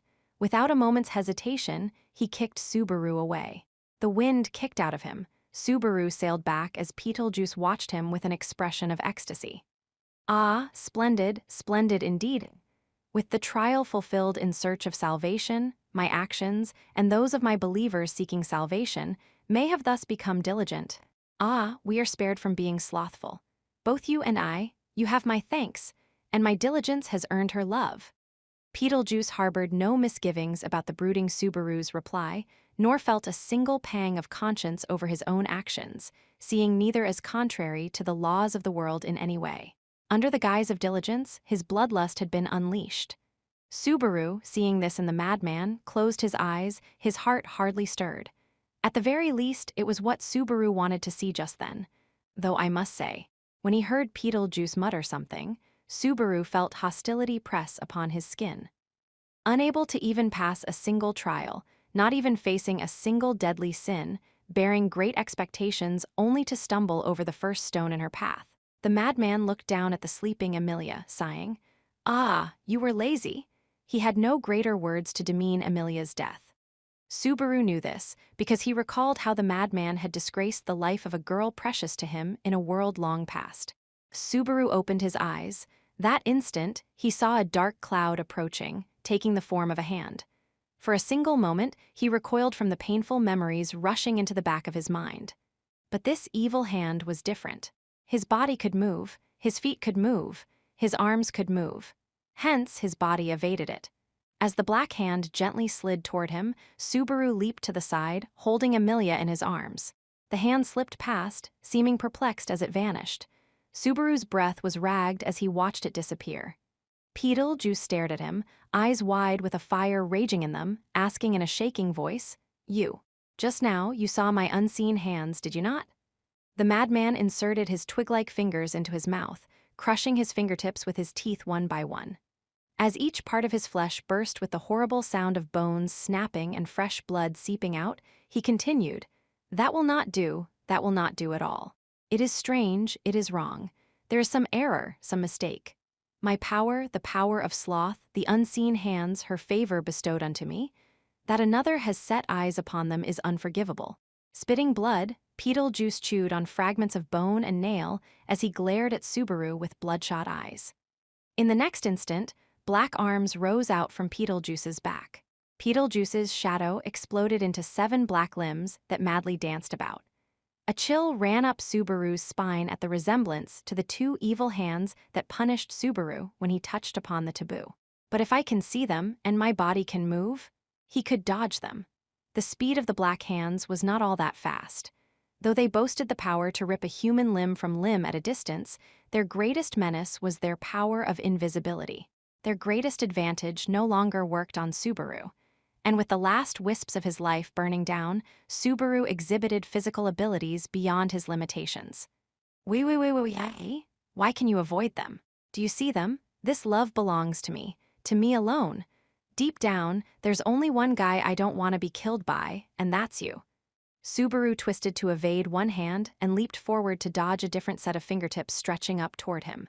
He crouched instantly to avoid the 2 coming at him from the left and right, practically falling forward and closing the distance with Beetlejuice. Seeing the insanity on Beetlejuice's face twist into shock, a dark pleasure filled Subaru's belly. He just remembered the fact that he had wanted to kill that madman. Begah! Taking the shortest possible route, Subaru slammed his head into the bridge of the madman's nose, violently kicking his body as he rocked backward. The black hands flailed about, unable to strike precisely. Now blood was pouring from Subaru's forehead, too, cut by Beetlejuice's front teeth. The heavy bleeding got into his eyes, blotting out his vision on the right side. A moment after he noticed something sliding under his feet, it grabbed Subaru's legs and sent him flying. The instant before he slammed against a large tree, Subaru abandoned all thoughts of cushioning the blow, clutching Amelia's remains even more strongly. Not to cling to her, but to protect her. Gway! And so his back collided against the tree, making him feel a seemingly lethal crack in his spine. Several vertebrae broke, and his recently closed wounds opened all at once. Each one cried out in a chorus of ferocious pain as Subaru fell onto the ground, writhing, and bubbles appeared around his mouth. Disgraceful, disgraceful, is it not? Ah, I am so relieved, truly relieved. At that rate, I would have wallowed in idleness, all my actions rendered meaningless, but I am indeed diligent, exhausting my efforts for love. Shut up, dim-wit. His breathing sounded strange. He felt like he'd taken heavy damage to his lungs. Even so, he laughed and mocked Beetlejuice, bubbles of blood dripping from his lips all the while. What love, you moron? That so-called love you say you got, I can see it too, can't I? She's been cheatin' on you, sucker. What are you saying? Saying, saying, my brain tree eembles. Beetlejuice tore hair from his head as he raged, eyes wide open. He walked toward the fallen Subaru, violently kicking Amelia from his arms as if to deliberately distance her from Subaru. Amelia's body rolled, slamming into the roots of various trees. Beetlejuice glanced sideways at it and laughed. Denigrating my love is impermissible. Ah, I have decided. It is decided. Though the half-demon who should have undergone the trial perished beforehand, those sheltering her yet remain. Beetlejuice ranted and raved as one of his black hands lifted Subaru by his neck. Subaru's eyes snapped wide as the force threatened to rip his head off his shoulders. The brutal pain left him unable to speak. First, I shall eradicate those associated with the mansion. Next, I shall sacrifice the residents of the village nearby for her affection. Nothing shall remain, for any survivors would be proof of sloth. I, the pinnacle of diligence, and my fingers shall render judgment upon all. The highway is sealed by the mist, so there is no one to interfere with my love. Shouting and spitting in his agitated state, Beetlejuice laid out his diabolical scheme. Before that, you seem to clutch that half-demon's flesh as if it was quite precious to you. If I destroy it, I wonder what wonderful sounds I will hear you make. Beetlejuice's head tilted, his lips twisted, and his eyes filled with inhuman curiosity. 5 arms other than the one holding Subaru up crawled out from the madman's back, each moving independently as they wriggled their way toward Amelia's remains. One grasped each of her limbs, with the last hand wrapping around her slender neck. Do you see them? Do you understand what is about to happen? Stop. At that moment, Subaru was racked with fear precisely because he could see it. It made him remember every detail of what this man's black hands did to Rem's body when he couldn't see them. And now, those same destructive impulses were directed toward Amelia's flesh. He had no power to prevent the vile act. Subaru's grief only deepened Beetlejuice's crazed, amused smile. All that remained was for him to cruelly rip Amelia's flesh asunder. What are you doing? Without warning, the voice poured down from the heavens, coldly thrumming in the ears of all present.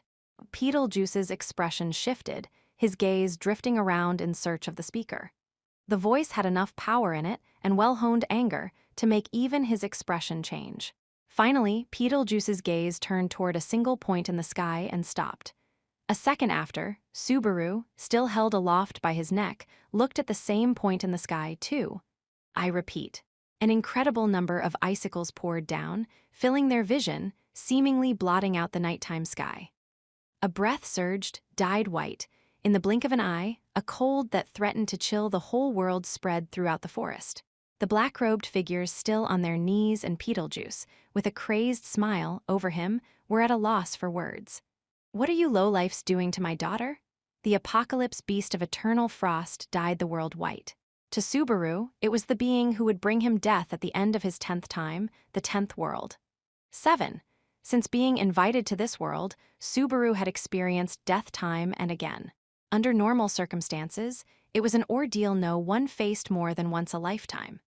That common-sense rule had been violated, and Subaru, who had already been granted 10 opportunities to grapple with death, knew as much about it as anyone. And having come to know it so well, Subaru had become able to sense its approach. His refined senses told him loud and clear that death was on its way. "You lot sure like to do whatever you please." The voice, bearing penetrating cold and oppressive might, had come from the icy veil in the sky above. The voice hailed from a small, mouse-colored cat, its emotions as frigid as the horde of sharp-tipped icicles accompanying it on its way to the ground. It was small enough to fit in the palm of your hand, with a tail about as long as it was tall. It had a pink nose and round eyes. Its short arms were folded, almost human-like, as its expression was fraught with deep hatred. Beetlejuice and the other members of the witch cult were silent before the supernatural being that spoke the language of men. And Subaru, who was with them, felt his throat closing up in shock for a different reason. He had never before seen that being, that spirit, shaking in anger like that. As one present in that place, feeling the overflow of his anger, he knew that death had come to the world. Puck. Under the white mist surrounding the floating spirit, Puck, the forest in their vicinity let out a crack-like sound as it was transformed. The trees turned white, as if the green had been sucked out of them. Their mana absorbed, leaves, branches, and trunks froze over, dead as they fell. The ground itself displayed identical effects. First, the flowers died, then the cold crept over the soil, and finally it reached Subaru, also on the earth, stabbing him all over with burning pain. He felt lethargy gradually rising from the depths of his body, causing his breathing to falter as his mind began to fade. Long before, Subaru had experienced being forcibly robbed of his mana at Beatrice's hands. The angered Puck was employing that power on a global scale, turning the world's power into his own. Beside Subaru, holding back a whimper, Beetlejuice backed up a step with heavy sweat on his brow, and the kneeling witch cult was gasping for oxygen through their open mouths, almost like fish. The witch cult, no matter how much time passes, you never change, do you? In every age, it is you who bring me the saddest things of all. Puck spoke as if dealing with noxious insects as he trained his eyes on a single point in the forest. Subaru, following his gaze, saw that there was a single space left that Puck's power was not affecting. Only the prone girl's corpse was protected from the end of the world. "Ah, my poor Leah, you died without understanding anything." After gazing longingly at Amelia, Puck turned his eyes toward those who still lived. "Depriving my daughter of her life is a grave crime. Do not think any of you will escape alive. How dare a mere spirit? How dare you speak? A half-demon failing an ordeal is nothing but a filthy pretender. The blame is yours for your sloth and inability to protect this fool. My brain is trembling." Beetlejuice responded to Puck's threats by raising both hands to the sky, flying into a rage. The madman's bloodshot eyeballs were unfocused as Beetlejuice's welling bloodlust erupted in a geyser of froth. "All that shall transpire, all that must transpire, the proper course of history is recorded in my gospel. The witch loves me, and I must repay her with diligence. Whereas you, lowly spirit, wallow in idleness." Love was it. To Beetlejuice, acts of worship toward the witch were nothing but repaying her for her love. For the madman, actions that displayed his adoration for the witch had absolute priority over everything else. The witch was supreme, and the witch was the greatest. Furthermore, nothing and no one was permitted to defy his love for the witch. "Death to half-demons, and you too must pay for your idleness. The witch's favor is the truth that lets my heart beat. All must be sacrificed for it." Beetlejuice waved his arms, ranting, raving, and loudly stamping his foot. Puck looked down upon Beetlejuice's madness with eyes that were cold to their very core. They contained neither pity nor anger, only a lucid view of the low worth of the object before them. Puck's and Beetlejuice's absolutely incompatible wills clashed, fueling each other's bloodlust. "My fingers, this fool must pay for his. Die." The descending icicles poured down on the witch cult adherents, skewering them and pinning them in place. The cultists' bodies and limbs were impaled against the ground, pierced like bugs for study. The air creaked, and the flesh of the dead witch cult worshippers froze over, turning the rocky area into an ice sculpture exhibit. Instantly, without warning, Puck had taken nearly 20 lives. During that time, his gaze did not waver in any way, neither did Beetlejuice's. Unmoved by the loss of the followers who obeyed his commands, who were now literal sacrificial pawns, he exploited Puck's temporary shift of attention away from him. "My brain is trembling." His lips twisted darkly, and a moment later, Beetlejuice's shadow exploded. Simultaneously, Subaru's body was cast aside as a total of 7 arms bore upon Puck, floating in the sky. With Puck's power, dealing with the gently advancing evil hands was child's play. But Puck made no reaction to the advance of the hands because he didn't see them. Puck. When Subaru tried to raise his voice to warn of the danger, the voice and eyes Puck turned toward him made his blood run cold. "Be quiet, Subaru. I will deal with you, La and GH." But before the spirit finished speaking, the black hands trapped his tiny body, which vanished from Subaru's view. Ah! Puck's body was so small that a normal adult's hand was more than large enough to conceal it from view. There was no way anyone could have seen it through 7 hands. And each of those black hands were so overwhelmingly powerful that they could rip a human body apart with ease. Carelessness, negligence, in other words, sloth. You should have eliminated me immediately. You possess such power, yet you neglected its proper use. And this is the result. The ES. The unseen hands that only Subaru could detect enveloped Puck's body and crushed it. Before Beetlejuice, who danced with mad delight, the great spirit was cruelly erased. Don't make me laugh. In the next moment, Subaru saw the converging black limbs being blown apart. That's all. You're 400 years too young to be invoking the witch. If you really want to kill me. The frozen trees, unable to bear their own weight, shattered into shards of ice with one flick of his tail. The corpses of the witch cult followers who had become ice sculptures were smashed to smithereens. The front paws responsible for this made the ground under them into an absolute zero zone of death. Its softest breath rivaled a raging blizzard, and within that white mist, its eyes were like dazzling, glittering gold, eyes that mercilessly towered over a world of death. Then stretch half of Satella's 1,000 shadows toward me. It was a 4-legged, feline beast with gray fur, boasting such size that it stood above the forest. It was the beast of the end that had destroyed the mansion and brought death to Subaru in a prior world. It was indeed a grand manifestation of the end. The intensity of the cold went up another level, and it hurt to even keep his eyes open to watch the world go white.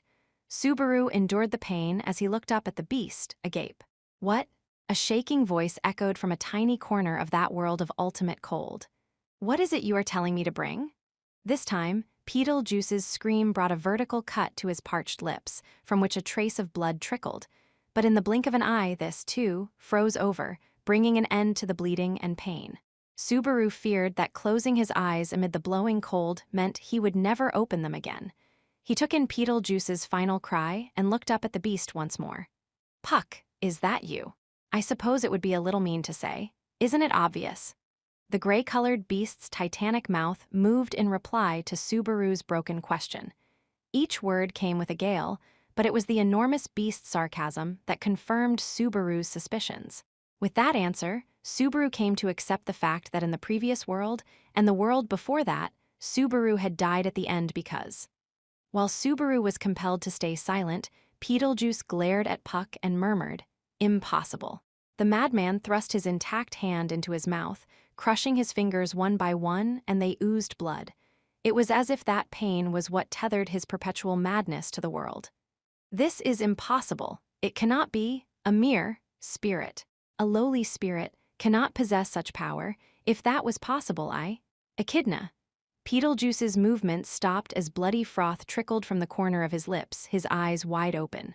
Puck had whispered a word that had interrupted Beetlejuice's denial. The color of Beetlejuice's face had changed the instant he heard what was apparently a name. As a man of the cult, you understand what that name means, don't you? Filthy. Beetlejuice's reaction to it was nothing short of dramatic. Along with the sound of something hard, blood gushed from his mouth. It came from his molars. He was so angry he'd bitten down on his teeth hard enough to break them. It is repugnant to even speak that name. "Ah, you poor, lazy fool, ignorant of fear. You dare speak the name of a fallen witch, a witch other than Satella, before me?" Beetlejuice's eyes had gone from bloodshot to scarlet-dyed. Maybe the arteries had burst open. Tears of blood flowed from the corners. The madman turned his bitten and torn fingertips toward Puck. "My faith, my love, that is nothing less than an insult to everything I offer to her. A human living mere decades has no business arguing time with a spirit. Just like that, Beetlejuice ceased his mad writhing. No, this was not something he had done consciously. He had frozen from the feet up, and that had made him stop. As Subaru lay on his side, his vision blurry and white, he saw his mortal enemy brought to the verge of death. Beetlejuice, too, knew that his freezing meant his death was not long in the offing. However, to the very end, his madness was directed not toward his own impending death, but at Puck, towering before him. The depth of one's faith has nothing to do with time. You are a lazy beast, born with eternal time, yet exhausting most of it in idleness. Do not compare me with a fool such as you. Ah, my brain is trembling. Even knowing his own end was near, Beetlejuice's madness never wavered. To Subaru, who knew no phenomenon more absolute or terrifying than death, Beetlejuice's behavior was truly deviant. Seeing him profess his faith at the moment before his demise was proof that he was a truly corrupt being. Death is not punishment enough for you, that's why I hate your kind. The trial has been fulfilled.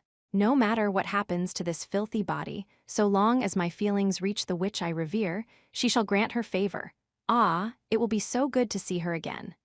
Spreading both hands before the sky above, Beetlejuice let out a cackle. The snow blew with greater intensity, dyeing his gaunt body white. Subaru wasn't sure whether his voice or his movements gently slowed first.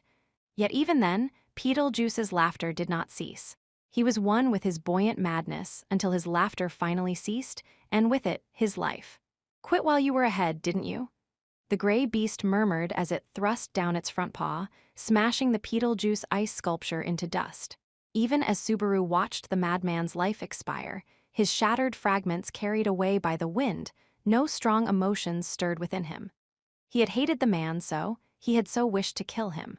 Beetlejuice was where it had all started. Subaru had believed that killing him would make everything turn out all right. But was that truly the result? Though he had witnessed the death of his hated foe, Subaru had only hollow emptiness inside him. The defeat of Beetlejuice meant clearing away the threat posed by the witch cult.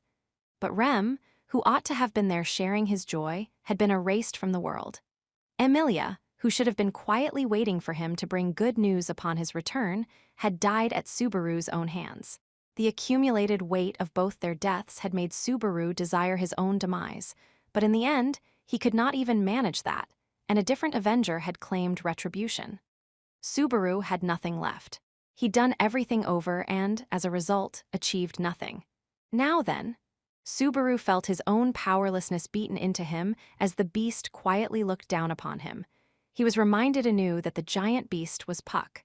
The enormity of that truth made his body quake. He was reminded of how, previously, he'd watched with detached bemusement when the knights and the council of elders at the royal palace had acted so terrified of fighting Puck when they heard his alias. Let's talk, shall we? Now, he was painfully aware of just what they had felt back then. The cold was making it hard to think.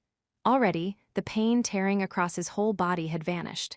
Subaru heard the gentle footsteps of his own death drawing near, and just as his body slackened from the sweet premonition that the end was nigh. Oh, this won't do. You're bleeding out too much, I'll put a stop to that. Dwah.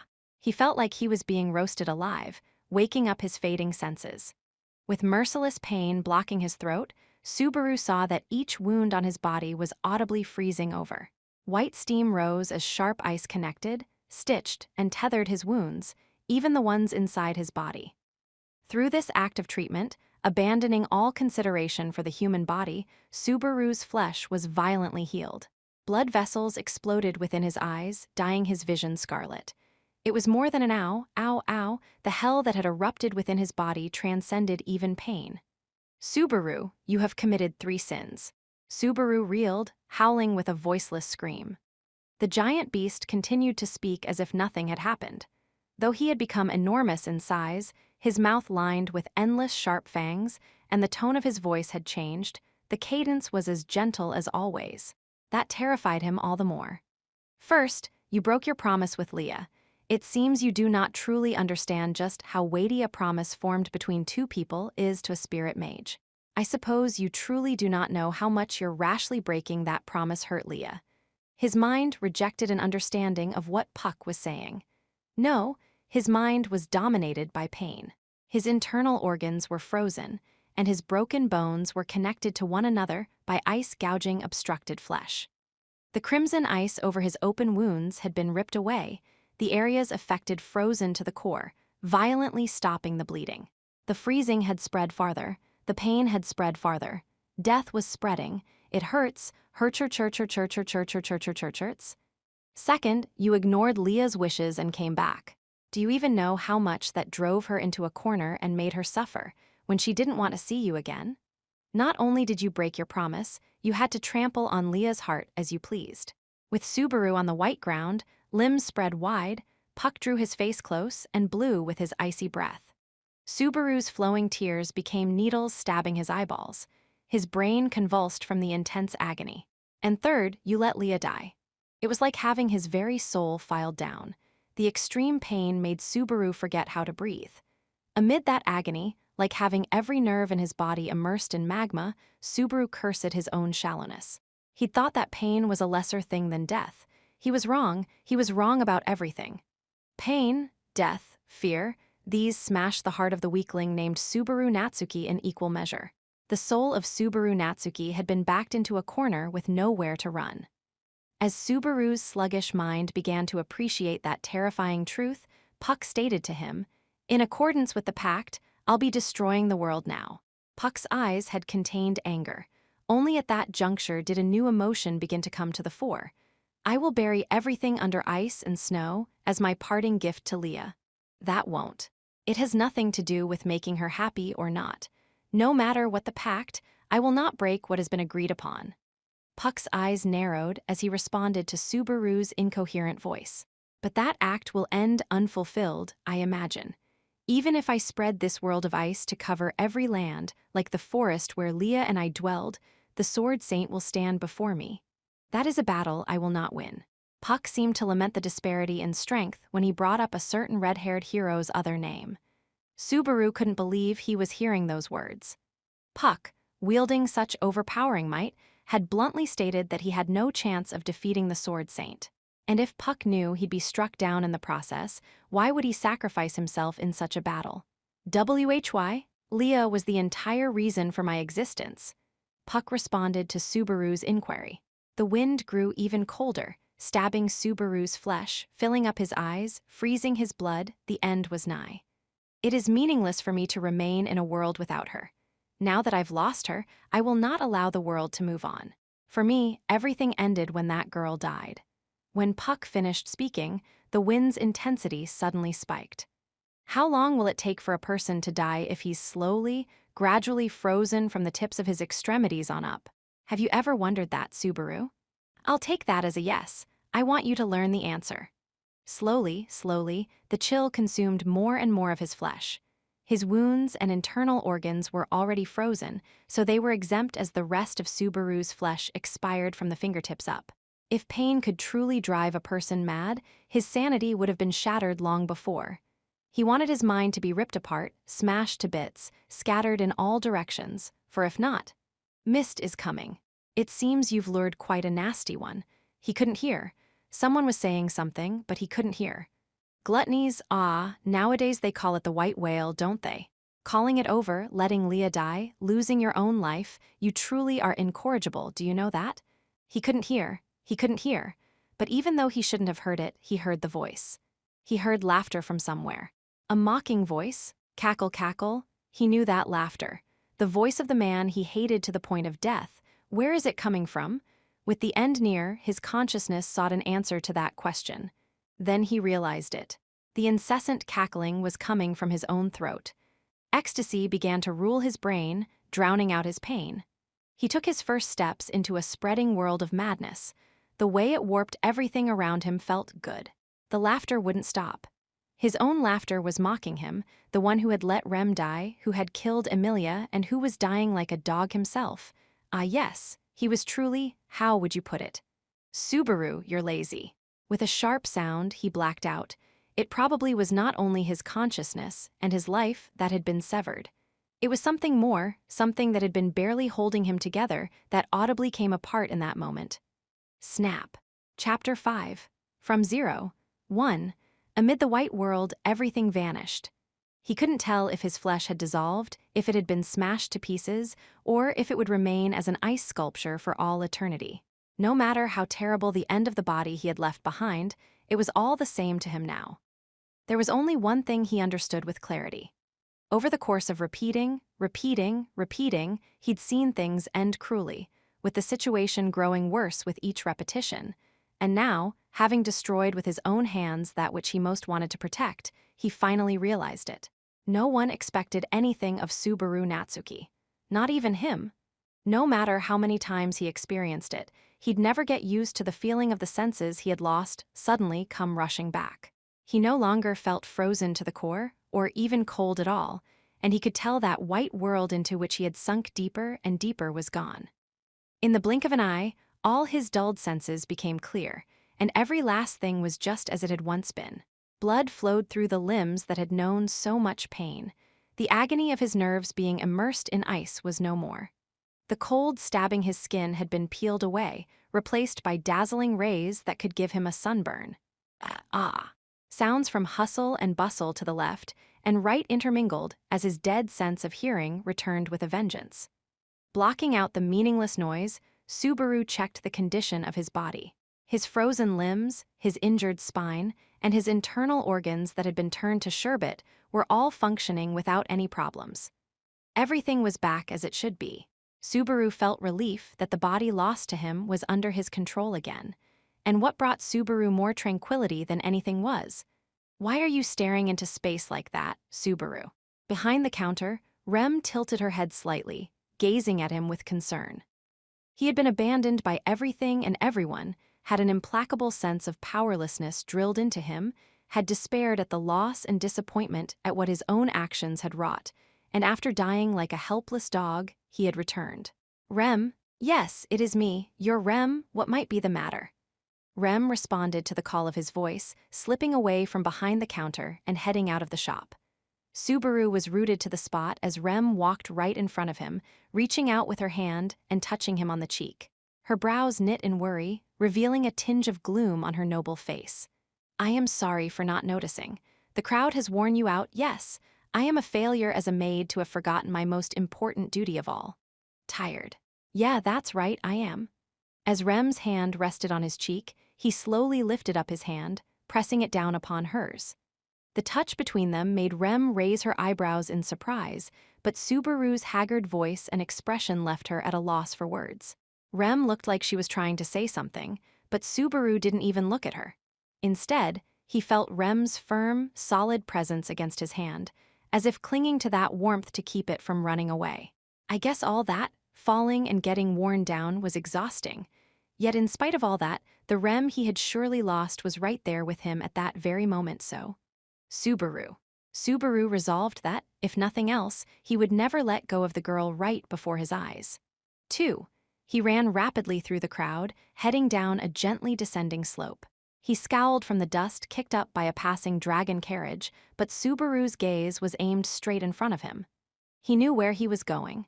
His running feet were sure. When he thought back, Subaru had harbored nothing but uncertainty during those repeated days.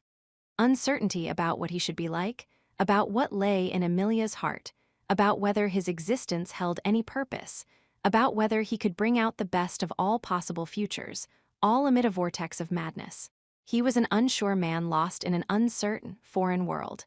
But Subaru, unable to make a single manly step in one direction throughout, advanced with clarity of purpose he had never before known. Finally, he'd come to understand. Now that he'd arrived at that answer, the repeated days had not been in vain. Backed into a mental and physical corner, Subaru truly realized for the first time what he could do, what he must do. His uncertainty lifted, his gaze was trained squarely on his objective, his legs powerfully thudding along the earth. His body was light. Relieved of the pressure on his heart, Subaru wasn't afraid of anything anymore. "Please, Subaru, listen to me." Pulling his arm forward, he could see the main street at the end of the downward slope. Even in the royal capital, it boasted the greatest width, continuing all the way to the main gate through the stout walls that surrounded the capital. Everyone entering or leaving the royal capital had to pass through that gate.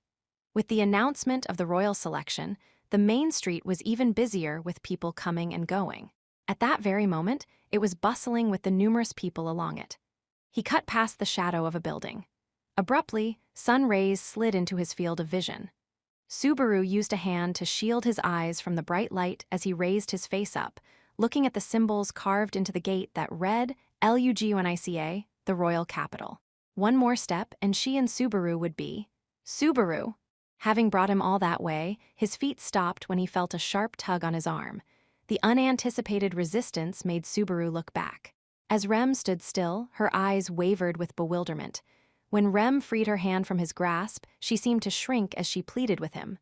"What's wrong? What has happened? If you do not explain, I..." Hearing those words, Subaru accepted that it was right for Rem to harbor misgivings. In her eyes, Subaru's transformation had to look sudden, even unthinkable. It was natural for her to be angry with him for dragging her by the arm all that way without an explanation. "Ah, my bad. I was in a bit of a hurry. I have a lot of things to think about. Sorry for cutting corners on explaining. It troubles me, you know. Even I understand you have many things on your mind, Subaru, but you must speak to me about them, though I do not mind you being assertive." Rem put both hands to her very slightly reddened cheeks as she let out a sigh of relief. Perhaps she had sensed from the tone of Subaru's voice that he had regained his composure, and concluded that she'd made too much of his odd behavior over the last little while. "I see." Observing Rem's relief, Subaru thought his own lack of consideration was even more pathetic.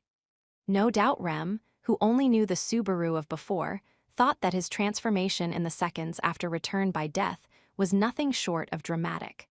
The experiences of several days changed Subaru in the span of a single second. Furthermore, on that day, in his own way, Subaru was busy trying to avert his eyes from the gloom in his own heart. He'd put on a disgraceful show at the Royal Selection Conference, had been beaten half to death by Julius at the parade grounds, had created a fatal chasm between himself and Emilia, and, having been left behind in the royal capital, had lost the purpose for his existence.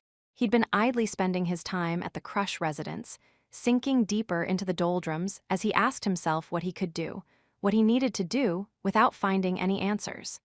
It couldn't be called anything short of ridiculous. Subaru very much thought that now. From Rem's point of view, that uncertainty in Subaru had vanished in a literal blink of an eye. If you couldn't call that a thunderclap out of the blue, what could you call it? "Sorry for making you worry. I'm all right now. I feel like you've had to see me all pathetic and bent out of shape, but I understand finally." "No, to me, time spent thinking about you is time well spent, you understand finally." Subaru was speaking with unclouded eyes. There was a liveliness to Rem's voice as she replied. She couldn't hide her reserved delight at being able to converse with Subaru like that again. Then Subaru smiled shyly and nodded at the question Rem raised. "I really do feel more than a little sorry for the trouble I caused everyone running around and worrying like that, but I finally know how to put everything in order. Well, no, now that I think about it, I saw it from the start, and people mentioned it to me, too. I'm just bad at giving up. I think that is a marvelous thing about you, Subaru." Subaru smiled weakly at Rem's soft-spoken reply. Then he looked up at the sky.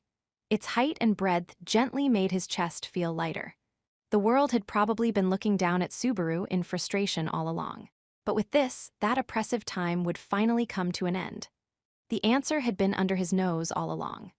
No matter where Subaru headed, no matter what challenges he recklessly faced, no matter how much he ran around doing stupid things, she'd followed him without a word of complaint.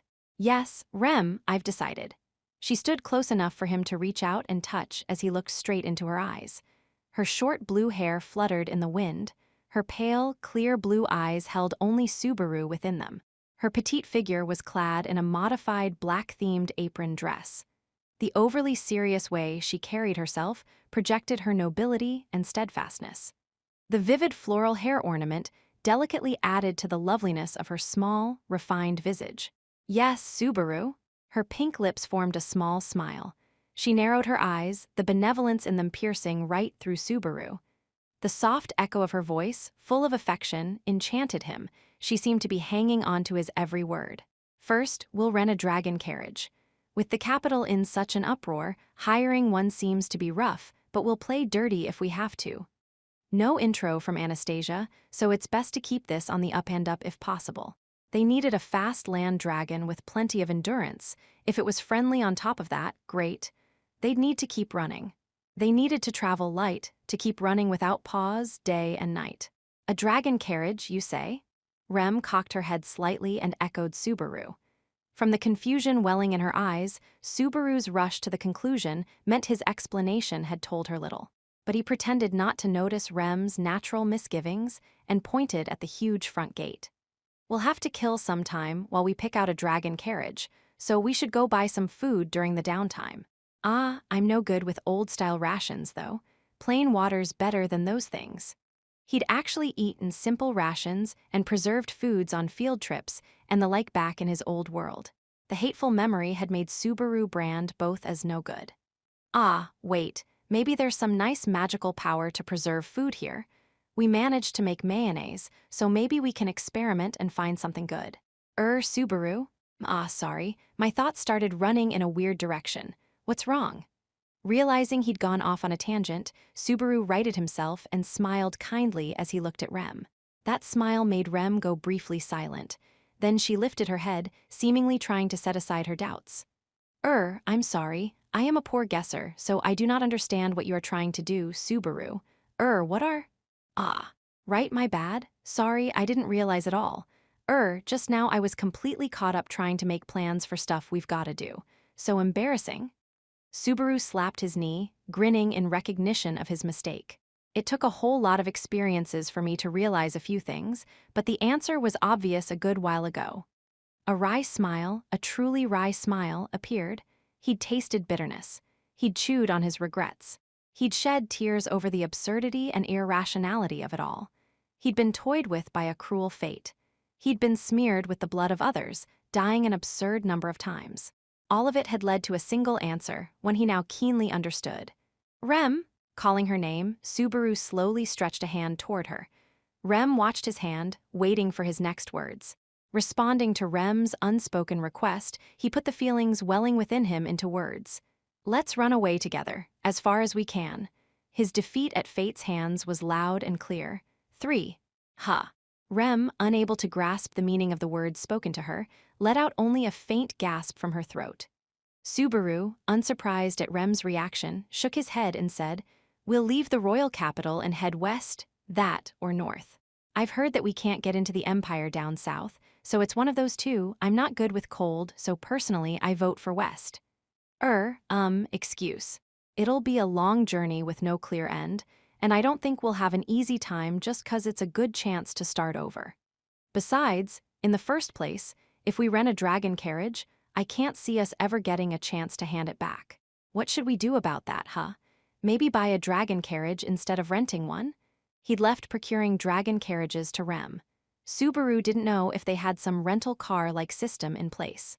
He didn't even know where you'd buy one. He figured there had to be some means so that you couldn't just grab one and run, but please wait. Subaru was in the middle of that thought when Rem urged him to pause. She kept her palms pointed toward Subaru as a rare expression of nervousness came over her. What do you mean by run? Subaru, from the way you are speaking right now, you sound as if you are trying to go to a different nation, one that is not Lugunica. Rem's gaze wandered as if she half-doubted her own words. Then her expression changed to an look as she clapped her hands together. Since it is you we are talking about, you have another incredible idea, don't you? Something that will aid Lady Amelia and Master Roswell. Nothing of the sort, Rem. Rem seemed to be clinging to the best possible interpretation of the true intent behind Subaru's words. But right in front of the girl who believed this of him, Subaru decisively repudiated that thought. I told you, we'll run away. Even if I stay in the royal capital, I can't do anything. But if I return to the mansion, that won't change the fact that I can't do anything. I understand that now. His powerlessness, his emptiness, the irrationality of the world, these weighed heavily on Subaru. No matter how hard he tried to deny it, the absurd would never leave him. But how light his heart had become, now that he had accepted it. Now, Subaru was free of the troubles he had endured, almost as if they had never existed. So run away with me, Rem. Every last person's told me that I can't stay here. I didn't want to accept it, so I kept on desperately denying it, but, that's right, I'm weak. No one's ever told me, I need you. He thought he'd been too full of himself. He'd thought wrong. He'd been mistaken. He'd gotten carried away. Having arrived in another world and, through the power to rewind fate and just the tiniest bit of good fortune, he felt like he'd saved people on two separate occasions, but he'd been wrong. He didn't even possess the power or feelings deserving of being saved by others. That's not. No one said it, and I have been told, loud and clear over and over. No one needs the likes of you. The first time around, Subaru had ignored Emilia's wishes and rushed out of the Crush residence. He didn't listen to Rem's attempt to stop him, courting a massive tragedy as a result. The second time around, he'd been unable to change one iota of the result. Everyone had died again, and through fleeing from reality, he'd caused Rem to lose her life. Again, no one was saved. The third time around brought about the most despicable of all outcomes. He'd gotten even innocent merchants on the roadside involved, offered Rem up to the white whale, and had robbed Emilia of her life with his own hands. Puck had slaughtered the witch cult, but if, after Subaru's death, Puck had indeed destroyed the world as he had proclaimed, the damage was surely greater than any time that had come before. What about the time unrelated to the power of return by death that could not be rewound? When the candidates had assembled at the royal palace, Subaru had dragged down Emilia in epic fashion. Merely by standing at her side, let alone speaking his impertinent words, he'd tarnished her reputation, and his duel to save face had resulted only in even greater humiliation. As a result, he and Emilia had had a falling out, and he had hurt her heart with his emotional arguments, which had been little more than outbursts of anger. "Ha-ha-ha," he laughed dryly at the realization. Now that he thought back, it was a masterpiece. When he calmly reflected on his own actions, it was painfully clear that he'd been a pestilence. He wanted to lend Emilia his strength. There had to be people only he could save. There was no doubt everyone was done for if he wasn't there. What thoughtlessness, what arrogance. Yes, what hubris. Subaru's actions had only worsened Emilia's standing. Even so, he'd betrayed her enormously generous heart, and his foolish undertakings had only dragged Rem with him to her death. Incredible, just incredible. No doubt everyone knew that would be the result. That was why everyone had told Subaru, you need to behave, don't do anything, your strength isn't required, don't butt in, just go away. Those around him who had told him so knew a great deal about the future. They were very different from Subaru, who ought to have known that he could do nothing, that he understood nothing, that he was able to comprehend nothing. Maybe they were the ones really doing things over. If they aren't, I'm the only one screwing up like this. It was pathetic. There was no one lowlier, more unsalvageable, or more miserable than he. What did you call a man who resigned himself to being laughed at by others and acted so as to make others laugh? You called him a clown. Subaru, who wasn't even aware of the customers pointing at him and laughing, was unworthy of the title. He was just a simple, irredeemable fool. So I've decided to go away. That's best. I know that's best. If someone like me tries to do something, it'll just add one more corpse, and if I'm not lucky, a lot more than one. Corpses, corpses, corpses, corpses, corpses, strangers, acquaintances, people precious to him, important people, people who believed in him, people he wanted to think believed in him, endless corpses. He'd had it. Why did all those things have to happen to him? He'd suffered so much. Didn't he deserve some reward? Even Subaru knew that the idea that hard work was always rewarded, that any wish with a clear objective could come true so long as you gave it your all, was nothing but a pipe dream. But despite that, was it so wrong to have but one tiny wish to avoid the worst of all worlds? Subaru had been wrong. That was why the results continued to betray his expectations. Let's run away, Rem. You, me, we can't stay here in this country. Subaru had resolved to leave it all behind, flip the bird at everything, and run. And having decided to put so many things behind him as he fled, he wanted to take only one with him, Rem, the girl standing before him. He couldn't bring himself to abandon everything in its entirety. He was afraid of being alone. He was terrified of solitude. Even in that vast world, that world of incomprehensible darkness, knowing that having nothing so that he would lose nothing was the right answer, Subaru couldn't put aside his fear of being all by himself. As the days repeated themselves, Rem had been the only one who'd stayed with Subaru. She'd been right at his side, watching his disgraceful displays, unsightly words and deeds, and off-the-wall way of living. Subaru thought that made her worthy of one final gamble. Each of the 3 times, Subaru had let Rem die. To keep her from dying, he couldn't return to the mansion. Even when he had arrived at the mansion, she had heroically offered up her life along the way, in the end. Nor could he say with certainty that he could save her by keeping her at the royal capital. Even if they were spending their time in peace and quiet here, if Ram conveyed news of the crisis at the mansion, Rem would probably rush out of the city. If it came to that, Subaru wouldn't be able to stop her, and she would meet the same fate. He'd lose her again, and Subaru could clearly see how empty he would be without her. If he seriously wanted to save her, he had to get her out of the kingdom. "You are saying all this so suddenly, I do not know what to do." Rem shook her head a little in the face of Subaru's forceful plea. It wasn't a gesture of rejection. Her expression projected the uncertainty that reigned inside her. Rem couldn't simply accept at face value what Subaru had suddenly said. He had cited far too few facts to make an informed decision. Subaru understood the irrationality of it, but even so, he could speak no further of the circumstances. He no longer knew how much information he could divulge with the witch's evil hands looming. He felt like he'd brush against the witch's curse no matter what he talked about. No matter what he did, he felt like it would lead to more sacrifices to the irrationalities of fate. And if that came to pass, it wouldn't be Subaru who would be sacrificed but people precious to him. It was a stalemate. He was hemmed in on all sides. Fate had shut off every avenue of escape. Therefore, Subaru had no means left to him but that plea. He was earnestly appealing to Rem's conscience, knowing that it was underhanded in every possible way, knowing that he was using the feelings for Subaru that Rem harbored in her heart. "There's no time. I'm sorry this is so sudden. Really I am. I'm sorry from the bottom of my heart, but please choose. Choose, me or everything except for me, please choose." Subaru hated the situation he'd put her in, saying all that and making her suddenly choose based on the little information he'd provided her. But it was also a fact that giving her time to calmly think it over worked against him. He couldn't dismiss the notion that he was using the pressure of her predicament for his own benefit. Only in this situation, giving Rem little time to decide whether to leave Subaru there or not, as he pled right before her eyes, did he have a shot at winning this. Or if not winning, then fulfilling a cherished desire more like hope, the selfish hope that Rem, at least, would forgive him for running away. "Let's get a dragon carriage and head west. Let's leave Lugunica and go all the way west of Kararagi, was it? Let's buy a little house and live there, just the 2 of us." Rapid fire, Subaru began sketching his vision of the future. It was an ordinary, tranquil future, one surely divorced from irrationality and cruelty. "It means using the traveling funds, so I feel bad for Roswell, but we can just borrow what we need and send the rest back.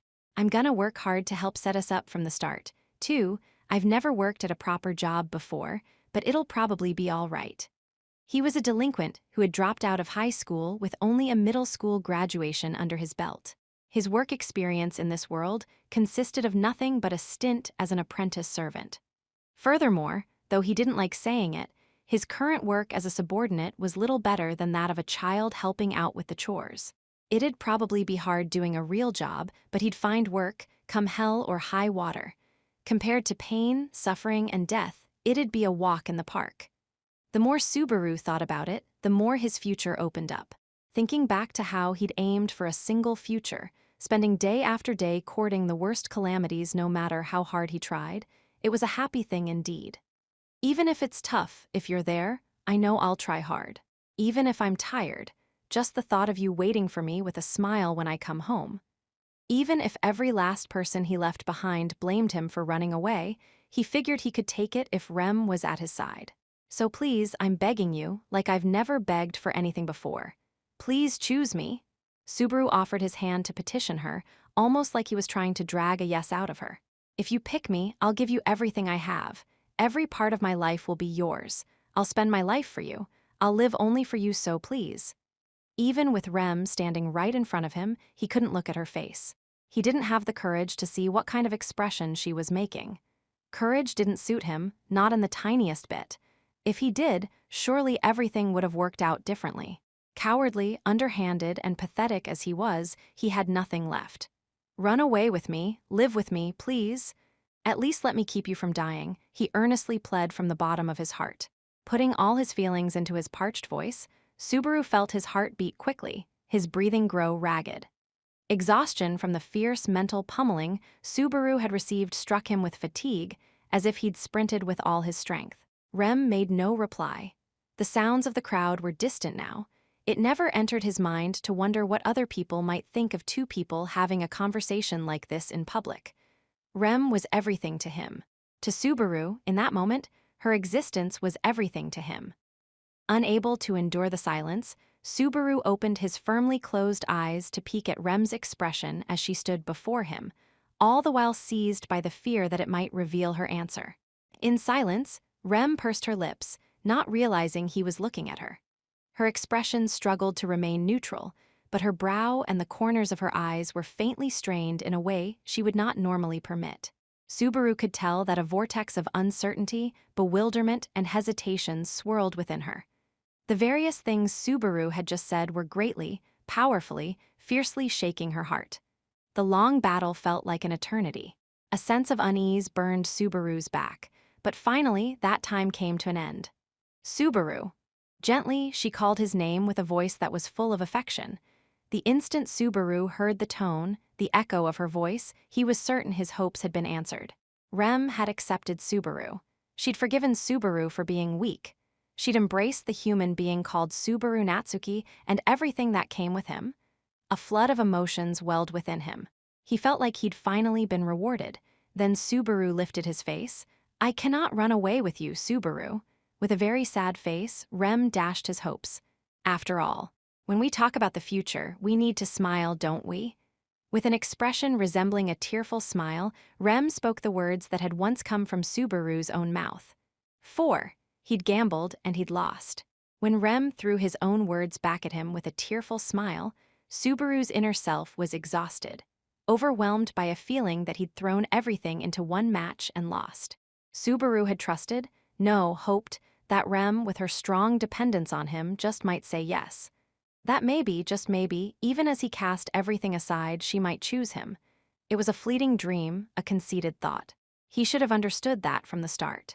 If his inability to find any worth in himself was the whole reason he'd chosen to run away, what business did he have expecting that?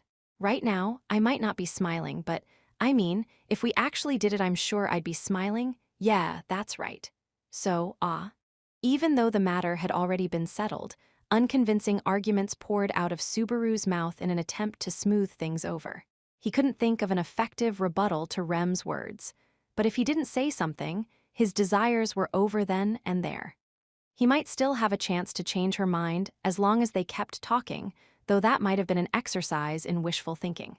As Subaru clung to that hope, Rem watched him, a faint smile coming over her as she murmured, "I have thought of it as well."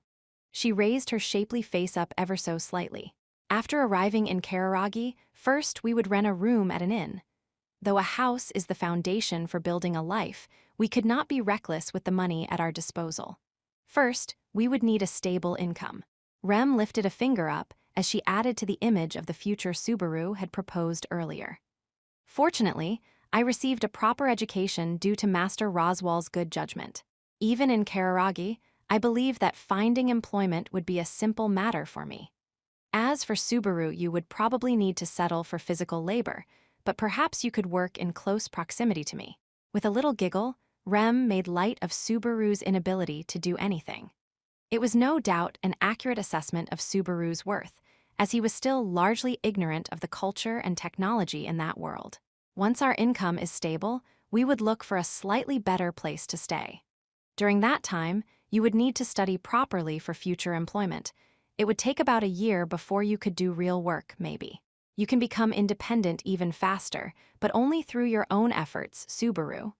With that, Rem laid out an unexpectedly brutal studying regimen. When she had instructed him in Ram's place, her method of teaching was gentle, but her criticisms were merciless. He might have grumbled along the way, but he was rather fond of her strictness. "With both of us working, we could save some money, perhaps enough to eventually buy a house.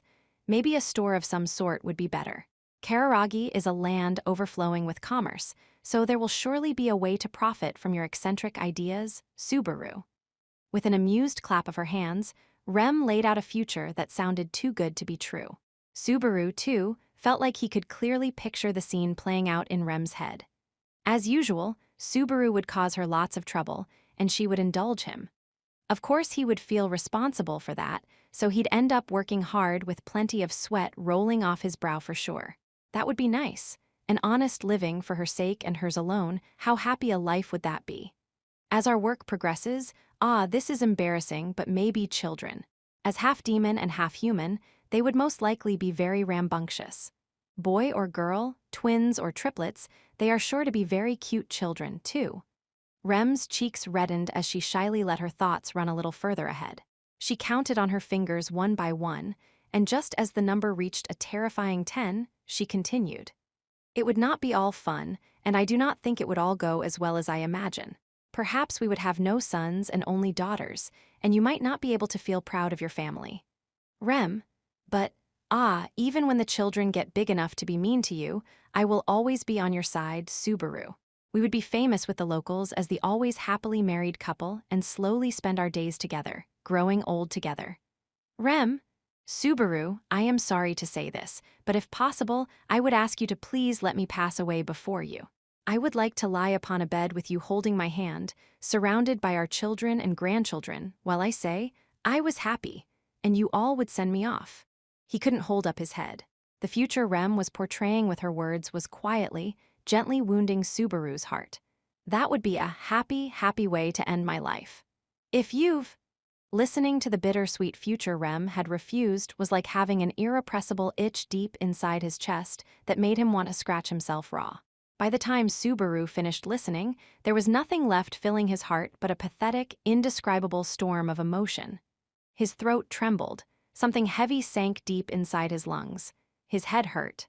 He shook his head to try and ignore the relentless heat filling the depths of his eyes. If you've thought it through, then she could run away with Subaru as far as their feet could take them. Subaru, if you could smile while wishing for that future, I truly believe I could be happy after a life like that. But filled with a sadness that exceeded even Subaru's, the smiling girl did not answer his plea.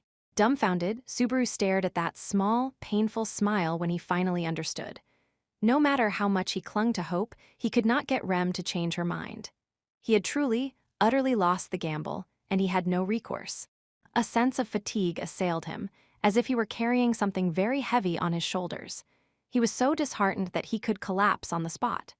Subaru barely managed to avoid doing so, covering his face with his hands as he despaired.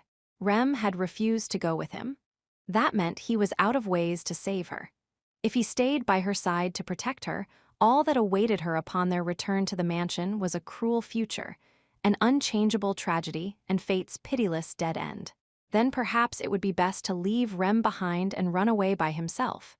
If he did so, he could not escape loneliness, but he could at least flee from the despair in front of him. Of course, the fate of the people in and around the mansion would not change whether or not he was present. Subaru would simply be covering his eyes and ears, pretending not to know, spared from seeing reality for himself. In that moment, Subaru was so desperate for something to cling to that this paltry salvation would do. But even if he accepted that himself, would there be any salvation at all? Whether Subaru was challenging his foes, fleeing into madness, or putting everything on the line, fate had not cut him the slightest slack. What then could he do? Subaru, that you thought of running away with me, that you thought of living your life with me, thrills me to the bottom of my heart. But it will not do. Even having spurned the hand Subaru had offered, Rem's cheeks were still flush from the feelings swirling within her. She herself knew that they could flee, and eventually make that fantasy a reality. She craved it. She'd stated firmly that the tale was a happy one, and yet Rem had rejected it because, if we did run away right now, I am certain that I would be leaving behind the Subaru I love most. What was Rem saying? He didn't get it. Trembling, Subaru lifted up his face and looked at her with blank eyes. Rem was giving him a small, sad smile, but even so, her eyes projected her firm sentiments. Subaru felt overwhelmed by her gaze as she continued. Subaru, please tell me what has happened. He shook his head. He could not. If he did that, Rem would die. If you cannot talk about it, then please trust me. I will manage somehow. He shook his head. He could not. If he left it at that, Rem would die. But at the very least, can we go back now? If you settle down and think about it more calmly, you might be able to find a different answer. He shook his head. He could not. If he waited, everyone would die. I've worried already. I've thought already. I've suffered already. That's why I gave up. No one believed Subaru. No one expected anything from him. If he told anyone he'd do something, they'd spoon-feed him his own foolishness. He'd ignored that, brushed it off, seen his own many stupidities, and thus arrived at his current state. To Subaru, that time, that wear and tear on his heart was, it is easy to give up, however. Suddenly, Rem voiced a rebuttal to Subaru's words of weakness. It is easy to give up. The instant the words entered his ears, a jolt of comprehension rushed through Subaru's whole body. It was as if a bolt of lightning had struck the crown of his head. Something he couldn't put into words exploded inside his chest, and every pore of his body felt like he'd been set on fire. It's easy to give up. Subaru, don't tell me that. Subaru clenched his teeth, rasping with resentment at a perplexed Rem. It's easy to give up. That's a bad joke.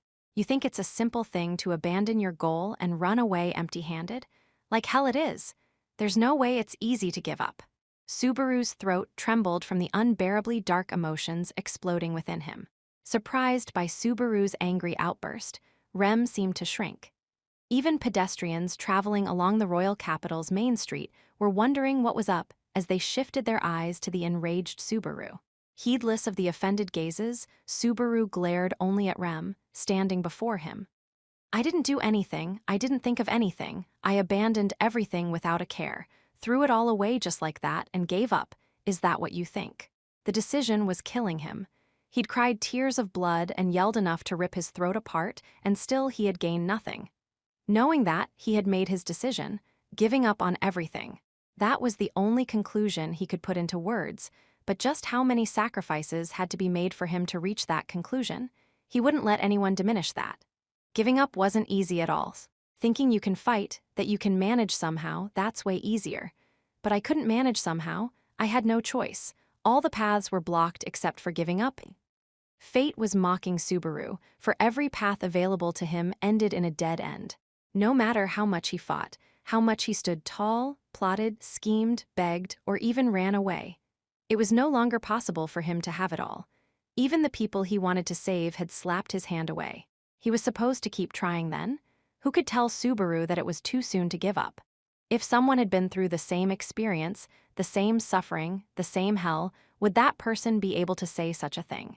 If I could do anything, He truly wanted to do something, to help people, to save people, to keep them from being stolen away.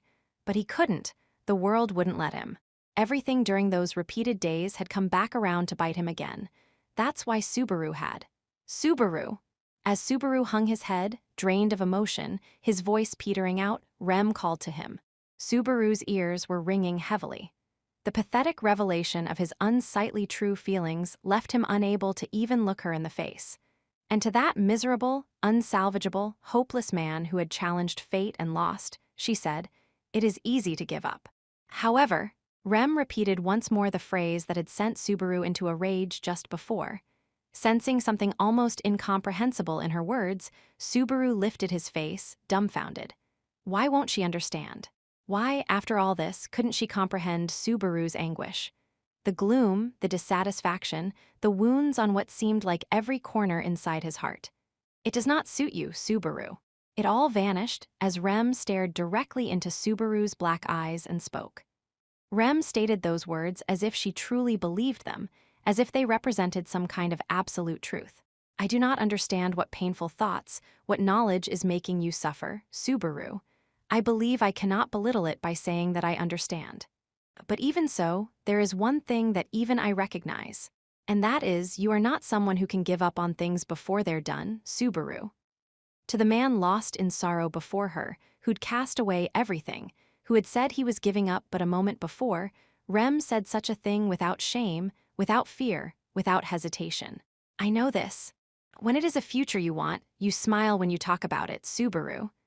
To the man who had spoken to her of running away to a world that was no doubt warm, peaceful, and tranquil, with guilt and regret on his face, Rem spoke plainly, without any disappointment. I know this. I know that you are a man who does not give up on the future, Subaru. This, Rem declared to a young man hanging his head, seemingly gritting his teeth. There was only sincerity in her eyes. They conveyed nothing but trust to him. Subaru was overwhelmed by that powerful, intense light. After all, Rem was wrong about him. So wrong, this was a veritable farce. Her statements valued the human being called Subaru far too highly. He didn't know how proud and noble the Subaru in her eyes must have been. But the real Subaru was nothing so fine a person as that. Spouting weakness, crushed from adversity, lamenting his own smallness and pathetic misery, defeated and beaten so hard that he was running away, that was Subaru Natsuki. You're Ro, I'm not that kind of person, I am not mistaken. Lady Amelia, sister, Master Roswal, Miss Beatrice, and everyone else, I know you have not given up on them, Subaru. She refuted him in a strong tone, but she was wrong. He'd thrown away all of them.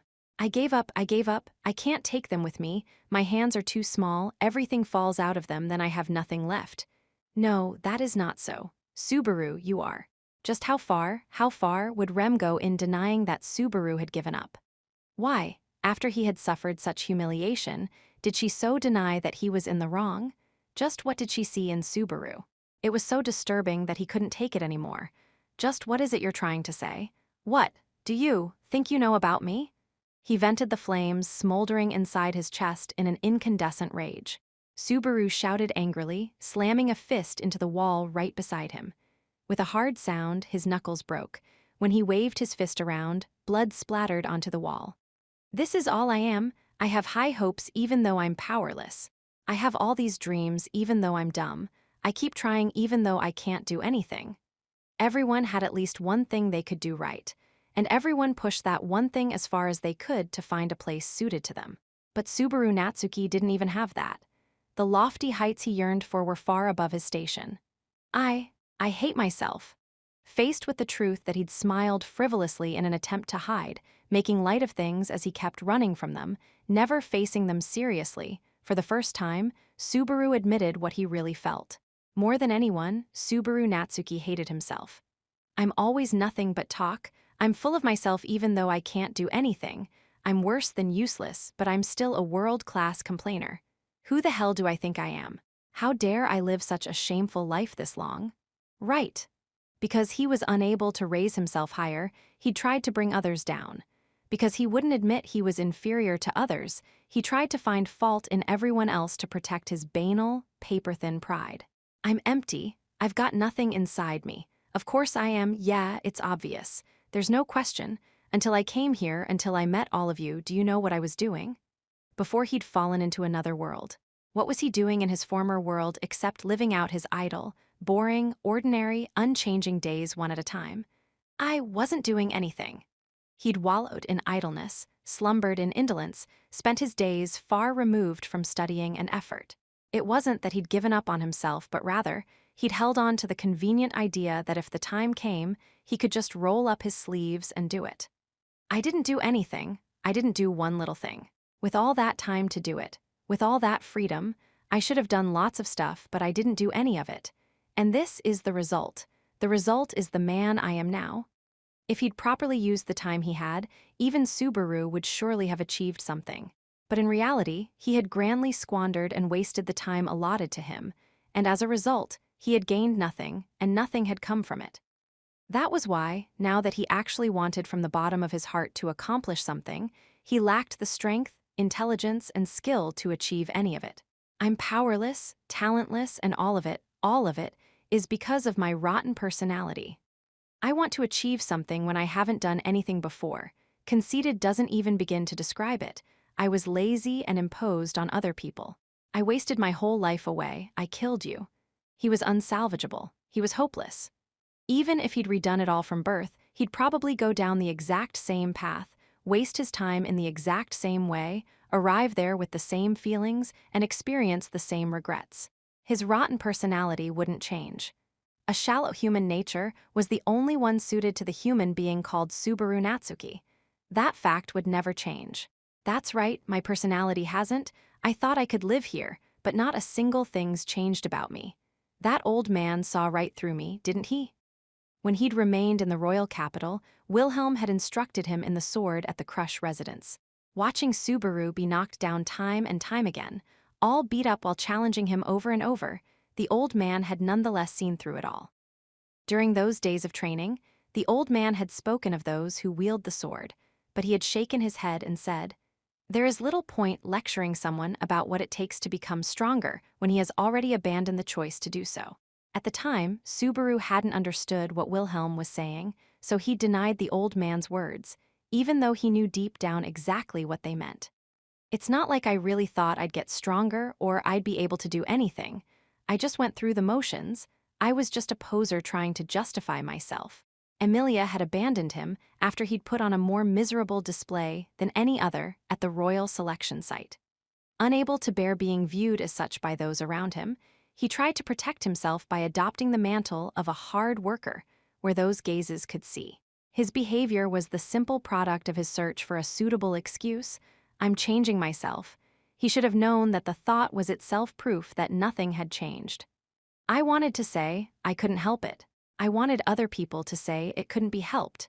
That's all it was. That's the only reason I pretended to put myself on the line like that.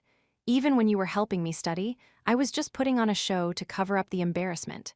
I'm a small, underhanded, filthy guy down to the bone, always worrying about what other people think of me, and none of that's ever changed.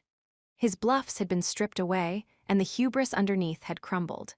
Once his thin shell was shattered, his vainglorious heart, not wanting to be thought of badly by others, and his ego, asserting that he wasn't wrong, poured out. Even I knew. I understood all of it was my fault, really. If he could yell that it was somebody else's fault, that there was some reason for it, it was easier. He wouldn't need to look at who he truly was. If he kept his facade intact, he'd never have to look at what was on the inside. He wouldn't have to look at his ugly self. He wouldn't have others see it. Though he was weak, selfish, and all talk, he wished to be loved nonetheless. "I'm the worst. I hate me." Subaru was short of breath after venting all the gloomy darkness tearing him up inside. He'd let himself have it with all the filthy, corrupt things in him since coming to that other world. No, those dark things had been in him long before in his old world. His nature as a human made even him want to puke. Even though he'd spewed it all out, the deep feelings in his chest only soured further. Weren't you supposed to feel a little better after you vented something pent up inside? On top of not feeling the slightest bit better, he realized with crystal clarity just how foolish he was. The shame seething inside him made him want to die then and there. And his weakness in exposing so much filth, thinking of nothing beyond his own concerns, was the stupidest thing of all.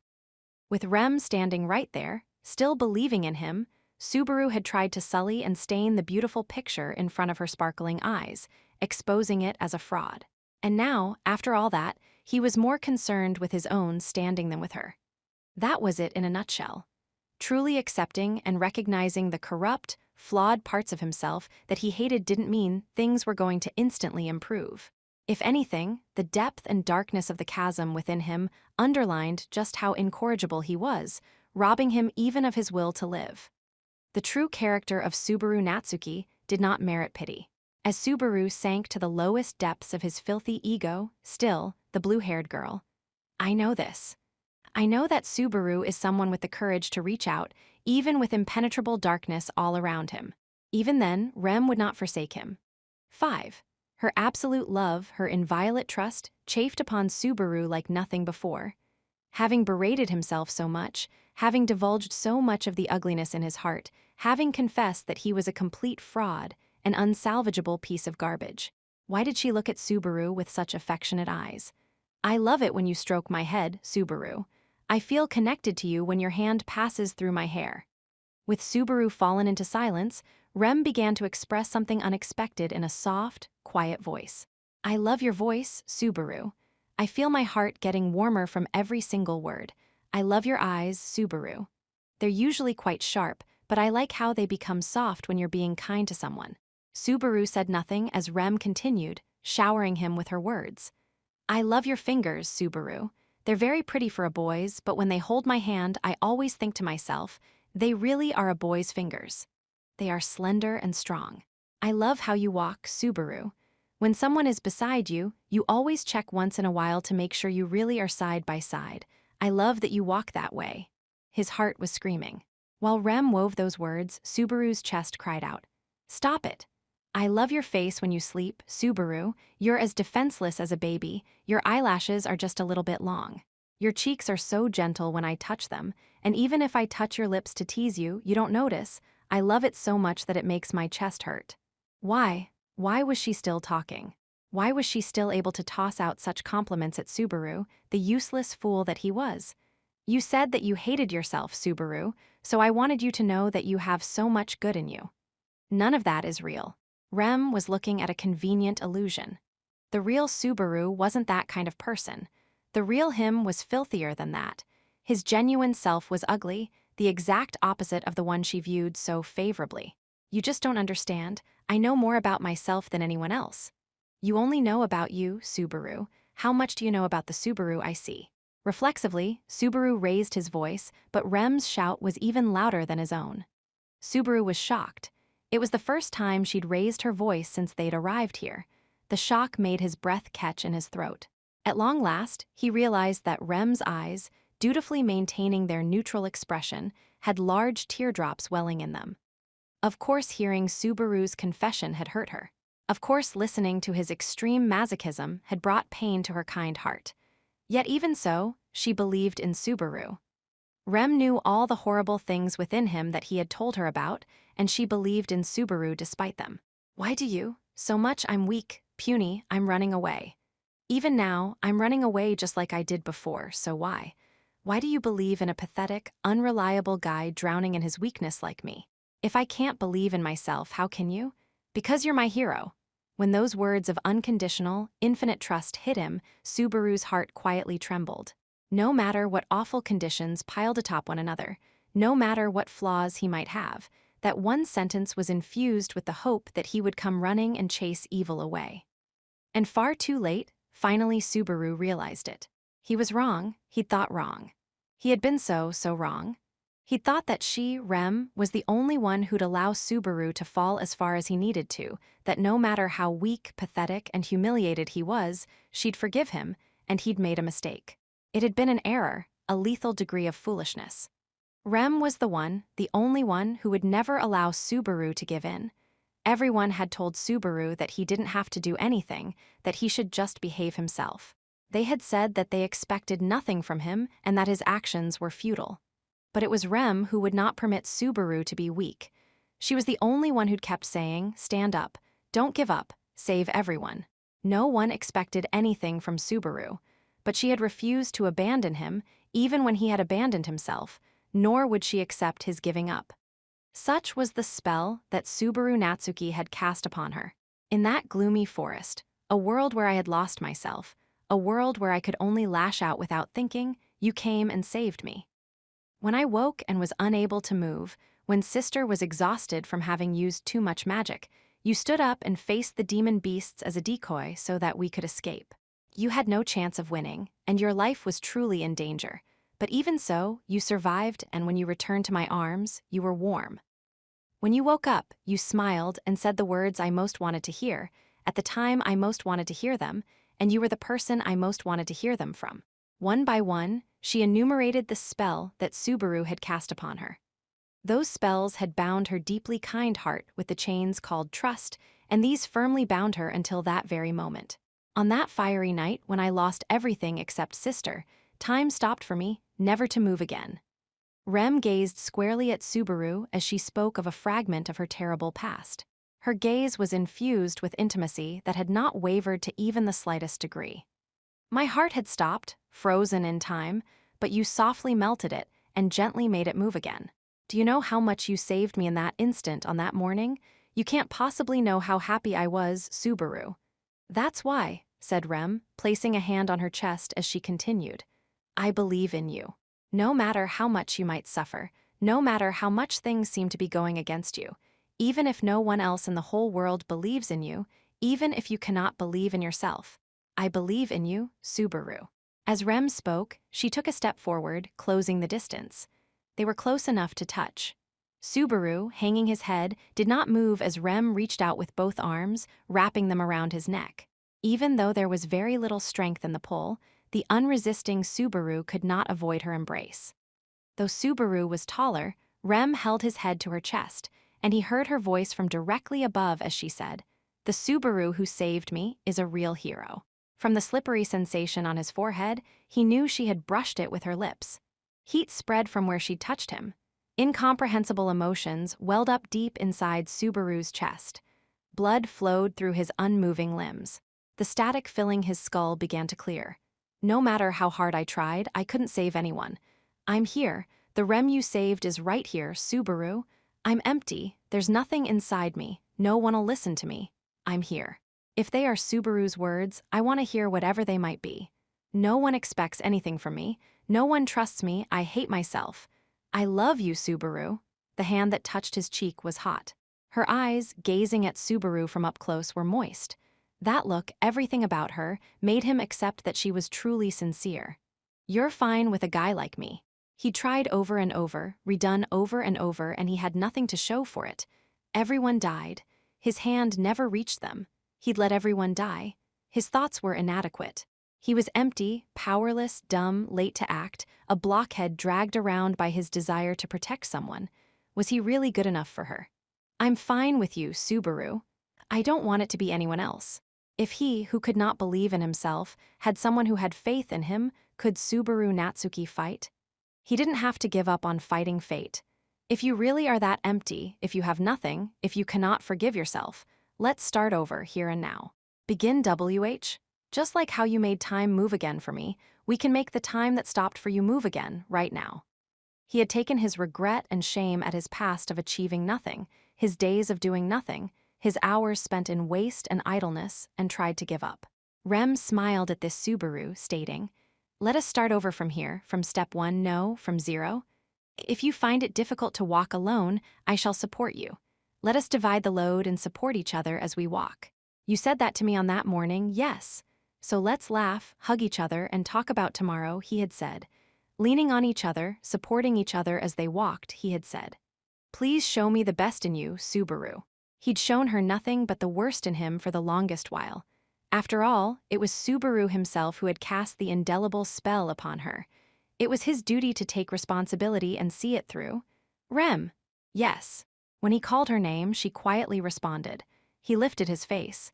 He looked straight ahead. He gazed into Rem's eyes. Softly, gently, they awaited the reply from Subaru's lips. So he wanted to be the Subaru Natsuki she loved so much. I like Emilia. Yes. Seemingly knowing all along, Rem smiled and nodded at Subaru's confession. He knew full well how cruel he was being to that smile, that gentleness, as he continued. I want to see Emilia's smile. I want to be in her future as a help to her. Even if she told me I'm in the way, not to come back, I want to be by her side.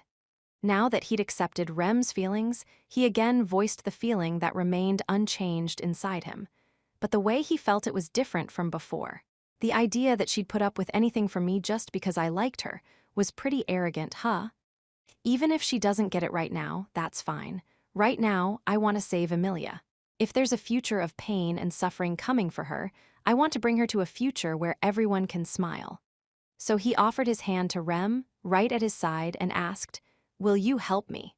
He knew it was an underhanded way to respond to the feelings she had offered to him. He knew he was using her emotions. But it was that Subaru, the Subaru who would not give up on the future of those precious to him, whom she loved. I can't do anything by myself. I come up short in everything. I don't have the confidence to just walk straight ahead. I'm so weak, fragile, and puny, so will you lend me a hand? Help keep me on the straight and narrow when I take a wrong turn? You are a terrible person, Subaru. Right after you dump a girl, you ask such a thing? Hey, it's pretty tough for me to ask someone who turned down a once-in-a-lifetime proposal of mine, you know. Rem was unable to hold back a little sigh at Subaru's weak chuckle. They smiled at each other for a while. Then Rem straightened up, elegantly grasped the hem of her skirt, and in a display of perfect courtesy, she said, "If this will bring a future where Subaru, my hero, can smile, Then I humbly accept. Yeah, you just watch. You'll have a front row seat. Rem took the hand Subaru had offered as they exchanged their vows. She let out a small ah as Subaru drew her close, burying her petite body in his chest. He was grateful that there existed a girl so soft, so warm, and who liked him so much. The man you fell in love with is gonna be the coolest hero there ever was. It was hot within her breast. As Subaru embraced Rem, she buried her face in his chest, hiding her expression. Her breathing was hot. Her forehead and cheeks were hot as she rubbed them against him. But the tears flowing from her eyes were probably the hottest of all. Even then, Subaru could not like himself. He still hated himself. But a girl had told Subaru she liked him. If there was a girl who could like him just as he was, Emilia was watching. Rem was watching. He could not yield. The tale of Subaru Natsuki would begin anew. His life in another world would start over. From zero. Chapter 6. The card that's been dealt. 1. The room was silent but filled with a strained sense of tension. Feeling that tension on his skin, Subaru moistened his parched lips with his tongue, grateful that arrangements for the first step of the scenario were in place. To Subaru, each and every face now present was absolutely indispensable. After all, he had no strength of his own. Lacking ability and manpower, all he could do by himself was to die in vain as he had done to that point. Now I can finally understand why you have gathered us here and delayed my supper. Crush Karsten, sitting on the sofa with her hands crossed atop her knees, broke the silence, murmuring with a look of understanding on her gallant face. Riawi, to be honest, Fairy still has some doubts, meow. I mean, how does such a clumsy boy get that look in his eyes all of a sudden? With an expression as casual as his tone, Ferris kept his guard up as he gazed at Subaru. He was brimming with a willingness to defend his lord from any danger. In contrast to Ferris, Wilhelm kept his silence as he sat to Crush's left. Wearing his sword on his hip, the aged swordsman closed his eyes, with only his refined martial spirit hovering about him. There was no trace remaining of the warmth with which he had greeted them upon their return from the lower city. Now, he was wholly immersed in his role as a man wielding his sword for his master, Crush, rather than for himself. Subaru was meeting Crush and her retainers in the reception room of her residence, a place of which Subaru had few good memories. Twice in the past, he had endured bitter hardships there. He was meeting with Crush, Ferris, and Wilhelm. That much was the same as before, but there was something different this time. It feels somewhat uncomfortable to be back so soon after my first visit. I fully expect that Mr. Natsuki will say something to sweep away such misgivings. The blond man of delicate features, defined by his comical beard, commented with a chuckle. This was Russell Fellow, a representative of the Merchants' Guild who possessed great influence in the royal capital. Subaru lightheartedly slumped a little at Russell's apparent diversion. Rem's calling one more person over right now, so please wait just a little longer. It isn't guaranteed my guest is coming, but it's a good bet. I await a prompt arrival. Incidentally, may I inquire as to your evidence for this good bet? Russell didn't even blink in the face of Subaru's presumptuous statement. Subaru's lips twisted as he faced off against a real merchant with a head, mouth, and tongue superior to his own. It's a simple story. The person I invited is sensitive to the smell of money, or so I heard them say personally. If that's true, there's no doubt. That was true for you as well, wasn't it, Russell? My, you certainly have me there. Russell put a hand to his forehead, seemingly indicating that Subaru had scored a point on him. Of course, even Subaru wasn't blithe enough to take the gesture at face value. He was well aware of the danger posed by the narrow tightrope he planned to walk. The rope was just about set to be tied on both ends. The crossing was yet to come. Subaru would do it, supported by the power of borrowed courage. A few minutes later, the door opened and a lone girl, Rem, appeared. I am sorry to have kept you all waiting. That's okay. Subaru brought up his right thumb with a wink as she walked to his side and leaned her face close to his ear. She said that she would be slightly delayed, but that she would definitely come. That's so. All right, good work, Rem. With that, preparations for Subaru's tightrope performance were complete. Before arriving at the negotiating table, he'd prepared the argument he would use to move the deal in the direction he desired. Subaru's memories and experiences in this new world had led him to a single answer. Apparently, The last participant will arrive slightly late, but all the actors will be on the stage. No point waiting any further. Should we start? Subaru's statement brought a change in the air and various reactions from others in the room. Crush made a thin smile. Ferris strongly pursed his lips. Wilhelm maintained his silence, his expression unchanging even then. Russell slowly sank into his chair. Seeing their reactions, Subaru took a deep breath and calmed his emotions. He could feel his own heart pounding rapidly. His blood circulated throughout his body. The deep anxiety simultaneously residing in his head made everything before his eyes seem to dim. But Rem, right beside Subaru, gently touched his sleeve in an effort to put him at ease. Subaru. She wasn't holding his hand, nor was she asserting her own existence. That little act of consideration was very Rem-like. The sense of relief enveloping him was as if 10,000 cavalry were riding to his aid. Rem was watching. He could not disappoint. Oki. Subaru hid his fears behind an impetuous smile and challenged the first wall. He needed to thread the eye of a needle, both to get to a happy end and to take one step closer to becoming a hero, for the sake of the girl who believed in him, the girl who told him she liked him. Just as Subaru lifted his spirits and faced forward, Crush raised a finger and spoke. Subaru Natsuki, there is something I wish to confirm. I would hear, from your own lips, the purpose of this gathering. As she sat, she raised a hand and rested her chin against it as her sagacious gaze landed on Subaru. Even though she knew full well the answer to her question, her posture showed no sign of softness that would allow Subaru to say so. Now that he had failed time and time again, he understood. The game was on before he had even spoken a single word. Of course, what I want is.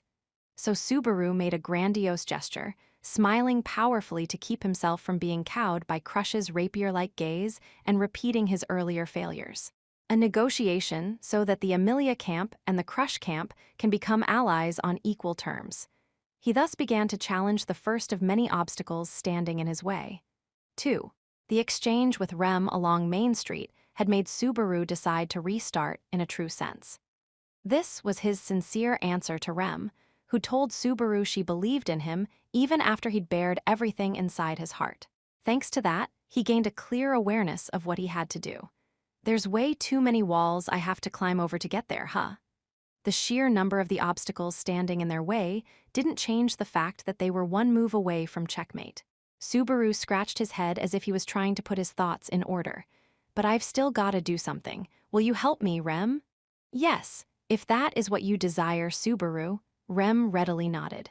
Even after Subaru opened up to her, the same trust hovered in Rem's eyes as before. They lit two fires inside Subaru, courage and a sense of duty. Subaru no longer held any thought of hiding from Rem his own humiliation and panic at having his hands tied. After all, he'd half-bawled his eyes out while venting every complex he had.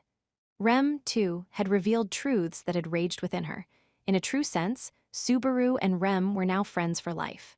And because Subaru had set his heart on something, his head remained remarkably clear. First, let's double-check the time we have left.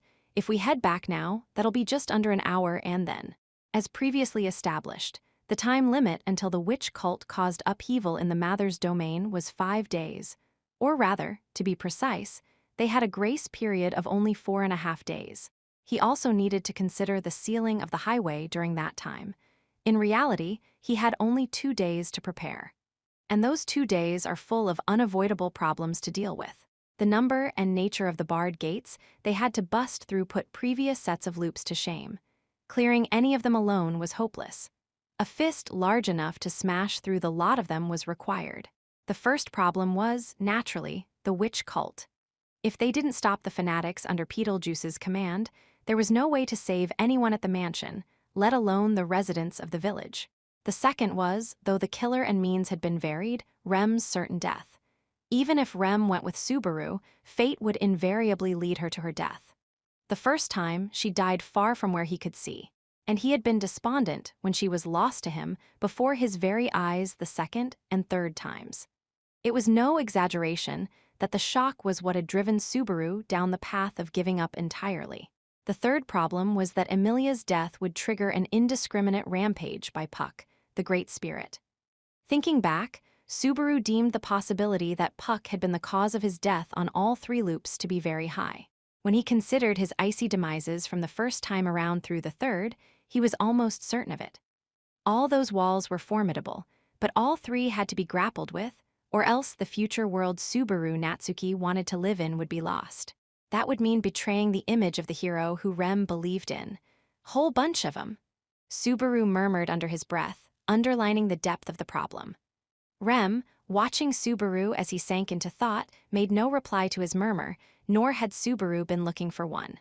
Subaru knew that she was simply waiting for the words that had to follow. She was waiting for the best judgment of how she might contribute greatest to the hero she loved the most.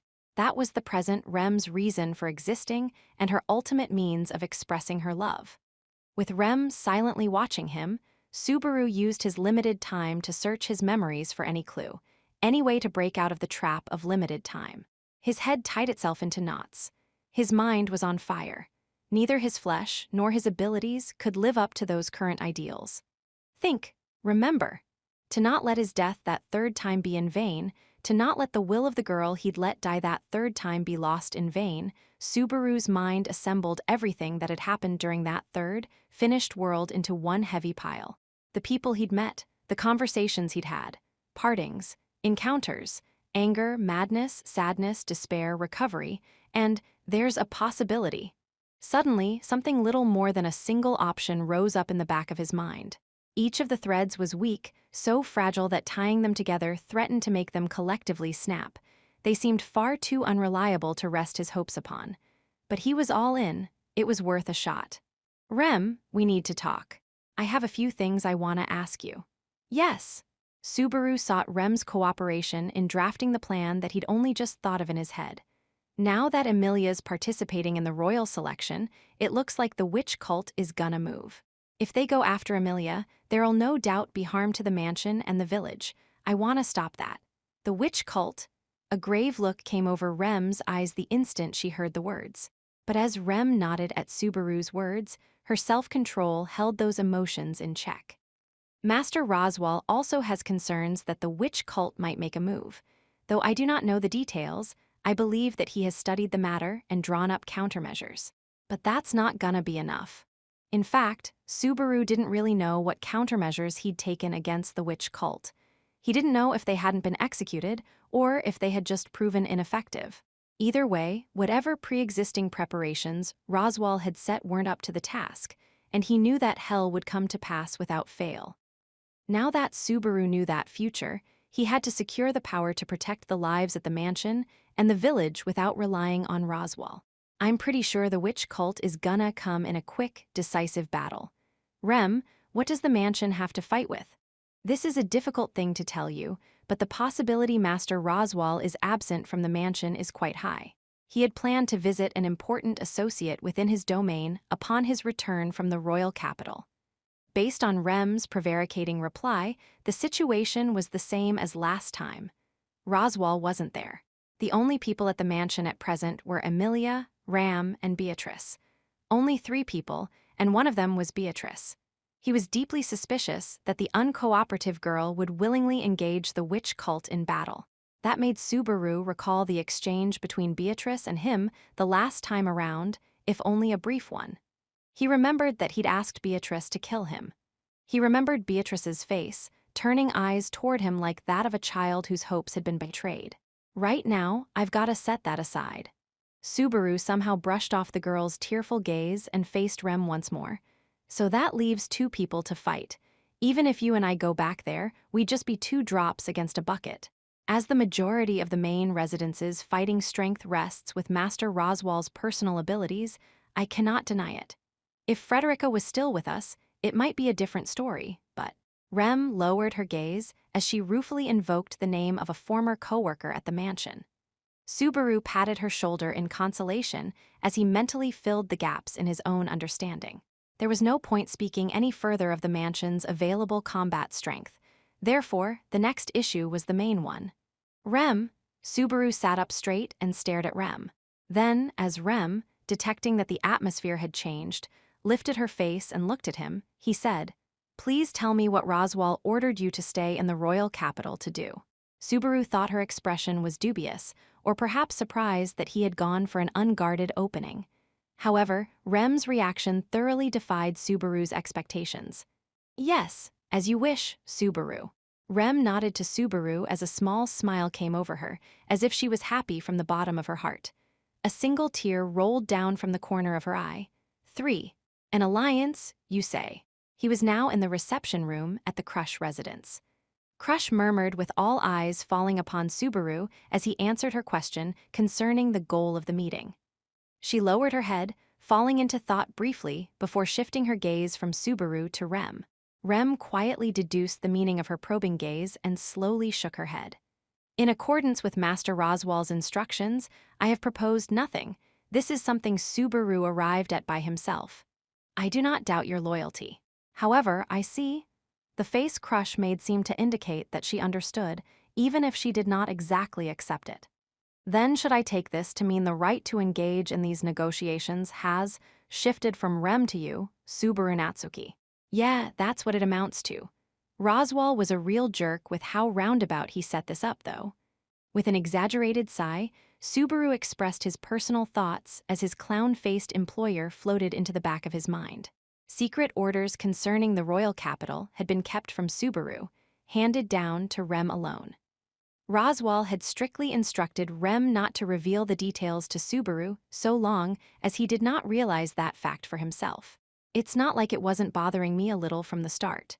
In the first place, it's plain as day that our side is short on manpower. So he'd leave Rem in the capital without a set plan. Rem, the one from the mansion who'd be most missed. There's no way. I really should have realized that earlier." Of course, the cover story was that Roswal couldn't take responsibility for healing and repaying the man who'd saved his own domain from crisis without at least a single person to look after him. But I don't think that eccentric would let go of Rem for a humanitarian reason like that. When you think, there's gotta be something else going on. Crush recrossed her legs, picking up where Subaru left off to state her conclusion. So he naturally settled on her as the one who had the best opportunity for an audience with my house. Besides, I heard that Rem and Crush were having secret meetings every night. I hate myself for being an idiot and not considering what the discussions were about, though. He couldn't even manage a laugh for how he'd been unable to see beyond himself that whole time. After all, even though Rem had actually dropped plenty of hints to convey Roswal's secret intentions, it had taken him until the fourth time to look back and realize it. "So every night you've been meeting about forming an alliance. I heard from Rem all about what my side's offering for the terms of the deal. The deal chiefly concerns magic crystals in the Great Elior Forest and the mining rights thereof." Just like that, Crush exposed what Subaru's words had only hinted at, seeing that there was nothing to hide. The instant the words reached the ears of the lone merchant present, his eyes glimmered. My, that is quite a fascinating tale." Russell, who had maintained his silence to that point, positively glowed. He sounded pleased now that the details finally concerned him in some way. When one considers how magical stone craftsmanship has advanced by leaps and bounds in recent years, magic crystal mining rights hold ever-increasing value. That goes all the more for virgin territory. Subaru could not conceal his surprise that the merchant had bit on the hook harder than expected. When he'd first heard about the mining rights from Rem, the fact that Crush had held out so far convinced Subaru that it wasn't all that attractive an offer. "Does it really have enough value to put you in such a good mood, Russell?" But of course, magical stone craftsmanship thrives in the markets of Kararagi, and magic crystal craftsmen of my own nation have polished their talents over many years. Recently, their products can be seen here and there, even gracing the hands of the general public. These days, the more magic crystals the better. Until now, we have relied upon trade with Gustico to the north for most of our supply, so I am overjoyed to learn of the existence of a rich local vein. Russell held up a finger and spoke with a buoyant tone as he answered. "A magic crystal is composed of mana. It is pure crystallized magic. Their attributes are greatly influenced by the land of their origin and the skill of the craftsman who wrought them. In turn, the hand of a skilled craftsman can be applied to a variety of magic crystal crafts. If not mishandled, their intensity is excellent, lasting reliably for a period of several years. Surely it goes without saying that they make for very attractive merchandise. In contrast to Russell, listing all the good points adding to the value of magic crystals, Crush went on to coolly enumerate the parts that diminished their value. However, the craftsmen able to work magic stones are few in number. Once a magic stone has been wrought, it is unprofitable to redo the work. At present, many mines have been placed under the kingdom's management, with the majority of magic crystals being distributed for public works. Though you say some reach the general public, it represents only a fraction. Undaunted, Russell carried on, there are no untouched mining sites that are not immediately snapped up the moment they are found. There is a rich history of succeeding generations of the Marquis of Mathers tapping undiscovered veins to build a fortune. And we have the Knight of Lady Amelia, a candidate in the royal selection, to vouch for it. It is a trustworthy bet. Russell spoke in a fervent tone, slyly glancing at Subaru all the while. He had quite a rotten personality to know of Subaru's humiliation at the royal palace and still declare his word to be proof of anything. Nor did Subaru forget that dressing up the issue of mining rights in such a frivolous manner was meant to hold him in check. Russell was driving home for Subaru that this could not be unheard. Not that Subaru had the slightest intention of backing out to begin with. Yeah, I don't mind if you trust that. I don't think we're villains enough to bluff at the first people we team up with over the course of a long royal selection. Subaru could rest easy because Roswell had been the one to propose selling the mining rights. Russell seemed to recoil deliberately in response to Subaru's answer. I see. You would appear to have truly embraced the role of negotiator. I apologize for my rudeness in speaking as if I was testing you. Nah, it's fine. After all, I plan on using all the stuff you just said for all it's worth over the rest of the conversation. Subaru hadn't expected Russell to rate him highly to begin with. He'd correctly surmised that his ability would come into question, and his measure would be taken then and there. He'd prepared a topic offering an easy avenue of attack, avoiding an assault on a far more pernicious front before broaching the main issue. He could not conceal his relief that the bait had been taken as intended. He put on meaninglessly grandiose airs of amiability to conceal the tension in his cheeks. Having said that, since he's apologized, I expect you to overlook one or two rude things I might say. So you seated Russell Fellow at the same table in hopes of this. You are an unexpectedly crafty man yourself. As Subaru flippantly commented, Crush smiled slightly and voiced her appraisal to end the exchange. The fact that she hadn't ended the discussion seemed to indicate she hadn't given him a failing grade. Even as he felt a cold sweat at having climbed over the first gate, Subaru maintained his friendly smile as he looked at Crush. Well, I also wanted an advisor, since this is talking about profits, but calling Russell here has to do with the main topic coming next. Really now? The main topic. Subaru continued, and the atmosphere inside the room grew tense once more. Crush, who had merely been humoring the conversation to that point, rectified her seating and quietly closed her eyes for a time. After that, she slowly opened her amber eyes. Their gaze pierced Subaru like an arrow. Before its power, sufficient to bring to mind a cold, blowing wind, Subaru did not falter. The tightening of his mind served only to make him straighten his back and put his feelings in order as he faced her. Subaru Natsuki, I formally acknowledge you as the proxy of Marquis Roswell, and also as an envoy from Amelia, and whatever details you and I negotiate will also hold true between Amelia and me. All it took for her to overwhelm people was for her to face them head-on. Crush was not intentionally attempting to bowl Subaru over at that moment. All she'd done was switch mental gears from Crush, the private individual, to Crush Karsten, the public persona. Such was the power and presence of the current Duke of Karsten. This was what the valiant woman closest to the kingdom of Lugunica's throne really looked like. Subaru felt goosebumps rise as exclamation points danced inside his head. As he quietly shuddered, Crush extended a hand to him, firing the opening salvo to announce the start of the negotiations. I believe you have already heard, but I shall state it regardless. Rem and I were negotiating the sale of mining rights, but I have not accepted the offer, though I imagine you already knew this. Yeah. On the one hand was Rem, visibly lamenting her own insufficient strength. On the other hand was Subaru, pathetically unable to look past himself to even notice what had caused her such anguish. Subaru would take those two laments and regrets and put them to good use to avoid future distress, and so that all his previous failures would not be in vain.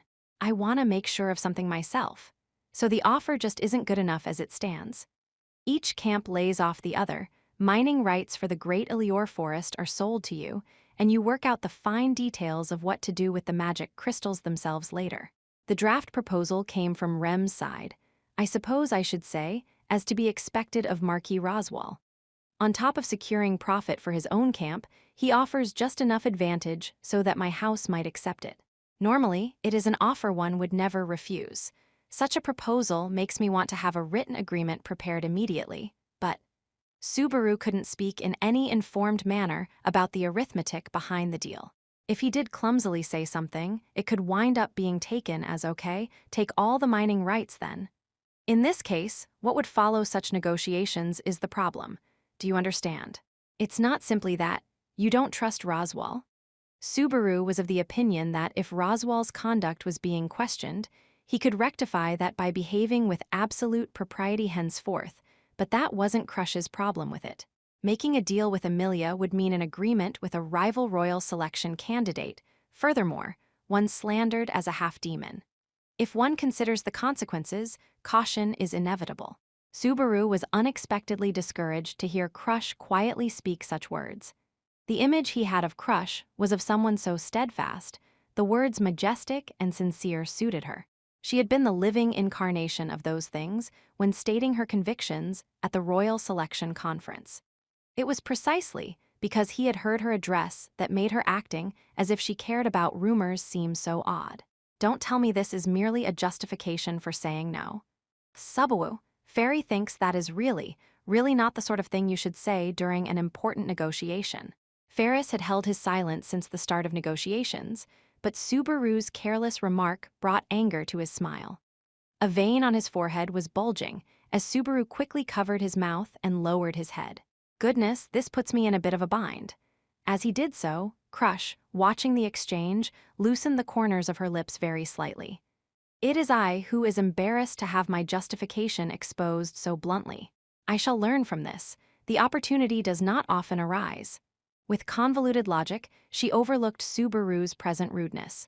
That said, being saved by the awkwardness of his opponent's position put him in a precarious place. So that is an excuse for, then you don't really think that forming an alliance with Amelia is a terrible thing in and of itself. Subaru Natsuki, I shall correct one misconception. Crush raised a finger, pointing it towards Subaru. A person's worth is decided by how her soul lives and how it shines.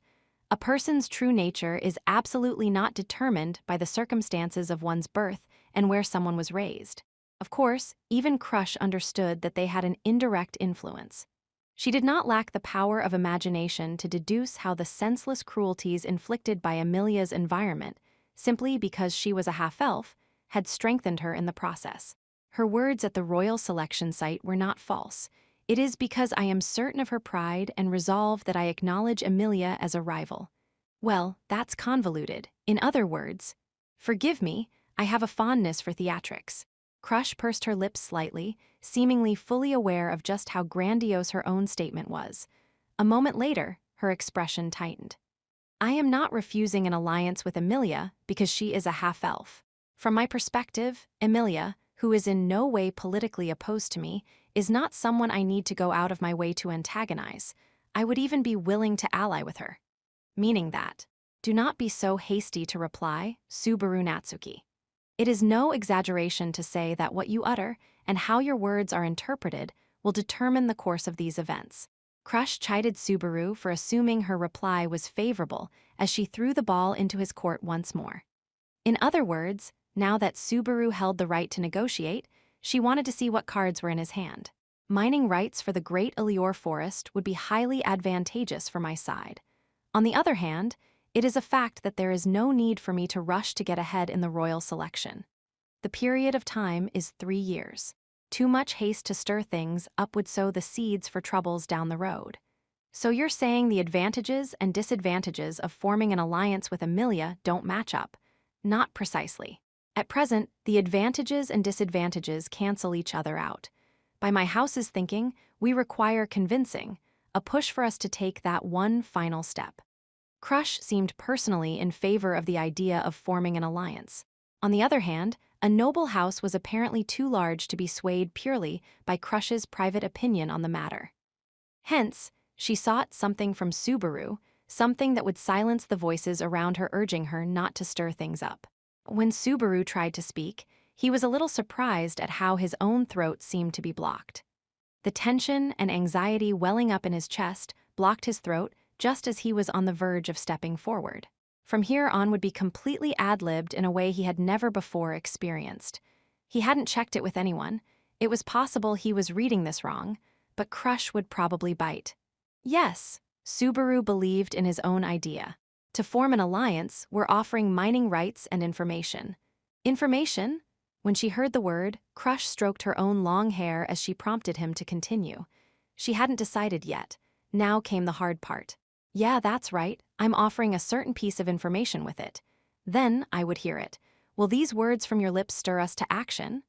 Naturally, Subaru's entire body trembled from anxiety and tension. But a slight warm sensation to his elbow drove all that away, for Rem's fingers, touching Subaru's arm, were the spark that lit the borrowed courage within him. Subaru inhaled. In a single breath, he said, "The card I'm playing is the time and place where the white whale will show up.